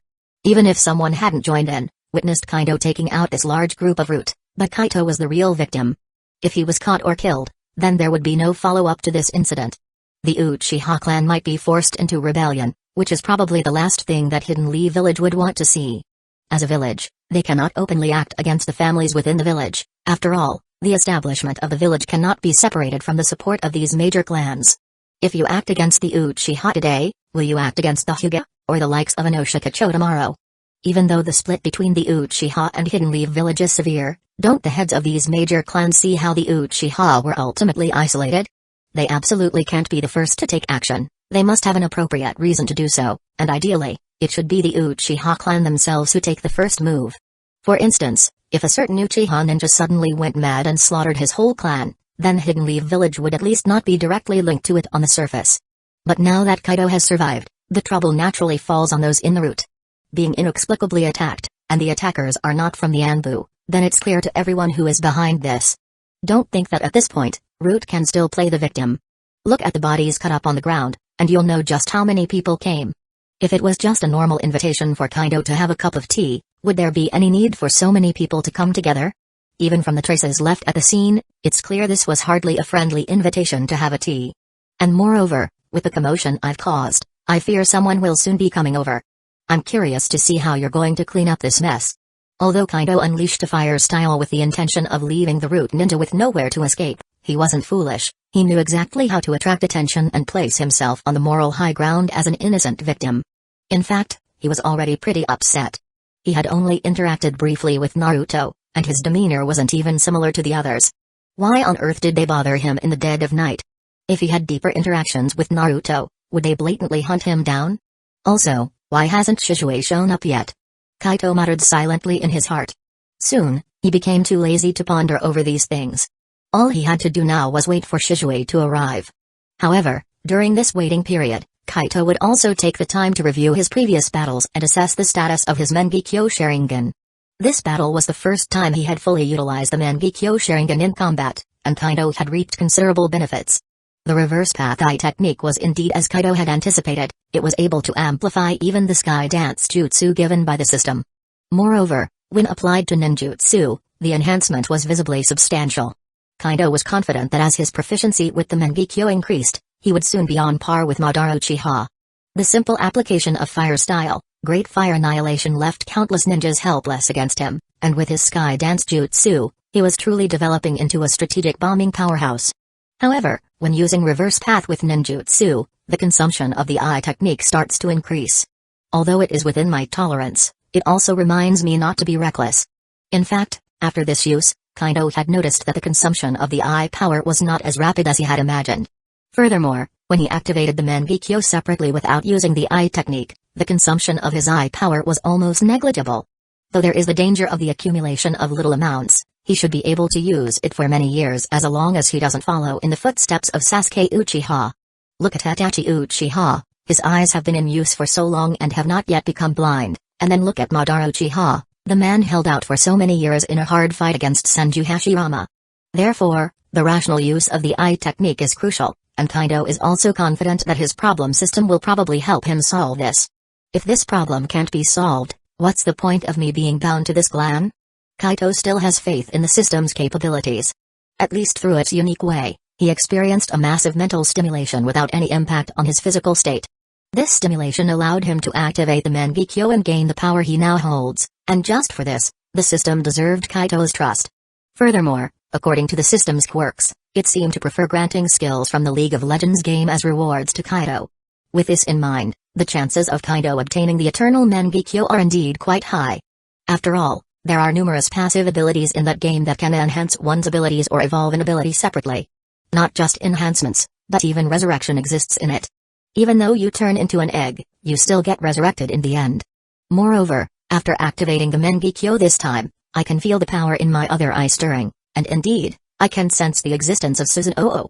Susanoo, arguably the most powerful force of the Uchiha clan, and in Kaido's view, this power is unparalleled in its perfection. Although the Mangekyo can manifest a plethora of inexplicable powers, the power of space is indeed enviable.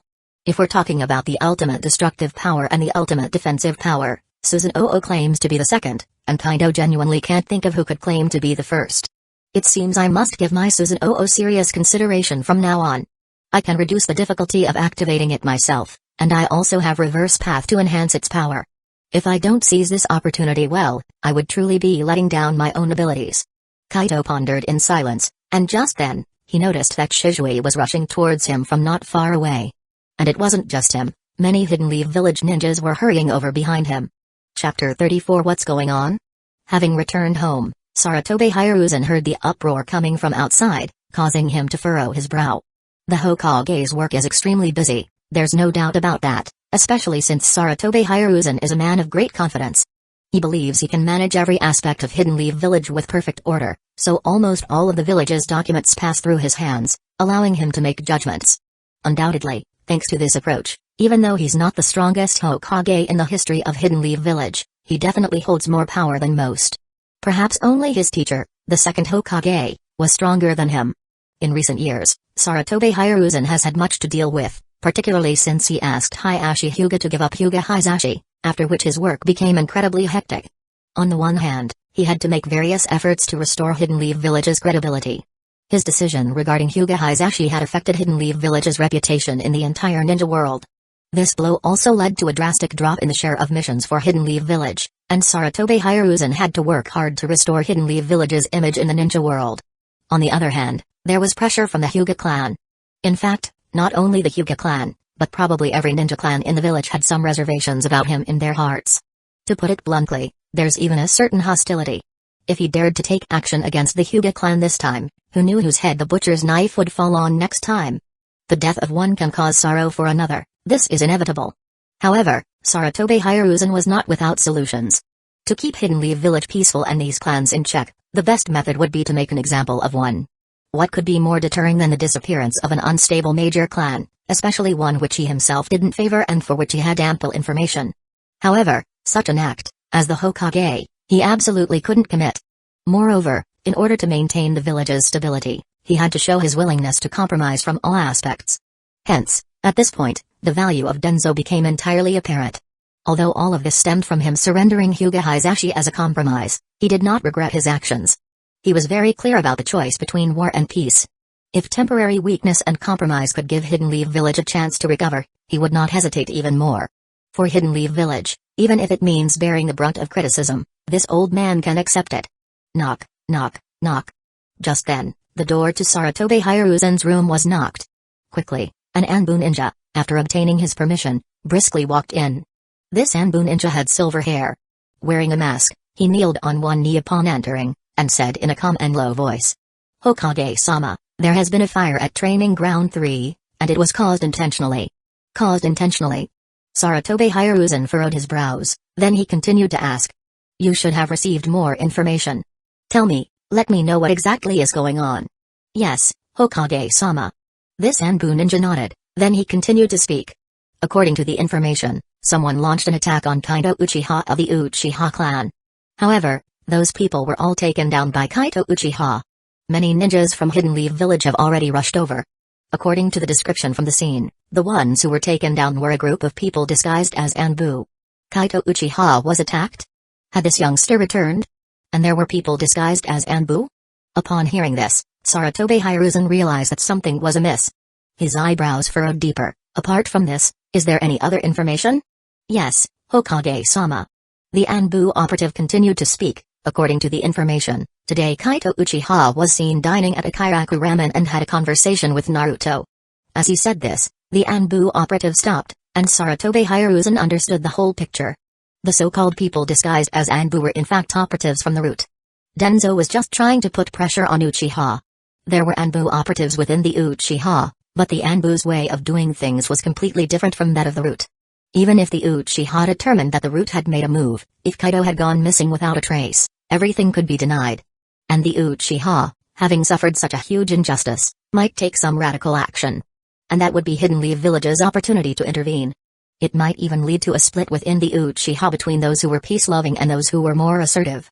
However, while the idea was nice, the reality was brutal. The people Danzō sent were all taken down, which was indeed troublesome. I see. Sarutobi Hiruzen rubbed his temples in frustration, then stood up and said, in that case, I'll go and see for myself. Yes, Hokage-sama. The Anbu operative nodded, standing up and preparing to leave, only to be called back by Sarutobi Hiruzen. Did Danzō go? He had already left when I arrived. What's the situation over there? It seems, a standoff has already formed. Kaido, are you sure about what you said? Upon his arrival, Shisui looked at the shattered corpses on the ground and the clothing on the mangled bodies. He couldn't help but swallow. He couldn't quite determine how many people were lying on the ground since the bodies were too terribly torn apart. Still, he knew there had to be more than 10 people here.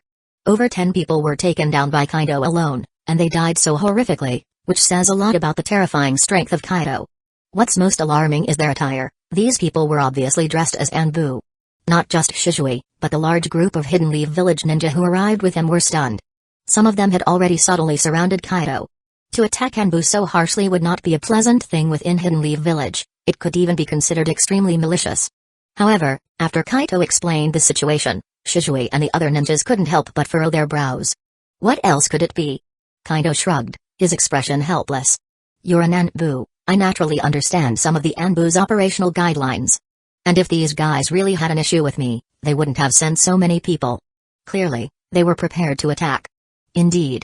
Kaido's words made Shisui nod in agreement. Likewise, the surrounding ninjas sighed in relief. Even those who hadn't had dealings with the Anbu understood one thing. Such a large group coming together was obviously not a simple matter of questioning or investigation. A team of this scale clearly aimed to corner someone to death. Everyone, step back. However, at this moment, a voice suddenly rang out. Following that, a cold old man, his body wrapped in bandages, strode in. Upon seeing this man, both Kaido and Shisui couldn't help but furrow their brows. Although they had different reasons for their displeasure, it was evident that neither of them liked this old man. This old man was Danzō Shimura. Danzō Shimura swept his gaze over everything around him, and his expression also became unsightly. He then glared coldly at Kaito and Shisui and growled. Kaido Uchiha, you attacked the Hidden Leaf Village's Anbu with such severity. Are you truly a shinobi of Hidden Leaf Village? And who are you, spouting off here? Kaido raised an eyebrow at Danzō's words, disregarding Shisui's attempts to stop him, and retorted disdainfully. Whether I'm a shinobi of Hidden Leaf Village or not isn't for you to decide, is it? Whether it's up to me or not, you can give it a try. All of you, listen to my command, seize him. Danzō seemed to have grown angry at Kaido as well, and he directly ordered all the ninjas present to take action. However, unfortunately, Danzō Shimura was just Danzō Shimura. As the leader of the Foundation, he rarely made public appearances. This resulted in the majority of the shinobi present hardly recognizing him. Under such circumstances, how could they heed Danzō's words? At this moment, Kaido couldn't help but reveal a mocking smile. Just then, the chakra within his body began to surge, and his eyes turned blood red. Giving commands like a barking dog, without understanding the circumstances, without clarifying what has actually happened. Who do you think you are, the Hokage? Chapter 35. Do you think you are the Hokage? Kaido's words were brimming with mockery, and they silenced Danzō directly while igniting an inferno in his heart. Already in a bad mood due to the loss of more than 10 of his men, Danzō's fury was fully kindled by Kaito's provoking words. Hokage, it was always Danzō's dream, yet it was something he had struggled to attain and had failed. For the position of Hokage, he even went so far as to attempt to assassinate his old friend, Hiruzen Sarutobi. But he could never forget that day when he sat proudly on the Hokage's seat, fantasizing about Hidden Leaf Village's prosperous future under his leadership. His old friend Hiruzen Sarutobi silently came up behind him, and then, with an incredibly serious, yet seemingly casual tone, he said to Danzō, "Danzō, you've overstepped. I am the Hokage." The sentence was delivered very calmly, but it etched deeply into his heart. He knew that he could probably never ascend to the Hokage's seat as long as Hiruzen Sarutobi was alive. And today, this cursed Uchiha brat dared to utter such words in front of everyone. How could Danzō not be furious? How could he not be thrown off guard? It seems that he really doesn't have a chance to be Hokage, but this is not something Uchiha brat can freely judge. Furious to the extreme, Danzō at this moment became strangely calm. His single exposed eye coldly stared at Kaido. His tone, icy as frozen steel, sent chills down the spine. "The truth of the matter is what I have seen. You killed so many Anbu and still want to shirk responsibility? Indeed, I am not the Hokage, but I am a ninja of Hidden Leaf Village, and for Hidden Leaf Village, I must apprehend you, even eliminate you. Take him down." With the end of Danzō's words, the root ninja that came with him collectively took action. This scene made all the Hidden Leaf Village ninjas at the scene frown involuntarily, and Shisui's face also began to look unsightly. But Kaido looked at Danzō with some surprise. This guy seemed calm, but was he actually blinded by anger? More than 10 root ninjas had assaulted him, and their ultimate fate was total annihilation. Now, just 3 root ninjas formed a small team. Did they really think they could take him down? Or is he certain that in front of so many people, I wouldn't dare to start a massacre? This possibility flashed quickly in Kaido's mind, and what left him slightly speechless was, if the other party really just wanted to apprehend someone, then if he had a murderous intent, that would be troublesome indeed. Or one could say that acting that way would be falling right into this old man's trap. But now when he was being openly attacked, how could Kaido just stand there and take it? Gripping the ninja sword in his hand, Kaido decided to respond first and see what happened next. If the other party just wanted to apprehend someone, he would respond normally. If they harbored malicious intent, Kaido would teach them a lesson. Huh? However, to Kaido's surprise, before he even had a chance to act, Shisui had already rushed up. His ninja sword, sheathed at his side, was instantly unsheathed. Then, using a body flicker technique, he engaged in a battle with the 3 root ninjas. Seeing this, Kaido couldn't help but frown. Shisui was acting impulsively. This was definitely not a good thing, as he was a member of the Anbu.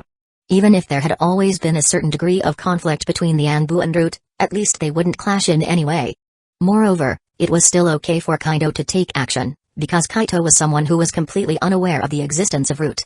But Shisui's situation was a bit special and problematic. With a helpless shake of his head, Kaido instantly entered the battle. This fight was nothing like the previous one. Earlier, Kaido could kill without any restraint, but this time in front of so many people, with the opponents clearly identifying themselves as Hidden Leaf Village ninjas. If Kaido were to act without any consideration, especially when the other party had not acted, then the one who would be in trouble would be him. However, both Kaido and Shisui were powerhouses of the Mangekyo level. Even if they did not fully unleash their powers, and there was absolutely no coordination between them. But each of them locking onto a target, while simultaneously constraining another opponent, that they could definitely do. With such cooperation, they were evenly matched with these 3 root ninjas for a while. In fact, Kaido could see that although the 3 of them coordinated exquisitely, they were very uncomfortable fighting under such constraints. Moreover, Kaido also noticed that their positions might not be low. Earlier, Danzō had already said even able to kill you. But they hadn't killed, their attitude was clearly to apprehend. If they did not have a certain status and a certain level of judgment, it would not be a back and forth between the 2 parties now, but a genuine battle. Halt, what are you all doing? Suddenly, a thunderous rebuke came from afar. Hearing this voice, Kaido and Shisui looked at each other involuntarily, then they quickly stepped back. And the 3 root ninjas also stopped. Ultimately they silently returned to Danzō Shimura's side. Because the person who came this time was the 3rd Hokage of Hidden Leaf Village, Hiruzen Sarutobi. Hiruzen Sarutobi sternly walked over to this training ground. The fire had already been put out by other Hidden Leaf Village ninjas when they arrived. However, this place now could no longer be called a training ground, it was essentially a purgatory. But Hiruzen Sarutobi was after all a Hokage who had weathered through wars. He glanced at the shattered corpses on the ground. Although this made him frown involuntarily, he could still maintain his composure. Finally, his gaze fell on Kaido. Tell me, what exactly is going on, and whose corpses are these on the ground? About this matter, allow me to explain, Hokage-sama. Before Kaido could speak, Shisui stepped forward first.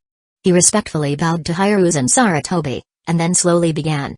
Hokage-sama, Originally Kaido invited me to meet him at the training ground tonight. He wanted to practice his swordsmanship. Naturally, I did not refuse the invitation, but by the time I arrived, the event had already taken place, and Kaido had fully explained everything to me. Shisui didn't speak quickly, but his words were clear and organized. It was clear that his career in the Anbu had taught him how to report most effectively and succinctly. Kaido listened from the side, nodding inwardly. He also noticed that as Hiruzen and Sarutobi arrived, the number of Hidden Leaf Village ninjas surrounding the scene increased. Not only civilian ninjas, but also clan ninjas had already rushed over. Kaido even saw Hiashi Hyuga and Fugaku Uchiha. It seems I've unintentionally created a spectacle. Kaido couldn't help but find it a bit amusing inside. However, this was good. The more people present, the safer Kaido would be. And the people present weren't foolish. With the occurrence of this scene tonight, especially Danzō Shimura's slightly clumsy performance, each of the clans probably had their own considerations now. Especially the Uchiha, they were likely to have more thoughts and debates. Chapter 36. That's how it happened, Lord Hokage. That's all. After Shisui had finished recounting all the information Kaido had told him, he silently retreated to Kaido's side and said no more. Hiruzen Sarutobi now truly felt a bit of a headache. This matter really was as he had suspected, and what was crucial was that Danzō Shimura was indeed a little clumsy this time. Perhaps he was indeed well-intentioned. After all, any Uchiha approaching the Nine Tails would alert any of them. The events that occurred 8 years ago still seemed vivid as if they happened yesterday. The Sharingan in the eyes of the Nine Tails still seemed incredibly clear. No one hoped that the Uchiha would have any contact with the Nine Tails again. No one wanted another Nine Tails incident to occur within Hidden Leaf Village. However, their methods of dealing with such things were different. If it were Hiruzen and Sarutobi, they would slowly observe, then find a way to let the village know that the Sharingan could control the Nine Tails. This could effectively make people even more afraid of the Uchiha, at the same time growing more resentful of the Uchiha, even more suspicious of them. But Danzō did not. He saw this as an opportunity, a chance that could very likely drive the Uchiha to extremes, so he acted without hesitation. However, it's a pity that Danzō failed, which made Hiruzen and Sarutobi very passive. It seems that everyone has underestimated this Kaido Uchiha, underestimated this genius who was once on par with Shisui. Glancing silently at Kaido, Hiruzen and Sarutobi couldn't help but sigh inwardly. He also hadn't expected Kaido's strength to be so formidable. More than a dozen root ninjas were all dismembered by him. You must understand, these were the elite of root. Originally, he was considering using the relationship between Shisui and Kaido to see if he could plant another line within the Uchiha. After all, Kaido's past performance was truly excellent. However, now, after Danzō's maneuver, he felt that this possibility probably didn't exist anymore. I understand. Although Hiruzen and Sarutobi felt quite uncomfortable inside, he still maintained a stern demeanor. He looked at Kaido and then asked seriously, "Is everything that Shisui said true, Kaido Jonin?" "Yes, Lord Hokage." Since he was asked, Kaido also stepped forward decisively. He nodded and then said solemnly, "Everything Shisui said is true. Moreover, the bodies of those guys are right here. Lord Hokage, you can remove their masks to check if they are members of the Anbu, or..." At this point, Kaido suddenly showed a hint of anger, though, of course, this was just for Hiruzen and Sarutobi to see. Or we could ask the Yamanaka clan elders to examine the memories in these guys' heads. Since everyone is here now, this can also validate what I've said and let me know exactly which filthy rat is plotting against me. Once Kaido finished speaking, he was laughing internally. He was obviously taking this opportunity to deliberately make Danzō uncomfortable. Sure enough, a slight change came over Danzō's face at this time. Even if these root ninjas were dead, this would make the information in their brains less, and Danzō didn't even give them too many secrets. Their membership in root itself was the biggest secret. If this is publicly exposed, the trouble would be significant indeed. Hiruzen Sarutobi also stiffened slightly when he heard Kaido's proposal, but he was the Hokage, and he would not lose his composure under any circumstances. After a brief moment of thought, he knew what to do. The investigation is a must. If what you're saying is correct, then these guys are probably not the ninjas from our village. Their ability to freely enter the village certainly involves many issues. We need to carefully investigate this, and it's not something to be taken lightly. Hiruzen Sarutobi defined the matter with a simple sentence. His words were watertight. He first acknowledged Kaido's argument and then negated Kaido's suggestion. However, after saying these words, Hiruzen Sarutobi seriously looked at Kaido, as if the shift between kindness and severity was just a thought away for him. "But Kaido, I remember that you've already been a Jonin for a year. I understand that you are furious about what has happened. However, as a Jonin, when you encounter an enemy, especially one that has infiltrated our village. You actually didn't leave a single one alive, and you not only killed them all but also destroyed the bodies in this manner. Do you know how much trouble this has caused us in investigating where these enemies actually came from? Though the dead can provide us with intelligence, it's nowhere near as useful as a live person. Hiruzen Sarutobi's words were resounding and forceful, leaving Kaido dumbstruck. Sometimes, Kaido thought he was shameless enough, but compared to Hiruzen Sarutobi, he realized he was still quite naive. The practice of giving a date and then immediately striking with a stick was quite common. But the key point was, Hiruzen Sarutobi managed to turn the tables with just a few words and swing the stick at Kaido, which was truly impressive. Hiruzen Sarutobi's words also caused the surrounding Hidden Leaf Village ninjas to nod in agreement. Indeed, they thought that Kaido's actions were too excessive. Even though you are a genius of the Uchiha, even though you are incredibly skilled, wouldn't it be better to leave one alive rather than reducing the bodies to such a state?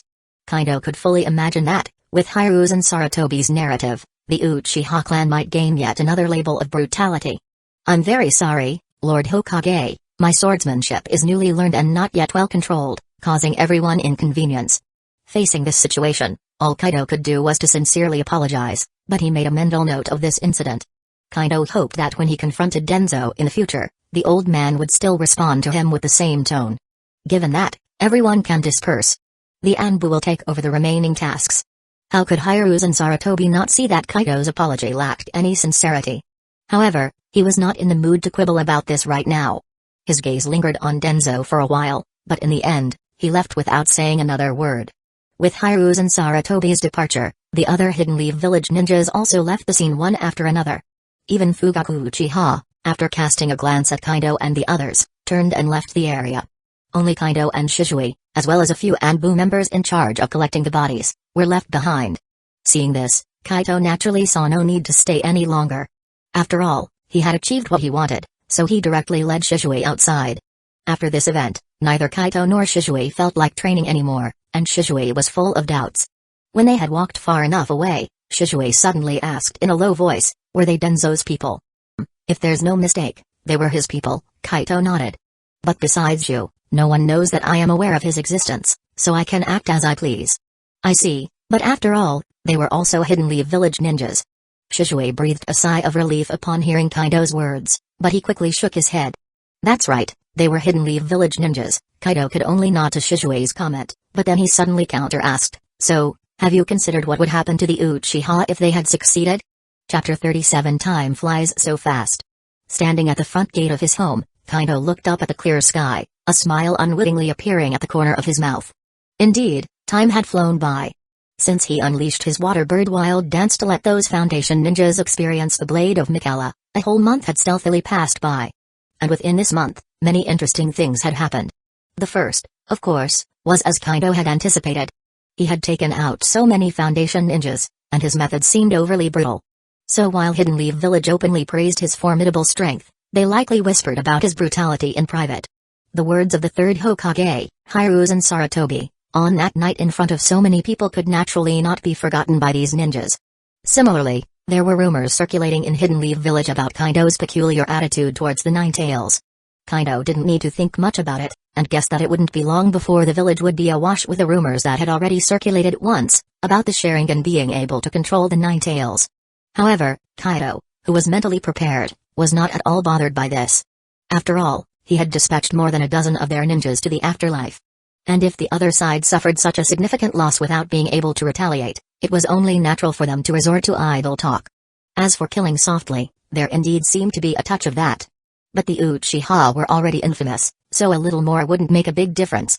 In fact, Kaido didn't want to stay in such a passive state all the time, but he didn't control the media machine, and he couldn't change it. However, these are not important. What's important are the changes in Shisui and the clan after that night. That night, Shisui indeed complained about Kaido's heavy hand, because in his view, these people were all Hidden Leaf Village ninjas. But Kaido asked him, if someone intends to harm you, or has even decided to kill you, would you wait to be killed? This question left Shisui somewhat silent, and in the end, he didn't say much more. Moreover, it was meaningless to dwell on the past, especially since the people were already dead. Especially the question posed by Kaido, it made him have to think seriously. Now, although Shisui still had a lot of problems in terms of experience, in terms of logical thinking, he had gained a good improvement, probably because Kaido had instilled him with dialectics for a month. After thinking about it for a week, he found Kaido in the middle of the night. I think I understand what you mean. If they succeed, the clan will become angry because of your death, angry at Hidden Leaf Village's recklessness, angry at Hidden Leaf Village's actions, and Hidden Leaf Village probably also wants the Uchiha to experience such a situation. Ultimately the clan and the village would explode with irreconcilable contradictions, right? Shisui's words made Kaido nod satisfactorily. Although it took a week to think clearly, this was a significant improvement compared to before. But I don't understand, why would Hidden Leaf Village do this? After getting Kaido's acknowledgement, Shisui obviously wasn't satisfied. Aren't the Uchiha part of Hidden Leaf Village? Kaido was really happy that he could ask this question, even though he once told him about the issues between the second and third Hokages. But there are some things Shisui will definitely verify, and now it is probably the result of his verification. Haven't I told you about this? The origin of everything is too far in the past, and I think you should have almost completed your investigation by now, right?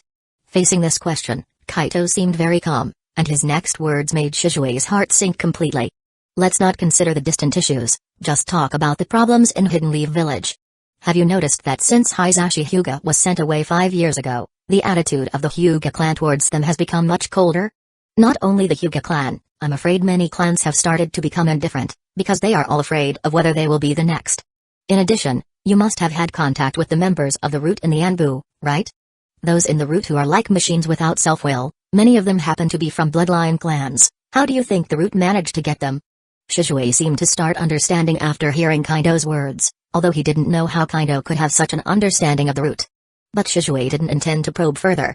Everyone has their secrets, and digging to the root is never a good thing. So these clans are already dissatisfied with the third Hokage. He should have resigned due to the huge losses of the Third Great Ninja War. But after the death of the fourth Hokage, he took up power again, and now he has created such a situation. And the third Hokage, for their own interests and so-called village stability, naturally need to think of ways to solve these problems. The best way to solve these problems, I personally think, is to kill the chicken to scare the monkey, and the best object is naturally us. After all, the Uchihas are restless, and they don't like it. Kaido's words made Shisui fall completely silent. This answer was something he really didn't want to accept, but at the moment it was the most logical. In the following time, Kaido's words seemed to be confirmed. Even though Kaido didn't have an accident, the clan also noticed something wrong this time. Voices of dissatisfaction within the clan began to intensify. Even if the clever plan turned out to be clumsy, it's not necessarily a bad thing. Although Kaido looked like he was fine, doing whatever he should do every day, Shisui knew that if this continued, there would be a big problem. What Fugaku Uchiha is still doing is suppression and balance, and not only Shisui is dissatisfied with this approach, both the blood and the spirits are somewhat discontented now. If this continues and once one side completely takes over the discourse, perhaps Fugaku Uchiha will join in without hesitation. After all, as the clan head, standing on the side of the majority in the clan is the most normal thing. But how could I let such a thing happen? Kaido pondered in his heart, if such a thing happens, doesn't it mean that everything is back on the original track? Kaido was extremely resistant to this kind of thing. Although there was still a bit of time before the night of annihilation, no matter what, Kaido had to speed things up further. Some things are urgent and cannot wait, but some things must not be delayed. He wouldn't think about solving the problem during the night of annihilation, he would want to sort it out in advance. Only in this way could he handle more problems. Today is a good day, and I hope there will be a good outcome today. Kaido thought in his heart, and then he directly walked towards the residence of So Uchiha. Today he is going to demand a result, and no matter whether So Uchiha will give him a suitable result, he will make this guy give him a satisfactory answer. If persuasion by reason doesn't work, then persuade by reason. Although Kaido really didn't want to take action, mainly worried about affecting prosperity, he had already made psychological preparations and thought about how to do it. If it really comes to that step, then it's better to have short pain than long pain.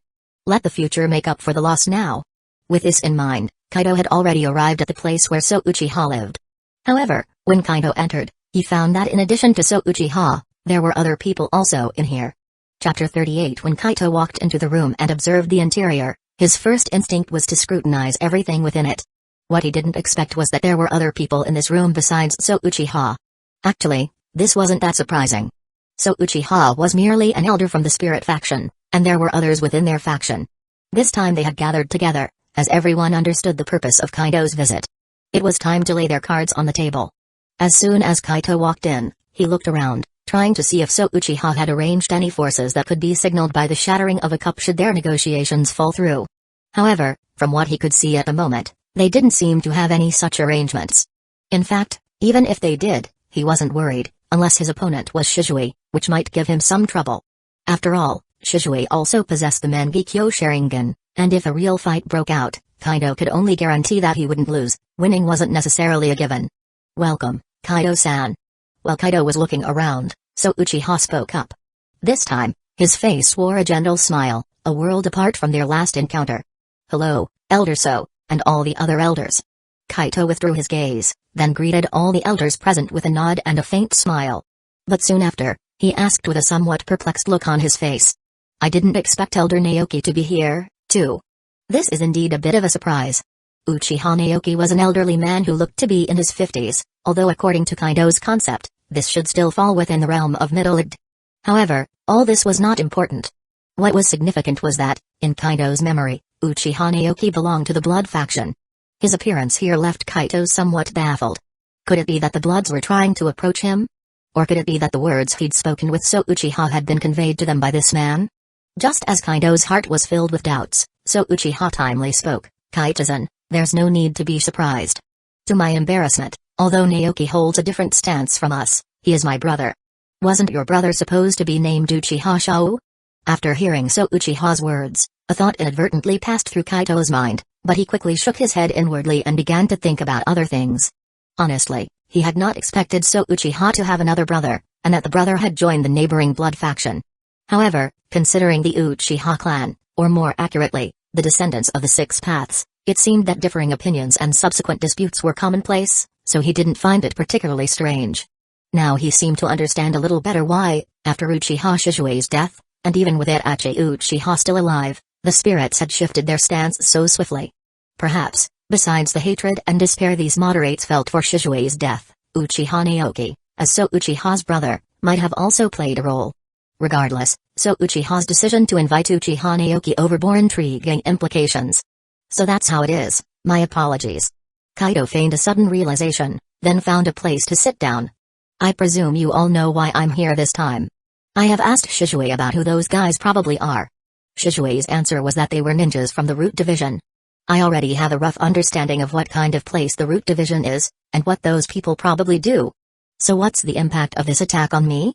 As the high-ranking members and key figures of our clan, I believe you are all more aware of this than I am, aren't you?" Kaido's words made all the elders present nod involuntarily. They knew best how many times they had argued over this matter within the past month. It was this continuous division that led them to make a decision. That was to meet this young man, one of only two in the clan who possessed the Mangekyo Sharingan, and who didn't belong to any faction, possessing his own unique perspective and insights. "We do understand your meaning, and indeed we agree with your thoughts after this incident," a moderate elder suddenly spoke up after Kaido finished. "But we only agree with your thoughts, not with you becoming the clan leader. Even though Shisui said you are the only choice for the clan, and his only choice, you're too young and simply lack the experience and ability to manage a clan. Moreover, up to now, we only know your thoughts but not your specific methods. What makes you confident that we can trust you?" These words from the elder made all the elders present nod in agreement, and Kaido couldn't help but glance at this individual. To be honest, Kaido was not angry because the questions raised were rather sharp and extremely realistic. If the shoe were on the other foot and Kaido were in such a situation, he would not easily submit either, even outright ignoring them was a possibility. The fact that these old figures can sit down and talk with him is already a considerable compromise, though largely due to the deterrent force of the Mangekyo Sharingan. "I know you all fancy yourselves as experienced and capable, but tell me, would you have thought of these points if I hadn't brought them up?" Kaido revealed a hint of a smile. He had no qualms at all right now, because as he saw it, this was merely a job interview. Even if you could think of these things, would you dare to act? Clearly, as it stands, you wouldn't dare. This is the difference in perspective, the vigor that belongs to the young, the vitality that you old folks who've crawled around for so long lack. Kaido's words were far from polite, one could even say they were extremely rude, but Kaido was too aware of his own strengths and weaknesses. He lacked experience and a convincing track record, but what he did have was a pair of Mangekyo Sharingan, as well as the support of another pair of Mangekyo Sharingan belonging to Shisui. Power is not absolute, but without power in the Uchiha clan, one is absolutely unfit. This is the reason Kaido dared to be assertive. "As for my thoughts and my plan, I've spoken of them, Perhaps too vaguely. Now I can be more explicit. In my view, whether it's your spirit faction or the blood, both are too extreme. The spirits are too compromising. A peace that is exchanged for compromise is doomed to perish eventually. Because you lack necessary firmness, others will only think you're easy to bully, and they will take from you without restraint. But the bloods are too inflexible, one might even say somewhat arrogant. I don't understand why they believe that with just us, we can shake up Hidden Leaf Village. Although their target might only be Hiruzen Sarutobi, who knows about Hidden Leaf Village? Who can help us? Excessive compromise leads to destruction, as does excessive hardlining. So, if I were clan leader, I would balance both factions' perspectives. The major conflict between the moderates and the hardliners is how to deal with Hidden Leaf Village. Now, I can give my answer. That is, in matters that do not involve the clan's interests, we can adopt a gentle approach to resolve issues. But once it comes to matters concerning the clan's interests, we must respond in a hardline manner to everyone. At this point, Kaido paused slightly, then continued in a meaningful tone. We're all family, and our goal is for the good of the clan. In the past, Madara Uchiha wanted to lead us away, but we refused. Now, if we wanted to leave, I'm afraid the clan members wouldn't want to either, and besides, the establishment of Hidden Leaf Village was the joint effort of Uchiha and Senju. Now that we've lost so much, we must strive doubly hard to change ourselves and take back everything we've lost. Chapter 39 To take back what we have lost with our own hands. This sentence made all the Uchiha elders present inhale sharply. The main reason why the Uchiha clan has split into two factions is indeed for the clan, for taking back what they have lost. No matter how much their ideologies differ, leading to countless conflicts, this single point has never changed. Strictly speaking, Kaido's proposal to merge the ideas of both sides is not particularly ingenious, nor is it extraordinarily unique. After their many years of internal strife, there were no shortage of wise men among them, who had proposed similar ideas within the clan. But as the saying goes, coming up with an idea is one thing, being able to and daring to implement it is another. They have both endured so many years, and their conflicts have reached an unimaginable level. No one can truly speak these words, and no one can take the first step to compromise. Especially with the passage of time, they have all gradually aged, losing the motivation and determination to change the present situation. And the younger generation, due to their differing ideologies, perpetuates these conflicts, making it even less likely for them to take the first step to compromise. But Kaido, this young man, is truly different. He is a genius of the clan, but he doesn't belong to any faction. He has decent relationships with everyone, but he rarely mingles with the clan members.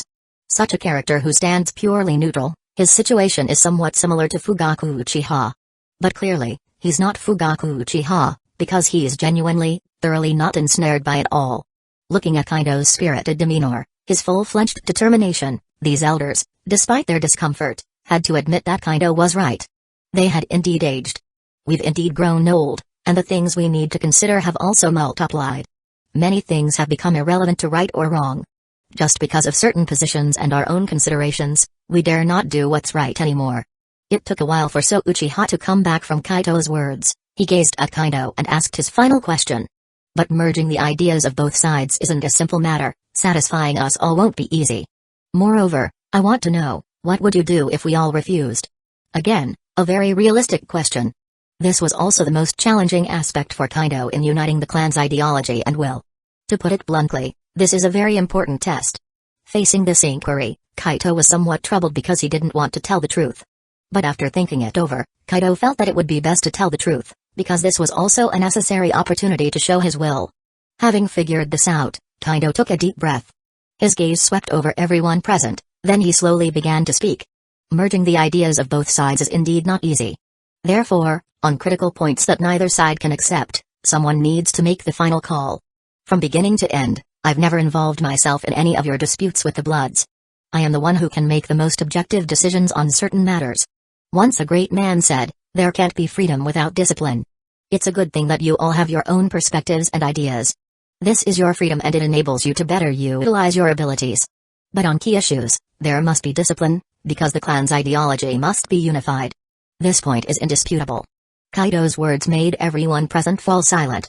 The firm attitude expressed by Kaido was indeed a bit hard for them to accept because they were accustomed to Fugaku Uchiha's weakness. But they knew in their hearts that the Uchiha clan needed a strong leader to turn things around now, and Kaido's words earned their heartfelt approval. They didn't know who the great man was in Kaido's words, but the clan indeed needed discipline, indeed needed to unite. As for if you don't agree. As they were pondering, Kaido spoke again. Only this time, his voice had become a bit more somber. Then there's only one thing I can do. On the one hand, I will work with Shisui to vigorously contact lower-level Uchiha members, whether they are ninja or civilians. I've told Shisui what the real mechanism of power is. It's not something you were born with, but comes from the obedience of more clan ninjas. Shisui and I have spent plenty of time communicating and connecting with them during this period.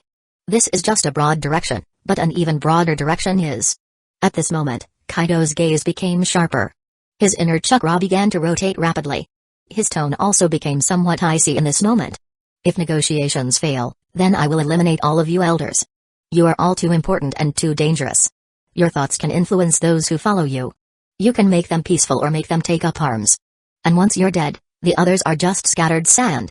Under the leadership of 2 pairs of Mangekyo, they would naturally be willing to follow us. Do not doubt my determination, nor question my ability. Even if I can't do it alone, I can have Shisui join me. Rather than letting the clan fall into ruin or even perish in your hands, I'd rather eliminate you in advance, making you the foundation stone for the clan to regain its glory. Kaido's words were powerful and resolute.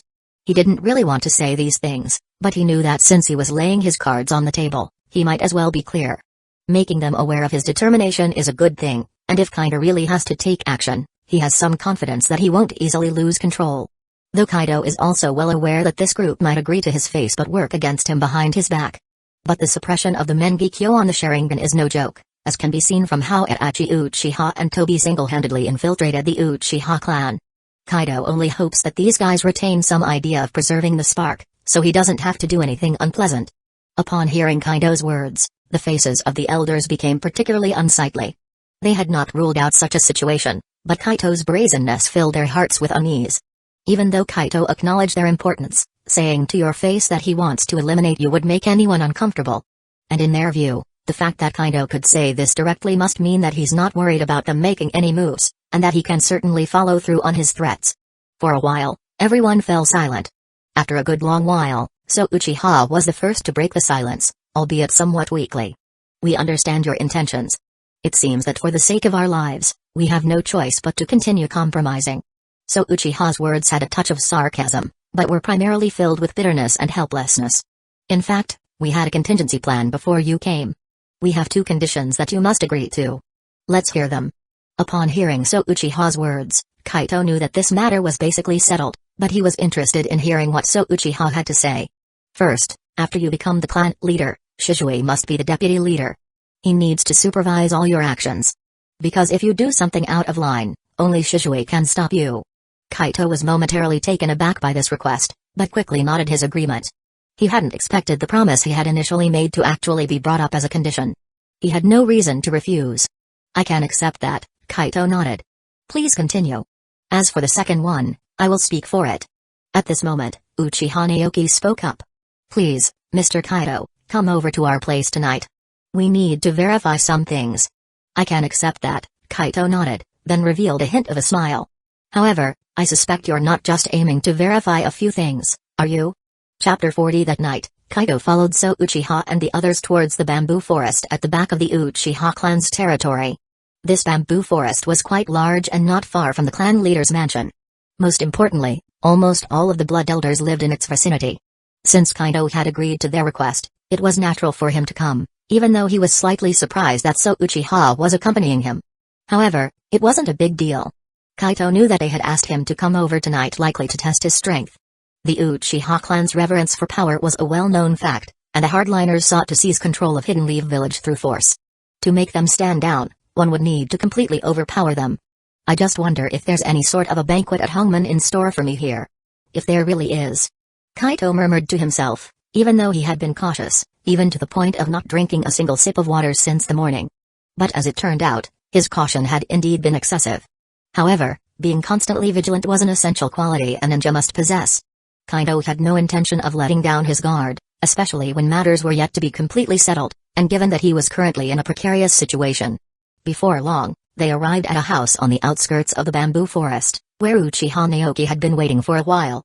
Welcome, Naoki took a step forward and nodded at Kaido. His gaze then shifted to Mune. Brother, glad you could join us. Enough chatter, let's go in. Mune shook his head and spoke directly. Are they waiting for us inside?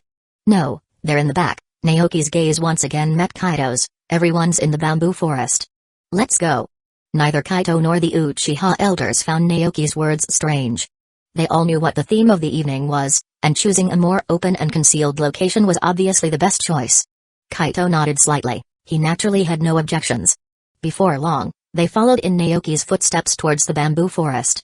The bamboo forest was lush and dense, its silver-gilded gloom under the moonlight giving it a cold and desolate air.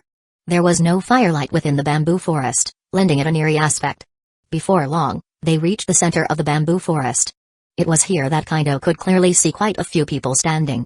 However, these people seemed to maintain the characteristics of a ninja. They stood apart, all in the shadows, making it impossible for Kaido to see their faces. But as soon as Kaido arrived, they all activated their Sharingan almost immediately. The crimson glow flickered incessantly in the bamboo forest. The already eerie atmosphere seemed to reach its peak at that moment. Yet, Kaido didn't show much of a reaction. He didn't believe that Naoki hadn't told them about what he had said earlier. These people were obviously trying to intimidate him. After all, anyone would be irked if they felt threatened, regardless of their decisions. Therefore, it was normal for them to do something seemingly outrageous. As long as these actions didn't pose a real threat, Kaido wouldn't be bothered. So you're Kaido Uchiha. At that moment, an old but energetic voice rang out, the prodigy of the clan, with a newly awakened Mangekyo. I wouldn't dare to claim being a clan prodigy, Kaido replied with a light laugh. As for whether my Mangekyo is newly awakened or not, it's not for you to judge. He nodded towards Mune and then walked forward alone. As he moved, he continued speaking slowly. I must say, I'm a bit disappointed because your performance is quite different from what I had imagined. But it doesn't matter, I know why you've asked me to come here, for the stability and future of the clan. So here I am. Now, it's your turn to express your stance.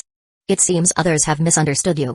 I've always heard that you're the least like an Uchiha among all Uchiha members, but now it seems you truly are an Uchiha. This voice echoed again, and this time, there seemed to be a hint of amusement in it. You're still that proud Uchiha, only you've hidden your pride. I like such pride. What a nutcase. Kaido murmured to himself. Pride or no pride, when he initially arrived, he was indeed pretty pleased to be an Uchiha. After all, apart from the thrill of racing in various senses, who doesn't dream of piloting a Gundam? However, the plight of the Uchiha clan had given him quite a headache. He had wanted to change the Uchiha for quite some time, but unfortunately, he didn't have the decisive power in the past due to his lack of influence. This was the reason for his reluctance to stay and his decision to run away. But now that he had the decisive power, he naturally wouldn't be polite to these people. Yet his impoliteness was interpreted as a kind of pride, which left him rather bemused. Apart from sighing that these folks were all shameless, he had nothing more to say. Taking a deep breath, Kaido slowly closed his eyes. When he opened them again, they had transformed into the blood-red 3-Tomoe Sharingan state. You talk too much. I've said before, I know what the purpose of calling me here today is. I also just want to see exactly how strong the elites here are. After all, you guys are the ones fantasizing about overthrowing Hiruzen Sarutobi's rule through force. You're the ones planning to make enemies of the entire Hidden Leaf village. As he said this, Kaido suddenly revealed a faint smile, a smile seemingly filled with mockery. I'm curious to see what kind of power you guys have to dare to do such a thing. After all, Hidden Leaf village is waiting for you guys to seize the initiative so they can retaliate. If you can't even get past me, then I would advise you to stop dreaming because this will only lead the clan to self-destruction. Upon saying this, Kaido drew his ninja blade, swinging it at the bamboo around him. In an instant, a bamboo stalk was chopped down by him, falling to the ground. After using his ninja blade to measure its size, he cut it accordingly.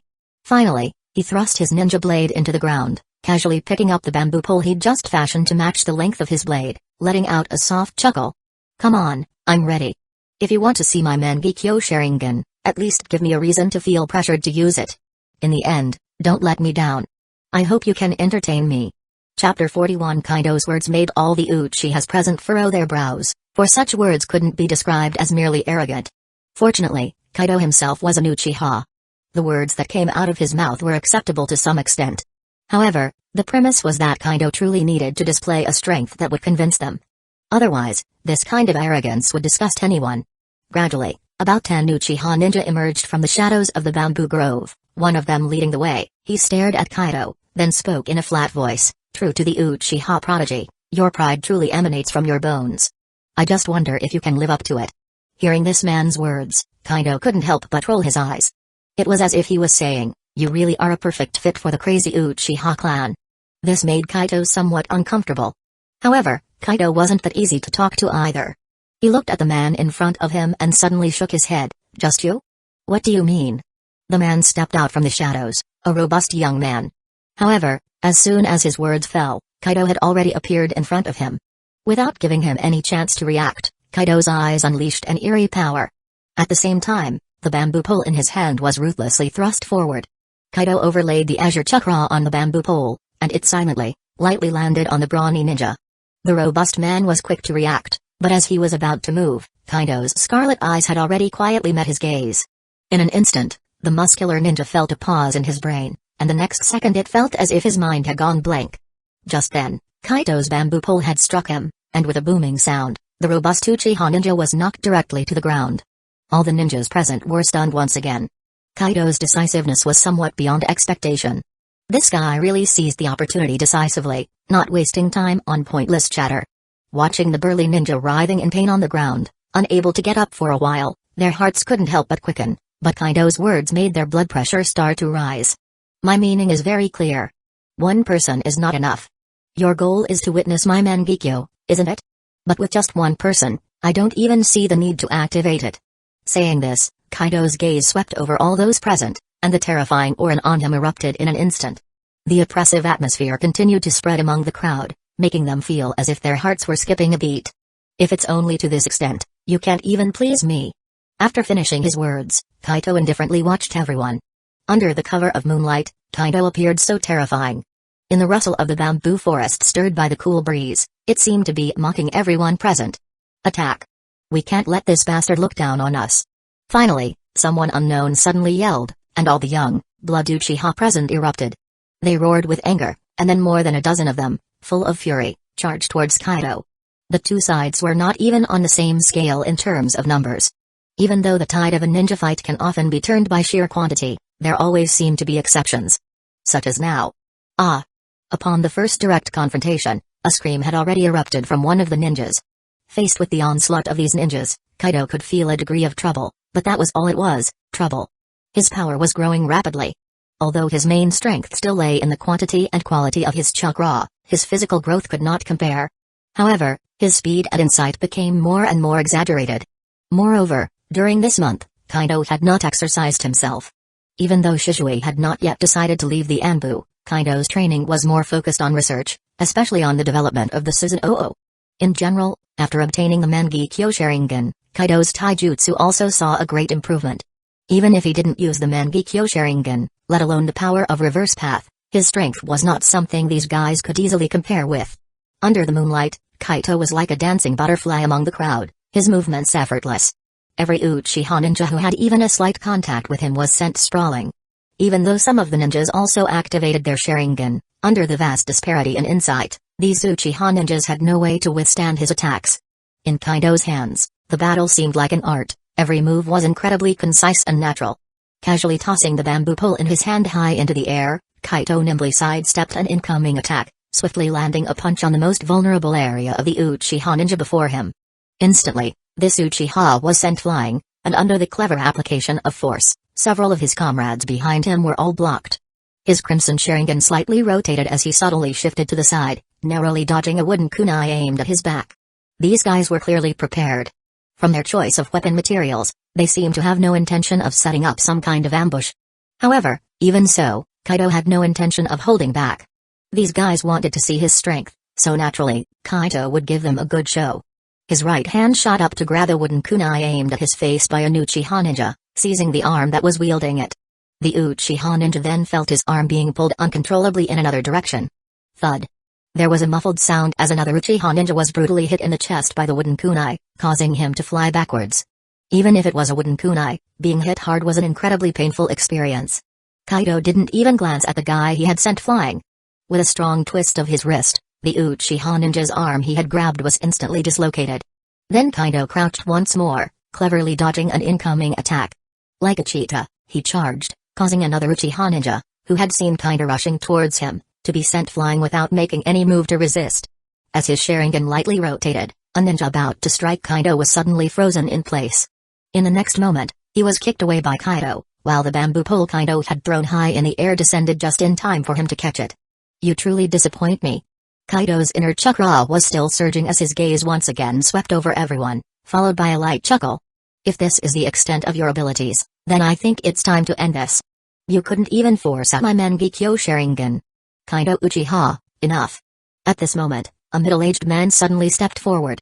The man's face was somewhat grim, and the intensity of the chakra emanating from him was very high. Most importantly, there seemed to be a faint murderous intent coming from him. Clearly, this man had participated in the Third Great Ninja War, and he was one of the elite who had survived. Kaido frowned when he saw the man, but quickly maintained his smile and asked, "Oh, can't I even speak the truth?" "You are very strong, so strong it is frightening." "That is indeed the truth," the middle-aged man said in a low voice. "But they are also your clansmen, and don't think we have no one else." Chapter 42 Don't think we have no one left. The middle-aged man spoke with a loud and firm voice, but to Kaido, it sounded like the whining of a loser. Kaido had only speculated before, about how much the Mangekyo suppressed ordinary Sharingan. But now, he was fully certain that such suppression was unimaginable. Because what you have, others have as well, and they're stronger. What you don't have, others have, with bizarre abilities and unimaginable power. Moreover, even without activating, it can enhance the state and intensity of the three Tomoe Sharingan. It can be said that the Mangekyo Sharingan and the ordinary Sharingan are really products of two different dimensions. No wonder Itachi Uchiha and Tobi managed to wipe out the vast Uchiha clan so easily, although they also had the secret assistance of the Root Division. But Kaido would never let such a thing happen. Everything he was doing now was to completely eradicate such a possibility. Lifting his head slightly, Kaido stared at the man before him, and shook his head slightly. "Well said, but can you do it?"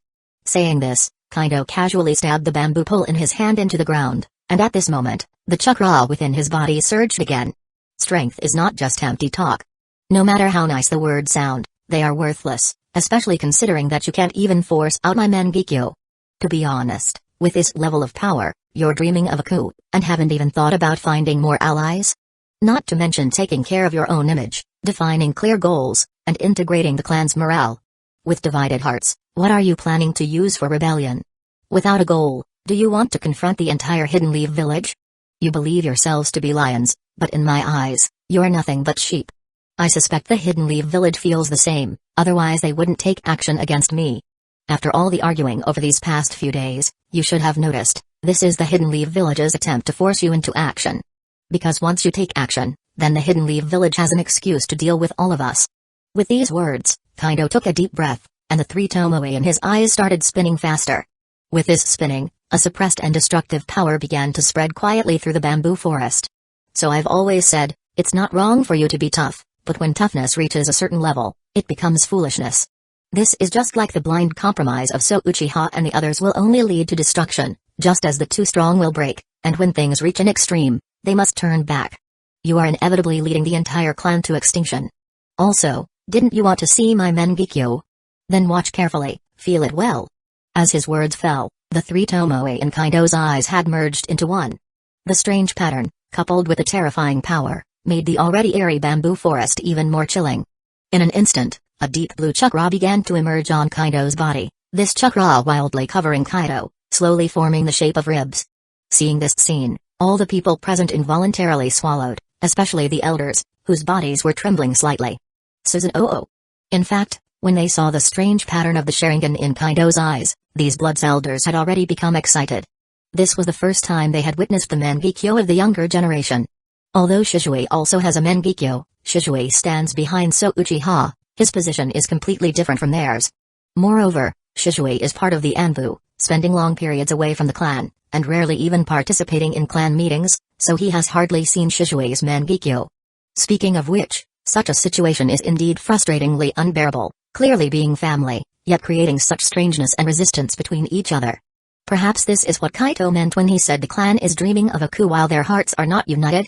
Kaido, though not in league with them, is in many ways far worse than Shisui. However, upon careful consideration, Kaido indeed has the basis for such an attitude, because Kaido has not only activated the Mangekyo Sharingan but is also capable of using Susanoo. Most of them have experienced the period of Madara Uchiha's departure, as well as the period of chaotic warfare. Even if they have not activated the Mangekyo, they understand that each pair of Mangekyo has different techniques, and each pair of Mangekyo hides the most powerful force, the Susanoo. Each pair of Mangekyo can indeed activate its own Susanoo, but not every person with a Mangekyo can activate this ability. This is because using this technique requires not only a high degree of proficiency with the Mangekyo, but also because using this technique can damage one's Mangekyo. And now, Kaido can smoothly and casually use this technique, which already shows how strong Kaido's control over his own Mangekyo is. Looking at the middle-aged man, who even before the Susanoo, even in its most primitive state, seemed somewhat uncomfortable and chilled. The old man who had spoken for the Bloods earlier sighed helplessly, and he slowly walked forward and finally stood in front of the middle-aged man. "That's enough, Kaido-san, it's enough. Elder." Seeing the actions of the elder, the middle-aged man couldn't help but feel some shame. He lowered his head, seemingly unable to face Kaido's gaze. Others might not be able to feel it, but as the one directly facing the brunt of Kaido's pressure, he knew all too well the terror of the utter despair that came from being targeted by the Mangekyo. He himself didn't know how much courage he mustered to face all of this. If he could, he really didn't want to go through it again. "It's fine, Tomoya, if we're no match, we're no match. And Kaido-san is not trying to humiliate us." The elder gently shook his head, signaling the middle-aged man to stop talking. Then, he seriously turned his gaze towards Kaido. "Kaido-san has this power, he stands at a height we cannot reach. He looks down upon us all, he has the right to do whatever he wants. Let everyone leave. I think you all should understand just how vast the gap is now." Upon saying this, the elder, disregarding Uchiha Tomoya behind him, continued to walk forward. When he reached Kaido, he stared into his eyes. This action made Kaido frown involuntarily. In the old man's eyes, Kaido saw obsession, as well as endless longing. However, the old man seemed to realize that his behavior was somewhat excessive, and he quickly composed himself.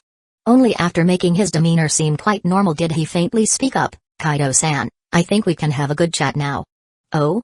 Kaido raised an eyebrow, then he couldn't help but show a hint of a smile.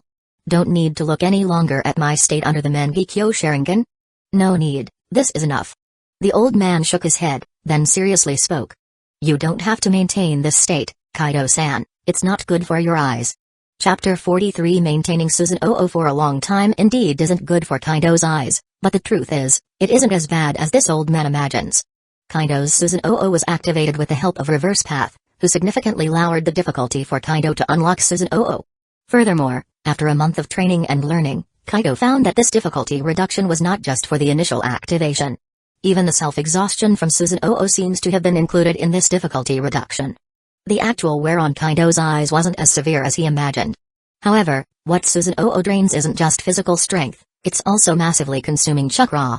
Although the consumed chakra seems to be mostly from the Susanoo buried deep within Kaido's eyes, a Susanoo that seems to exist in a different space and belongs to Kaido's own guardian deity.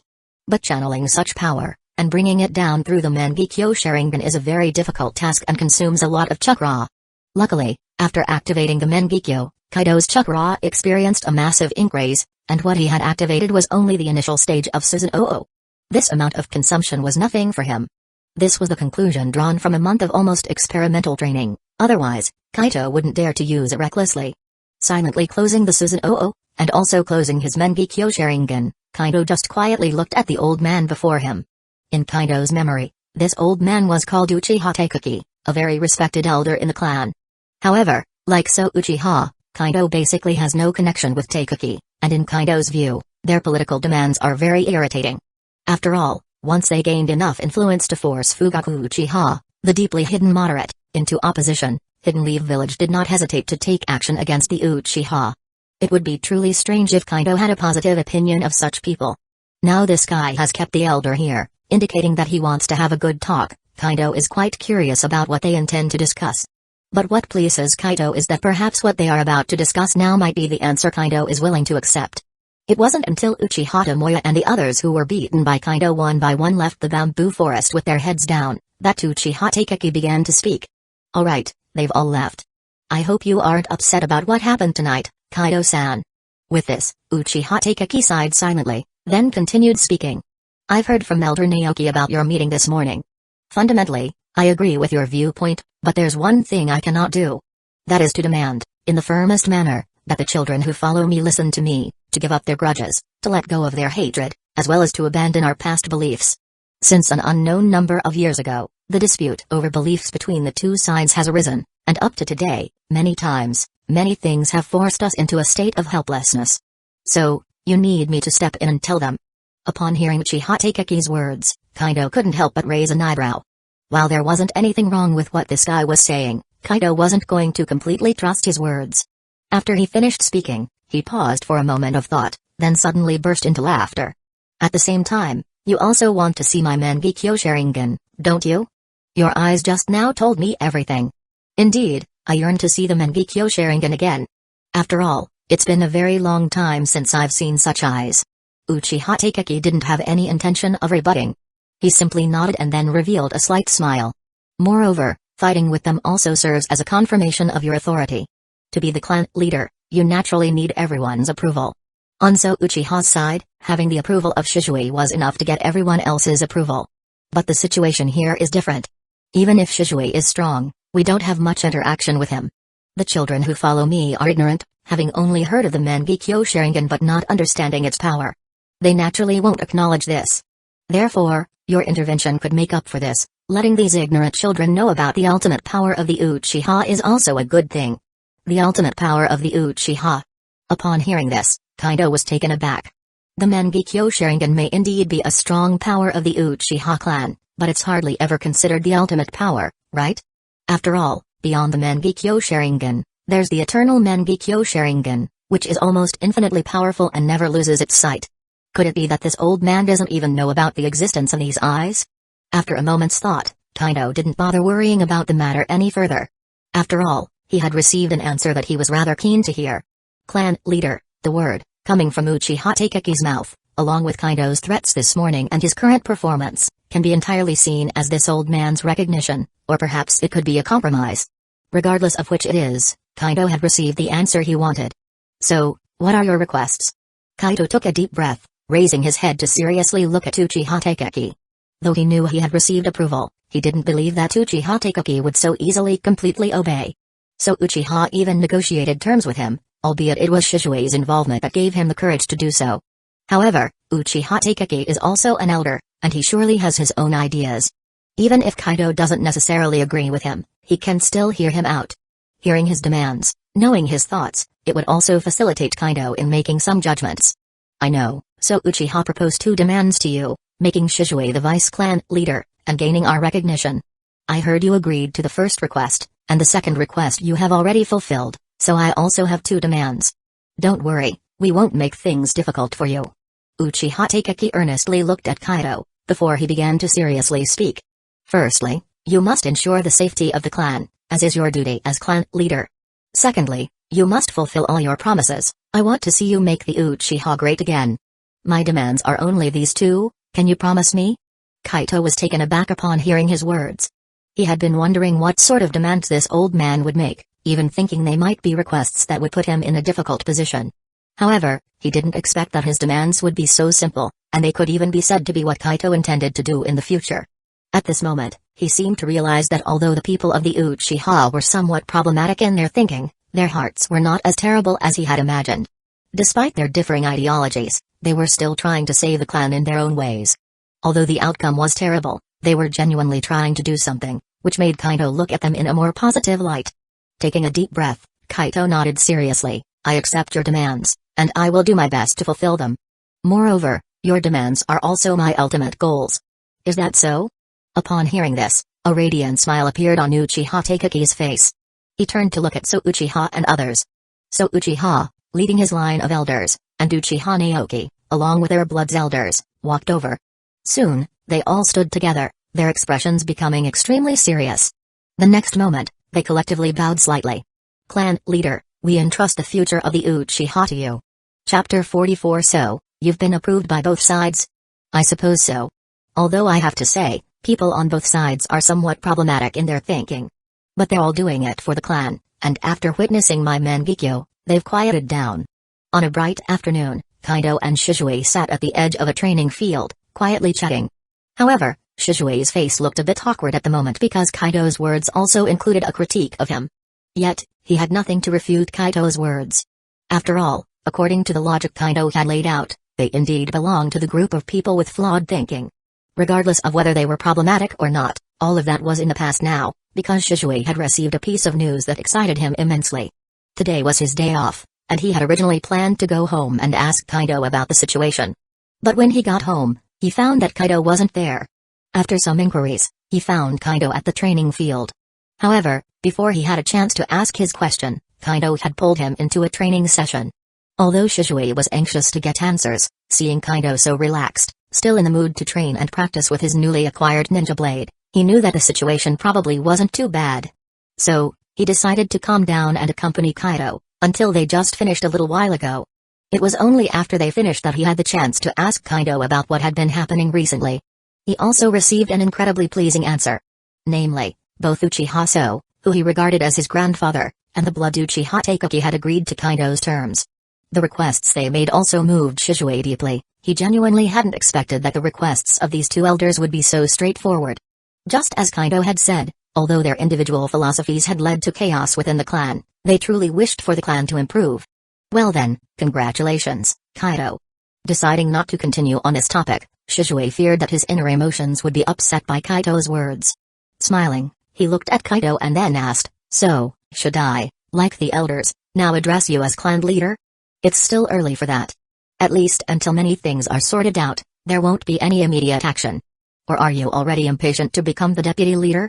Kaido turned his head and teased Shisui without hesitation, which made Shisui scratch his head. In fact, there were indeed a lot of things the elders needed to do, such as clarifying the bottom line regarding the treatment of Hidden Leaf Village that both sides could accept. This kind of matter is very time-consuming and labor-intensive. They've been discussing these issues with Kaido for over half a month. But fortunately, despite these issues being extremely difficult to handle, particularly those they simply could not agree on, they had a prior agreement.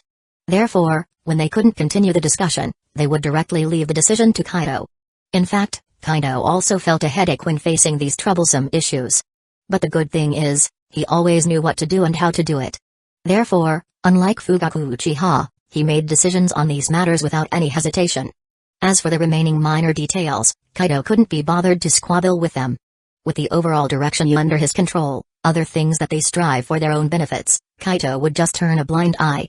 Micromanaging everything would eventually wear him out. He hadn't forgotten how a certain wise yet demonic prime minister had exhausted himself this way. As long as it was within a reasonable range, Kaido couldn't possibly manage everything. Everyone had to share in the cake to get everyone on board, and he understood this point well. In addition to this, Kaido also had to liaise with the younger generation of the clan and those who he referred to as the majority of the Uchiha. Since Kaido had been so candid about the mechanism of power transfer, and having studied Mao's concept, he understood too well what the power of the people meant. Therefore, Kaido was willing to invest time in this area. Besides, for the clan to prosper, he could not focus solely on the field of ninja. He had to pay attention to all aspects and all sides, all of which required his transformation in order for the prosperity of the clan to improve. Only then could he gain more points to exchange for superior abilities. Current binding, Uchiha clan, current status, relative balance. You have resolved the internal problems of the clan, but external villains are still around. Prosperity, 11,000. The basic prosperity of a normal clan is 10,000. Suggestion: consolidate all clan forces to withstand the impact of external enemies. After Kaido integrated the two major factions, he also received some points, which were so few that they even made Kaido feel depressed. Even though these points were enough for Kaido to draw a lottery once, after all, it had reached 1,000, but this time Kaido didn't get anything good. Ninjutsu Aegis Shield. After each casting of a jutsu, a chakra-based shield will be formed that can absorb a certain amount of damage. In the end, Kaido chose a defensive ability. To be honest, he would have preferred to see the granite shield from last time, but unfortunately, he did not get it. He really didn't understand why, even after integrating the two factions, the system couldn't give him a little more points. However, after pondering it, he suddenly realized something: his integration was not coming from the clan head. This means that there is still a vast difference between the ideology of the clan head and theirs, and the system's judgment is still from a higher level of the Uchiha clan. This means that unless Kaido can become the clan head, he probably won't get many points. But it will happen soon. After all, such things can't be delayed. Several months have passed since he got the system, and the night of the clan extermination in Kaido's memory seems to be getting closer. But the good news is, Kaido has essentially prepared himself. Tragedy will absolutely not be born under his watch. And when he has finished doing the things he needs to do at present, then he will formally challenge Fugaku Uchiha. No matter what, he has to become the clan head of the Uchiha clan. By the way, Shisui. Suddenly, Kaido seemed to think of something, so he asked, How is that kid Itachi doing now? Itachi? Shisui blinked, as if he fell into thought, and then slowly said, he has been quite busy with missions lately, but he should be back soon. Is that so? Kaido didn't care about what Itachi Uchiha's mission was. After all, he couldn't casually inquire about Anbu's missions. However, Kaido was also considering something. Although he was really displeased with Itachi Uchiha, this snitch. Considering that this guy hadn't done anything outrageous yet, and the clan indeed needed strength to deal with trouble, so Kaido planned to give it a try. He wanted to let Shisui see if he could convince Itachi Uchiha.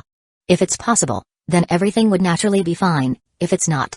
What's wrong? Why do you look so gloomy? Just as Kaido was thinking, Shisui suddenly asked curiously, your relationship with Itachi has never been great since you were kids. It's weird that he seems to dislike you?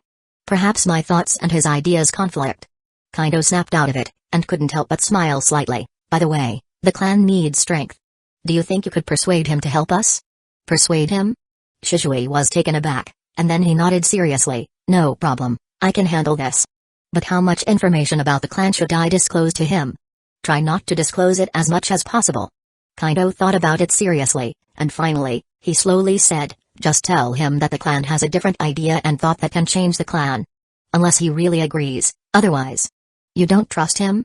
Forget it, leave this to me, I will handle it well. Well, I'll count on you then. Chapter 45 Having Shisui try to persuade Itachi was indeed a decision Kaido made after a long period of contemplation. Although Kaido really dislikes this self-righteous and extremely arrogant guy, everything he does is what he believes to be the best choice for Hidden Leaf Village and the clan. Even with Sasuke, he never truly considered his feelings and ideas according to his own understanding, he just did what he thought was right. Such a character and his actions, if they can't be described as self-righteous and arrogant, Kaido doesn't know what else can be used to describe them. Although in the original story, Itachi Uchiha finally awakens and expresses his repentance to Sasuke. But the Uchiha clan has been wiped out completely. Whether his repentance is truly useful or not, Kaido doesn't know. In any case, when placed in the context of the Uchiha group, he feels it's utterly useless, so Kaido's perception of Itachi Uchiha has always been poor. Of course, it might also be because he was from a country imbued with a 1,000-year tradition of filial piety before his transmigration. As for the grudges between Hidden Leaf Village and the Uchiha, in Kaido's view, they are not insolvable problems. Although the Uchiha clan indeed has significant problems in expressing their political demands, their core philosophy fundamentally is just the pursuit of fairness. As one of the two founding elder clans of Hidden Leaf Village, the Uchiha clan can be said to have only experienced fairness and impartial treatment during the early days of its establishment under Hashirama Senju's reign. But since Madara Uchiha left and Hashirama Senju passed away, their clan has been gradually drifting away from Hidden Leaf Village. They never had the possibility of becoming the Hokage. Under the influence of Tobirama Senju, they were feared, dreaded, and ultimately ostracized by the residents of Hidden Leaf Village. All these have caused the greatest harm to the Uchiha clan who chose to stay. In such an atmosphere, the Uchihas gave birth to two extreme ideas, one extreme compromise and one extreme toughness. But regardless of which it is, the purpose is to retrieve what is rightfully theirs. But they probably never dreamed that someone like Itachi Uchiha would emerge. Kaido didn't actually want to bother with Itachi Uchiha. After all, considering his own interests as a child, he tried to get close to him, but Itachi Uchiha never paid him any attention. Adding the fact that as a transmigrator, knowing Itachi's future actions, Kaido gradually just focused on building a good relationship with Shisui and left it at that. Now, Kaido can basically confirm that he can become the clan head, so he needs enough people to help him. Although Itachi Uchiha's character and thinking ability are very poor, it is undeniable that he is a guy with the potential of the Mangekyo Sharingan. Moreover, even though Kaido is upset with Itachi Uchiha for things that have not yet happened in the future, he must admit that those things haven't occurred yet. Since they haven't happened, coupled with all that Kaido has done to rectify these issues, then his best course of action is to put aside some personal feelings, consider things from the clan's perspective, and see if he can win over this kid, Uchiha Itachi. If we can win him over, great. If not, well, it is what it is. Itachi may act for Sasuke's sake, but Hidden Leaf Village also holds an extraordinary position in his heart. It's entirely normal for someone like him to not see eye to eye with us. Kaido mumbled to himself, then decided to no longer worry about it. After all, he had left this task to Shisui, so he didn't need to worry about it. Besides, when it came to handling this matter, Shisui was far more earnest than Kaido. He genuinely hoped Itachi would join them. Shisui and Itachi had a great relationship. Even before Kaido brainwashed Shisui, the relationship between the two was deeper than that between Kaido and Shisui. Before his death, Shisui gave his only Mangekyo Sharingan to Itachi, and Itachi even activated his Mangekyo Sharingan because of Shisui's death. It could be said that their relationship, indeed, was more like brothers than actual brothers.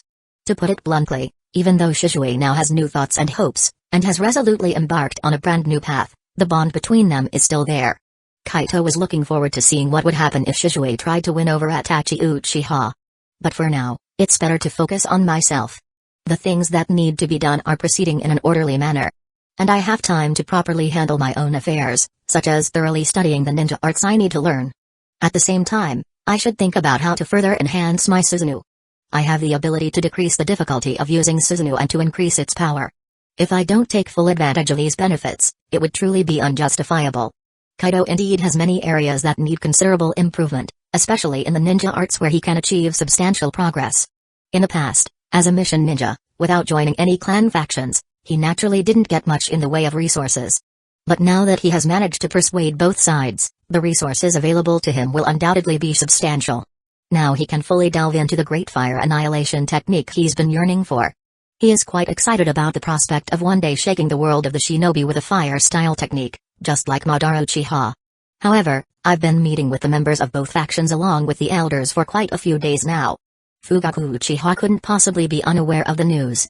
I wonder what he's thinking, or whether he can detect our ill will towards him. Whether Fugaku Uchiha can perceive their actions, truth be told, is no longer important. What is important is that Kaido has completed the initial stage of integration, and these things cannot be altered, whether he's aware or not. Now, the only thing left is the start of the next clan meeting. Everything will be completely changed then. As Kaido was quietly awaiting the start of the clan meeting, Itachi Uchiha had already returned to the clan due to his mission's completion. In fact, his return had another purpose. The clan meeting was about to begin, and he needed to participate in order to gather more intelligence. Although Shisui was also involved in this matter, Itachi Uchiha didn't concern himself too much with these details. In his view, this might be a method for gathering more comprehensive intelligence.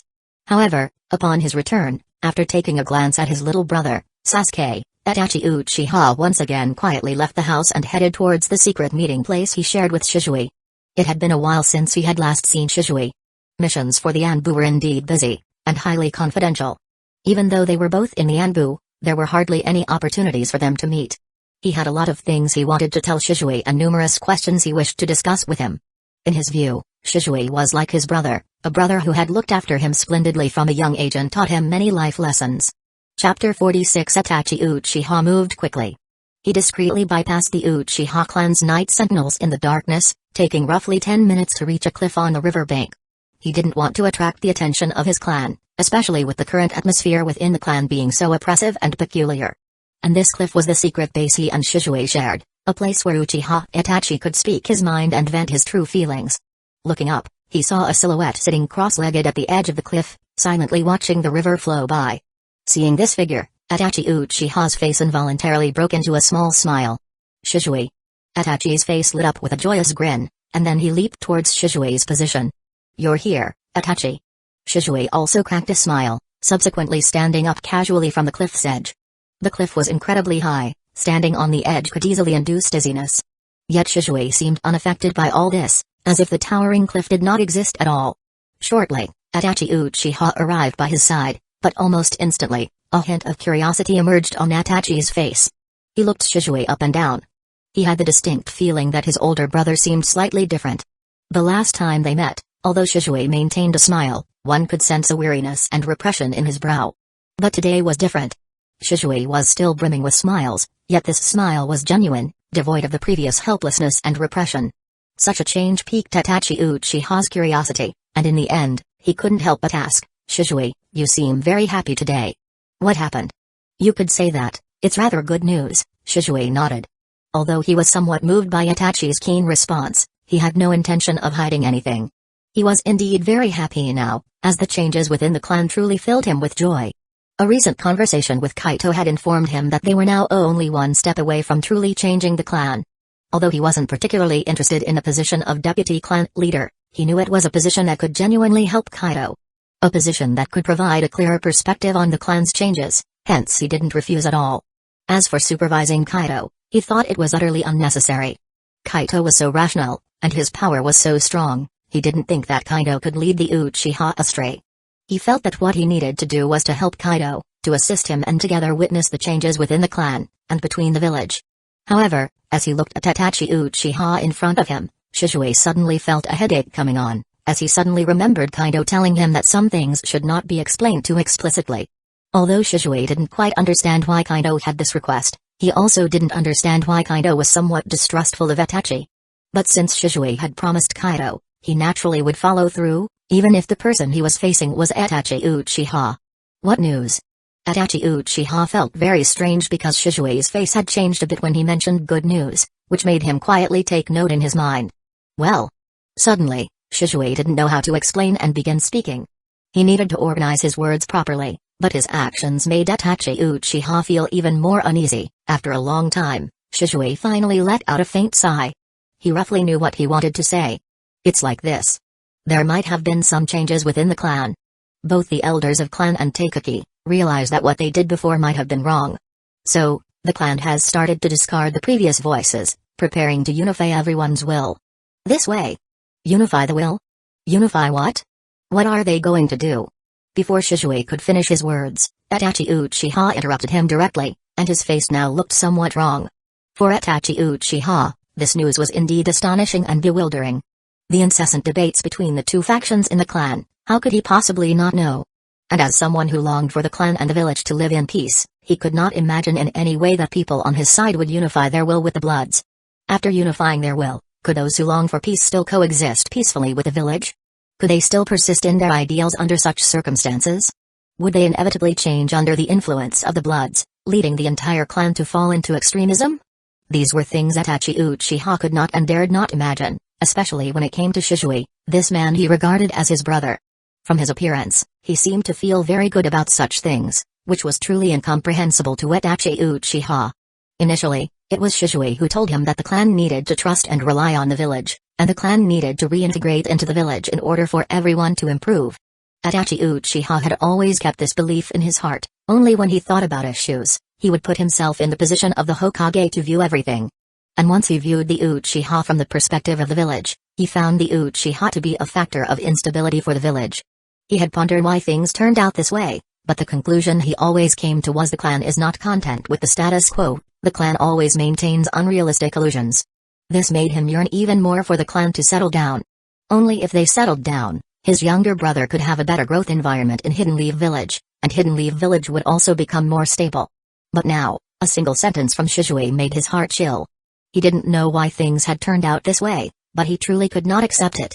Itachi, don't rush, listen to me first. Shisui couldn't help but frown at Itachi's reaction. He didn't know what Itachi was thinking, and he had no idea how much Itachi really resisted such changes. He only thought Itachi was unable to accept it because he initially heard these things that contradicted his inner convictions. Therefore, he sighed and spoke slowly. Actually, the direction we've been striving for has always been wrong. Yes, I'm saying it's wrong. We desire peace, we desire to achieve peace with the village through our own efforts, thus allowing us to integrate into the village as a whole. But we've never considered one question, whether the village will actually let us integrate. And this question has already been answered in our constant compromises, concessions, and efforts, and the answer is, they won't. The third Hokage is the disciple of the second Hokage, and the changes in the Uchiha clan began with the second Hokage. The third Hokage inherited the will of the second, and not only him, but also those staff members feel the same way. Some things really aren't easy to change. During my time in the Anbu, I secretly browsed through some files, and I can tell you that everything I'm saying is true. Itachi, you've been intelligent since you were a kid, so tell me, under such circumstances, how are we to survive? Chapter 47. After Shisui finished speaking, he silently watched Itachi Uchiha. And Itachi had already closed his eyes, falling into a deep silence, because he truly couldn't imagine that such words would come from Shisui. The second Hokage was displeased with the Uchiha clan? Then why did the second Hokage take Uchiha Kagami as a disciple and teach him meticulously? The third Hokage inherited the will of the second and also harbored dissatisfaction with the Uchiha. Then why did the third Hokage let the Uchiha clan control the police force, and why did he allow both Shisui and himself to join the Anbu? And what about the idea of making the Uchiha clan lower its guard through the police force, thus causing a divide between the Uchiha and the village? How could that be possible? The Uchiha clan gained tremendous power through the police force, but wasn't it the Uchiha's own attitude that caused the divide between the clan and the village? In Itachi's mind, he dared not and didn't want to believe Shisui's words. At this moment, he felt like the Shisui in front of him was a stranger. He didn't know why Shisui would believe such words. Couldn't he see everything the Hokage had done for the Uchiha clan? And if the third Hokage truly harbored dissatisfaction with the Uchiha, the reports they had submitted to the clan meetings could have long provided a basis for the Hidden Leaf village to act against the Uchiha. Feelings of anger, sorrow, and disappointment were spreading in Uchiha Itachi's heart, but he quickly suppressed his inner thoughts. As a qualified ninja, especially as a member of the Anbu, he knew he couldn't easily reveal his emotions. Moreover, he needed to confirm many things. He had to gather more intelligence. So, what are you planning to do? Itachi Uchiha tried to make his tone sound as normal as possible. What's your new idea? Itachi, are you okay? Shisui furrowed his brows. Even though Itachi Uchiha seemed quite normal, Shisui was a member of the Anbu. He naturally sensed that Itachi was not quite himself at this moment, but after a moment of thought, he decided it would be best to have a serious talk with Itachi. After all, Itachi was the prodigy of the clan. If he could truly assist the clan, it would undoubtedly be a good thing for them. Especially now, things were different from before. Shisui saw hope for the future, and he truly wanted to persuade Itachi to join them and offer his help. I'm fine, don't worry. Itachi Uchiha took a deep breath before speaking earnestly. In that case, let me tell you. Shisui gently nodded, then began to speak seriously. Shisui spoke slowly, but also with great detail. He discussed the debates of the two factions within the clan about the current situation of the Hidden Leaf village and the clan, and relayed the conclusions they had reached after excluding Kaido Uchiha from their considerations. For instance, the clan had came to understand that continued weakness would lead to no good outcome, because weakness would inevitably result in the Hidden Leaf village gradually eroding their influence. In the end, the clan wouldn't get any closer to the Hidden Leaf village, but instead the distance would continue to grow until they ceased to exist within the Hidden Leaf village. Continuing with a hardline stance also won't result in anything good. If they persist in being obstinate, the clan will only end up antagonizing the whole Hidden Leaf village, and the ultimate result will still be their demise. Given this, the best course for both sides would be to integrate their thoughts and wills, stop fighting, and stop fracturing the clan. They decided not to compromise excessively with the Hidden Leaf village. They need to be assertive, they need to resist, they need to rebel. But they can't be dogmatically assertive, they must have a clear objective. They don't plan to betray, but they will take the necessary hostile measures towards their own objectives. They want the Hidden Leaf village to hear their voices. With that, Shisui stopped talking. In his view, this was enough. Even though what he said wasn't especially detailed, he had promised Kaido he wouldn't betray his trust. He thought what he'd shared was completely understandable. Because the meaning Shisui conveyed was quite clear, they intend to adopt a different method to achieve peace between the clan and the village. However, Itachi Uchiha's face had become even more grim. Particularly when he heard Shisui say no longer compromising or retreating, needing to be assertive and rebel, he knew things were going to get bad. Although Shisui kept emphasizing that the clan would not revolt, and that the clan wanted peace with the village, how could the clan not compromise yet not rebel to achieve this?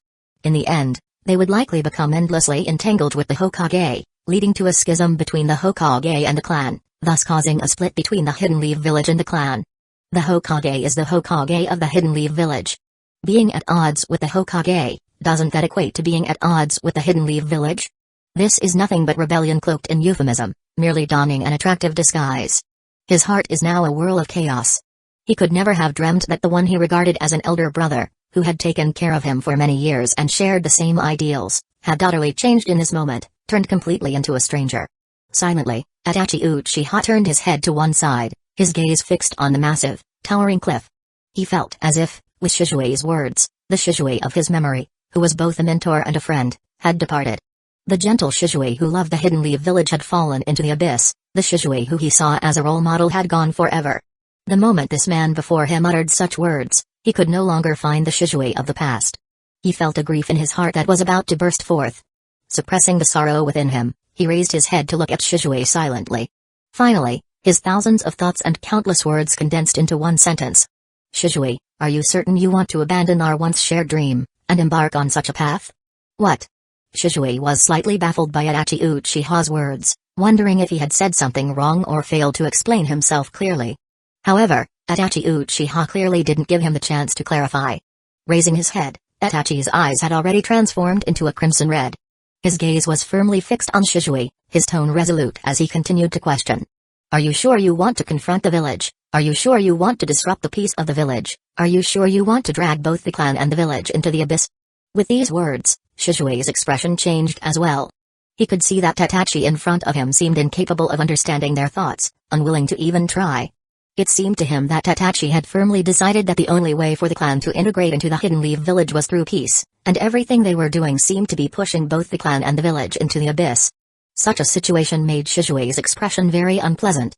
He had once thought the same way, but under Kaito's guidance, he had changed. He seemed to remember the clan elders saying that Tatachi was a person of firm will, not prone to changes.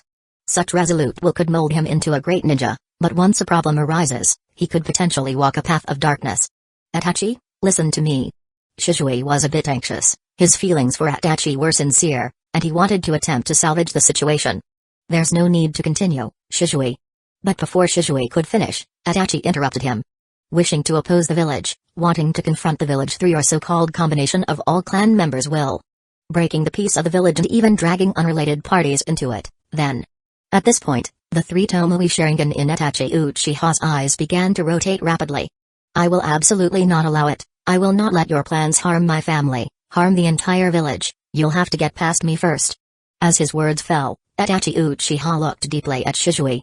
He trusted Shisui more than he trusted the third Hokage. But from today onwards, he felt that he could no longer trust Shisui.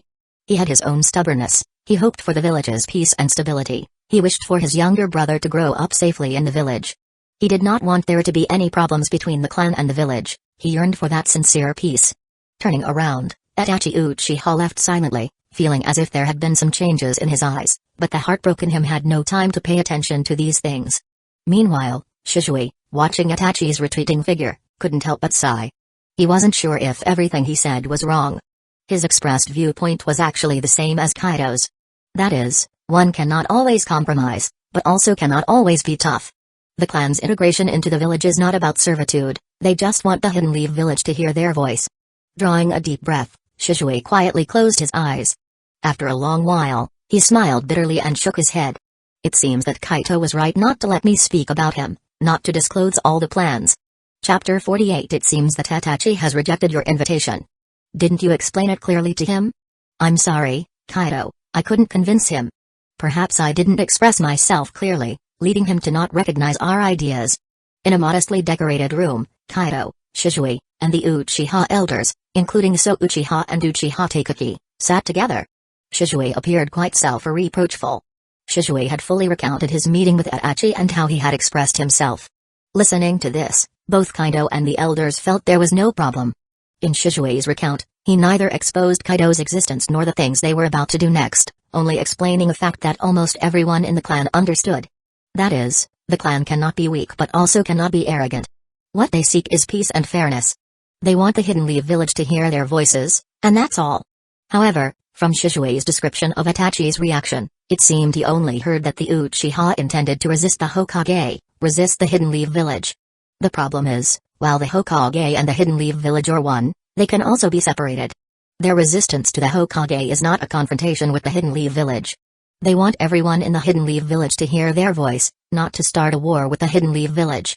Itachi's attitude was indeed giving them some headaches, and his stance was exceptionally clear. He was firmly against these changes. He is vehemently against conflict between the clan and the village, yearning for a peaceful consensus to be reached between the two. I've mentioned it before about that boy Itachi. He is a person of strong will, he won't easily change his stance and ideas. So Uchiha let out a helpless sigh, not making his words too harsh, as there was absolutely no need for it. He was well aware of the relationship between Shisui and Itachi, how they had grown up together, and the impact this event had on Shisui. Naturally, he didn't want to rub salt in Shisui's wounds. He also knew that it was Kaido who wanted to try to win over Itachi, and now that it failed, there was no need to dwell on this matter any longer. Never mind the failure, it's not your fault. Maybe it's because I didn't let you explain everything. I'll meet him next time. Kaido looked at Shisui's self-reproachful appearance and couldn't help but shake his head, and then he began to comfort him. To be honest, he wasn't overly disappointed about Itachi Uchiha's choice, although it was a bit of a pity that they couldn't get this potential Mangekyo user to follow him. But Kaido isn't someone who dwells on things excessively. The potential is there, but it isn't truly awakened. Moreover, This guy's thinking is quite extreme. Shisui, while showing some weakness at the most desperate key moment, but in the end, he hasn't done anything that would provoke the ire of gods and men. Yet Itachi Uchiha was truly capable of ruthlessly annihilating the entire clan, leaving only his dearly loved younger brother. From Hidden Leaf Village's perspective, Itachi's actions could be seen as upholding justice over familial ties, but was Hidden Leaf Village really in the right? Shaking his head, Kaido didn't feel like thinking about this matter any longer. Be it a misunderstanding or his own decision, one must follow through with the choices one makes. This is a harsh world where you must take responsibility for your choices. Thank you for your comfort, I'm fine, Kaido. Shisui forced a smile, then took a deep breath before he earnestly spoke. Although it's regrettable that Itachi made such a choice, there are some things we can't control. Upon saying this, Shisui paused slightly, then his expression became even more serious. So all we can do is look forward and do our best. Only then can we prove to him that we are right, and that our choices are the correct ones. Kaido looked at Shisui's resolve, finally nodding his head in agreement. But even if they could prove that they were right, what would that change? Is it possible that Itachi Uchiha will come back to them? Even if he did come back, Kaido might be able to accept him, but would these elders be able to? That's another question. Besides, Kaido had no doubt that Itachi would report this matter. Even if what he reported wasn't a big deal, it would still cause significant friction. After all, which clan wouldn't despise a spy? Thinking about a spy, Kaido unconsciously looked at Shisui. This kid was originally considered one, wasn't he? What's wrong, Kaido? Shisui naturally noticed Kaido's gaze and felt somewhat uncomfortable under it. Nothing, just thinking about something.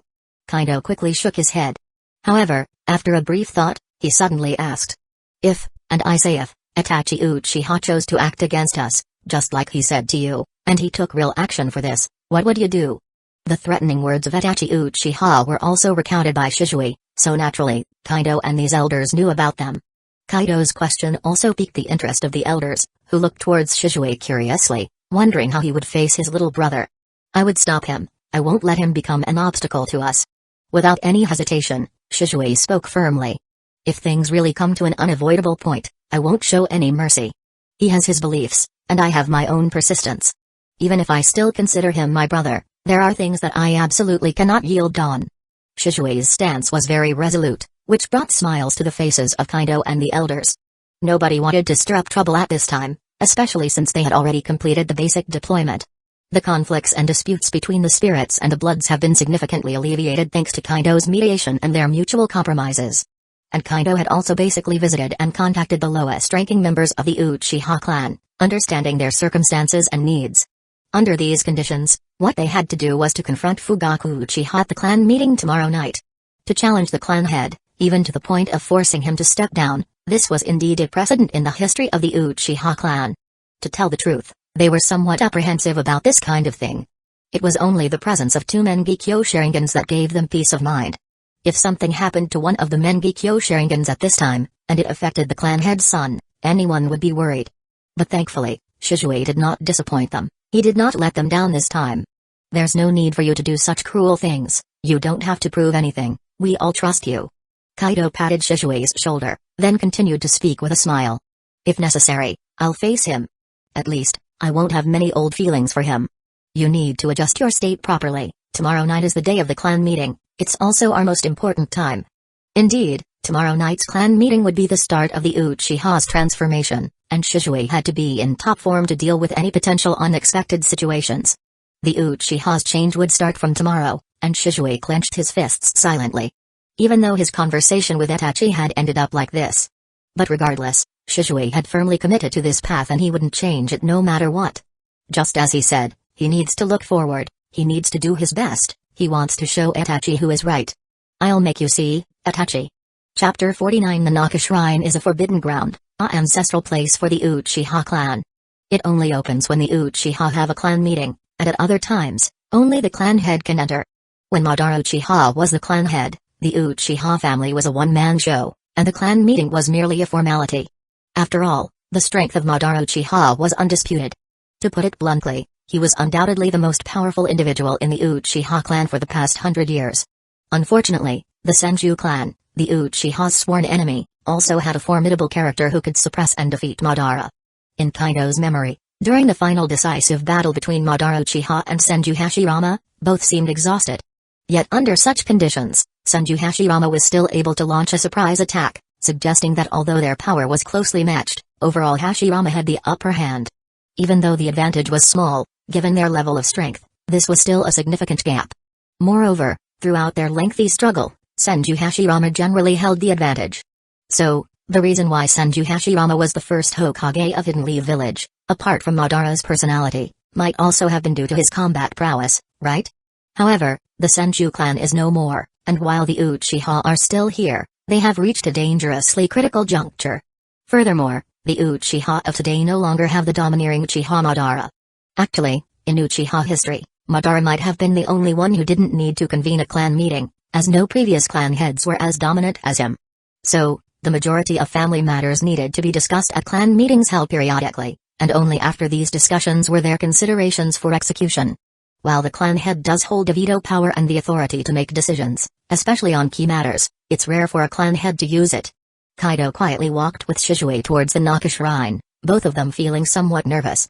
After all, what they planned to do that night was probably unprecedented in the entire Uchiha clan. However, both of them were competent ninjas who could control their emotions. Nervous? Suddenly, Kaido amusingly asked, after all, tonight's events are not simple. I'm a bit nervous, but I believe everything will be fine with you here. Shisui inhaled deeply before slowly responding. Let's hope there won't be any chaos tonight. Kaido nodded and then continued, by the way, will Itachi attend the clan meeting? Under normal circumstances, he would. Shisui nodded, but his expression quickly turned extremely serious. However, I won't let him in. This clan meeting was very important. Kaido and the elders all believed that whatever happened inside should not be revealed until the issues were completely resolved. No one wished for complications, nor for news of this event to leak out and be exploited by those who might arrange ill intentions. Only when they had everything under control would they make a public announcement. Itachi Uchiha, as a member of the Anbu and having made his stance clear, would under no circumstances be allowed by Kaido to participate in this clan meeting. Even if he was the son of Fugaku Uchiha, or even if he possessed the Mangekyo Sharingan, it wouldn't make a difference. The Uchiha clan, a family that prides itself on the Sharingan. In the eyes of the Uchiha family members, only those who have awakened the Sharingan can be truly considered part of the Uchiha clan, and can possess a certain say within the family. Therefore, to participate in this Nanshrine's clan meeting, one must meet a prerequisite. Only those who have awakened the Sharingan are eligible to appear here and participate in the meeting. It's a tough job for you. Kaido lightly smiled at Shisui, then took a deep breath and said seriously, we're here. Let's go and create an era that belongs to us. As his words fell, Kaido took the lead in pushing open the door, and Shisui, taking this seriously, nodded and followed him inside. As the doors swung open, the Uchiha clan members already seated within the shrine couldn't help but turn their heads to look at Kaido and Shisui. However, upon seeing Kaido and Shisui, they involuntarily averted their gaze, then slightly lowered their heads, not daring to make eye contact with the two. Shisui's reputation was well known within the family, and both the Spirits and Blood's young people had to admit his prowess. Especially the members of the Spirit faction, they were even more aware of Shisui's strength and his status in the Uchiha clan. As for Kaido Uchiha, even though he had been on par with Shisui since they were young, this started to change when he chose to become a mission ninja instead of joining any of the family's factions or even the security department. Kaido's name began to gradually fade within the clan. Even though the young people in their group still had a good impression of him, they all shared one understanding. That was that Kaido probably wouldn't be able to catch up with Shisui. No matter how good their relationship was, the gap between them would only grow wider. However, what was beyond everyone's wildest dreams was that Kaido had undergone drastic changes starting a few months ago. Then, he even inexplicably gained Shisui's support, earned the elders' trust, and most importantly, he turned out to be an Uchiha with the Mangekyo Sharingan. This information left them all utterly flabbergasted, and what was even more shocking was that even those Blood surprisingly chose to support him. And those fellows even cooperated with their side, altering many of their original entrenched beliefs. All these changes happened so swiftly that it was hard for anyone to keep up. The most unimaginable thing for them was that what they were about to do was to overthrow the incumbent clan leader and allow Kaido, a 15-year-old boy, to become the new clan leader. But they had to admit that after hearing the elders and Shisui tell them about Kaido's views, they too felt that Kaido was right. The Uchiha indeed needed to change, their current clan leader was indeed unfit, and they indeed needed to do something. The people of the Spirit faction already had such thoughts and had accepted Kaido, so it goes without saying for the people of the Blood faction. After all, those among them who could sit here had all been taught a lesson by Kaido, and they had personally witnessed Kaido's Mangekyo Sharingan. They would probably never forget the strange patterns in Kaido's eyes, nor the bright blue, human-shaped Susanoo that covered him. That night, Kaido was like an Asura, and that night, their confidence was utterly shattered by him. Now they all support Kaido, not only because Kaido's words and thoughts made them understand their problems, but more importantly, Kaido's strength was worth their following. And in the room, the only one who looked a bit serious was Fugaku Uchiha, who was seated in the clan leader's position. He stared at Kaido, stared at Shisui, his mind filled with myriad thoughts. Chapter 50 Fugaku Uchiha, despite being a weak and indecisive clan leader, it does not affect the fact that some within the clan would still follow him. At this moment, Fugaku's heart was also full of doubts and concerns. He had heard about the events that had happened within the clan in the past month. He had absolutely no idea why two factions with severely opposing ideologies would come together and even show signs of reconciliation, which to him was completely incomprehensible. Having been the clan leader for so long, he naturally knew to what extent these two factions had become irreconcilable.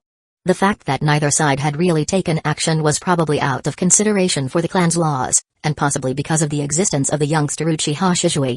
Other people might not know much about Shisui, only that he was incredibly strong, but they didn't know why he was so strong.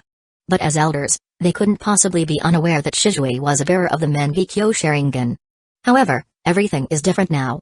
The young people on both sides have started to communicate, and the elders have started to sit down and talk. This change truly surpassed Fugaku's understanding. In fact, this would normally be a good thing, as he also yearned for peace in the clan, but the old him simply could not achieve this and didn't know how to do so.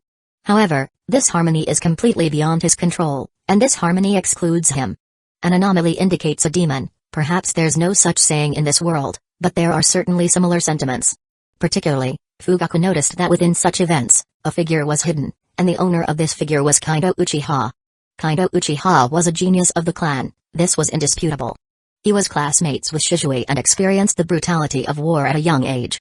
Moreover, after this, Kaido even activated his 3 Tomoe Sharingan and passed the examination to become a member of the Hidden Leaf Village Jonin.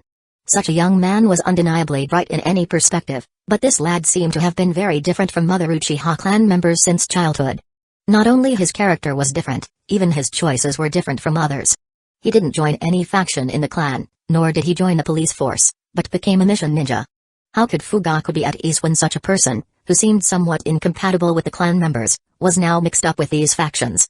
And today's clan meeting made him feel a sense of unease from the start, but no matter how uneasy, he now had to stabilize his emotions.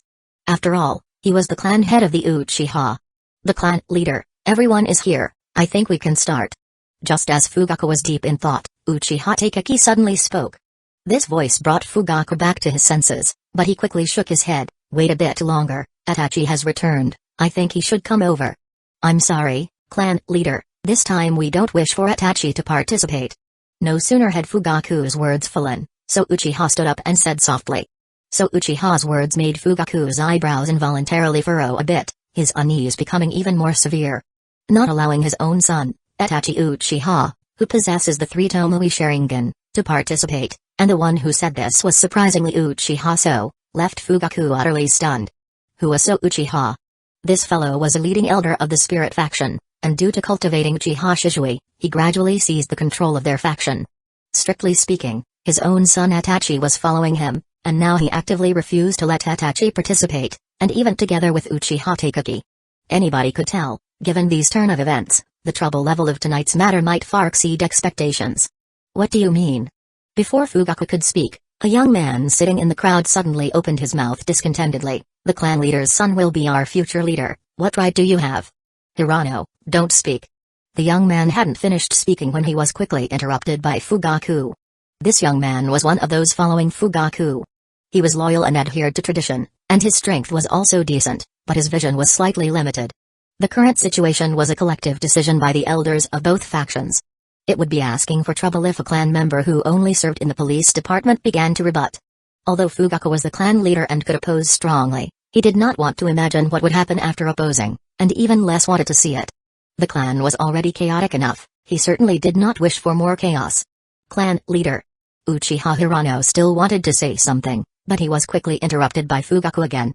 Since it is the request of the 2 elders, I shall comply respectfully. Uchiha Fugaku said calmly. Also, Hirano is just a young man, he doesn't understand much, I hope you two wouldn't mind. After Fugaku finished speaking, he quietly looked at the two of them. His attitude was expressed very clearly, and Uchiha Hirano also seemed to realize his impulsiveness. Although the youngster was still a bit indignant, he obediently quieted down, and for a moment, the entire shrine meeting place seemed exceptionally silent. Don't worry, Hirano-kun is also considering the clan leader. Uchiha Taikaki shook his head, then he continued, can we start now? Let's begin. Fugaku Uchiha took a deep breath, then calmly said, I wonder, what topics do you two wish to discuss in this clan meeting? Fugaku Uchiha was obviously somewhat emotional, but even in this emotional state he could still bear it. After all, it was for the peace of the clan. This clan meeting is very important.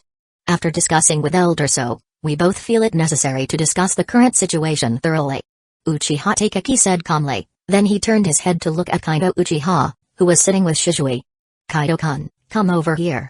You are the protagonist of this clan meeting. Accompanying Uchiha Taikaki's words,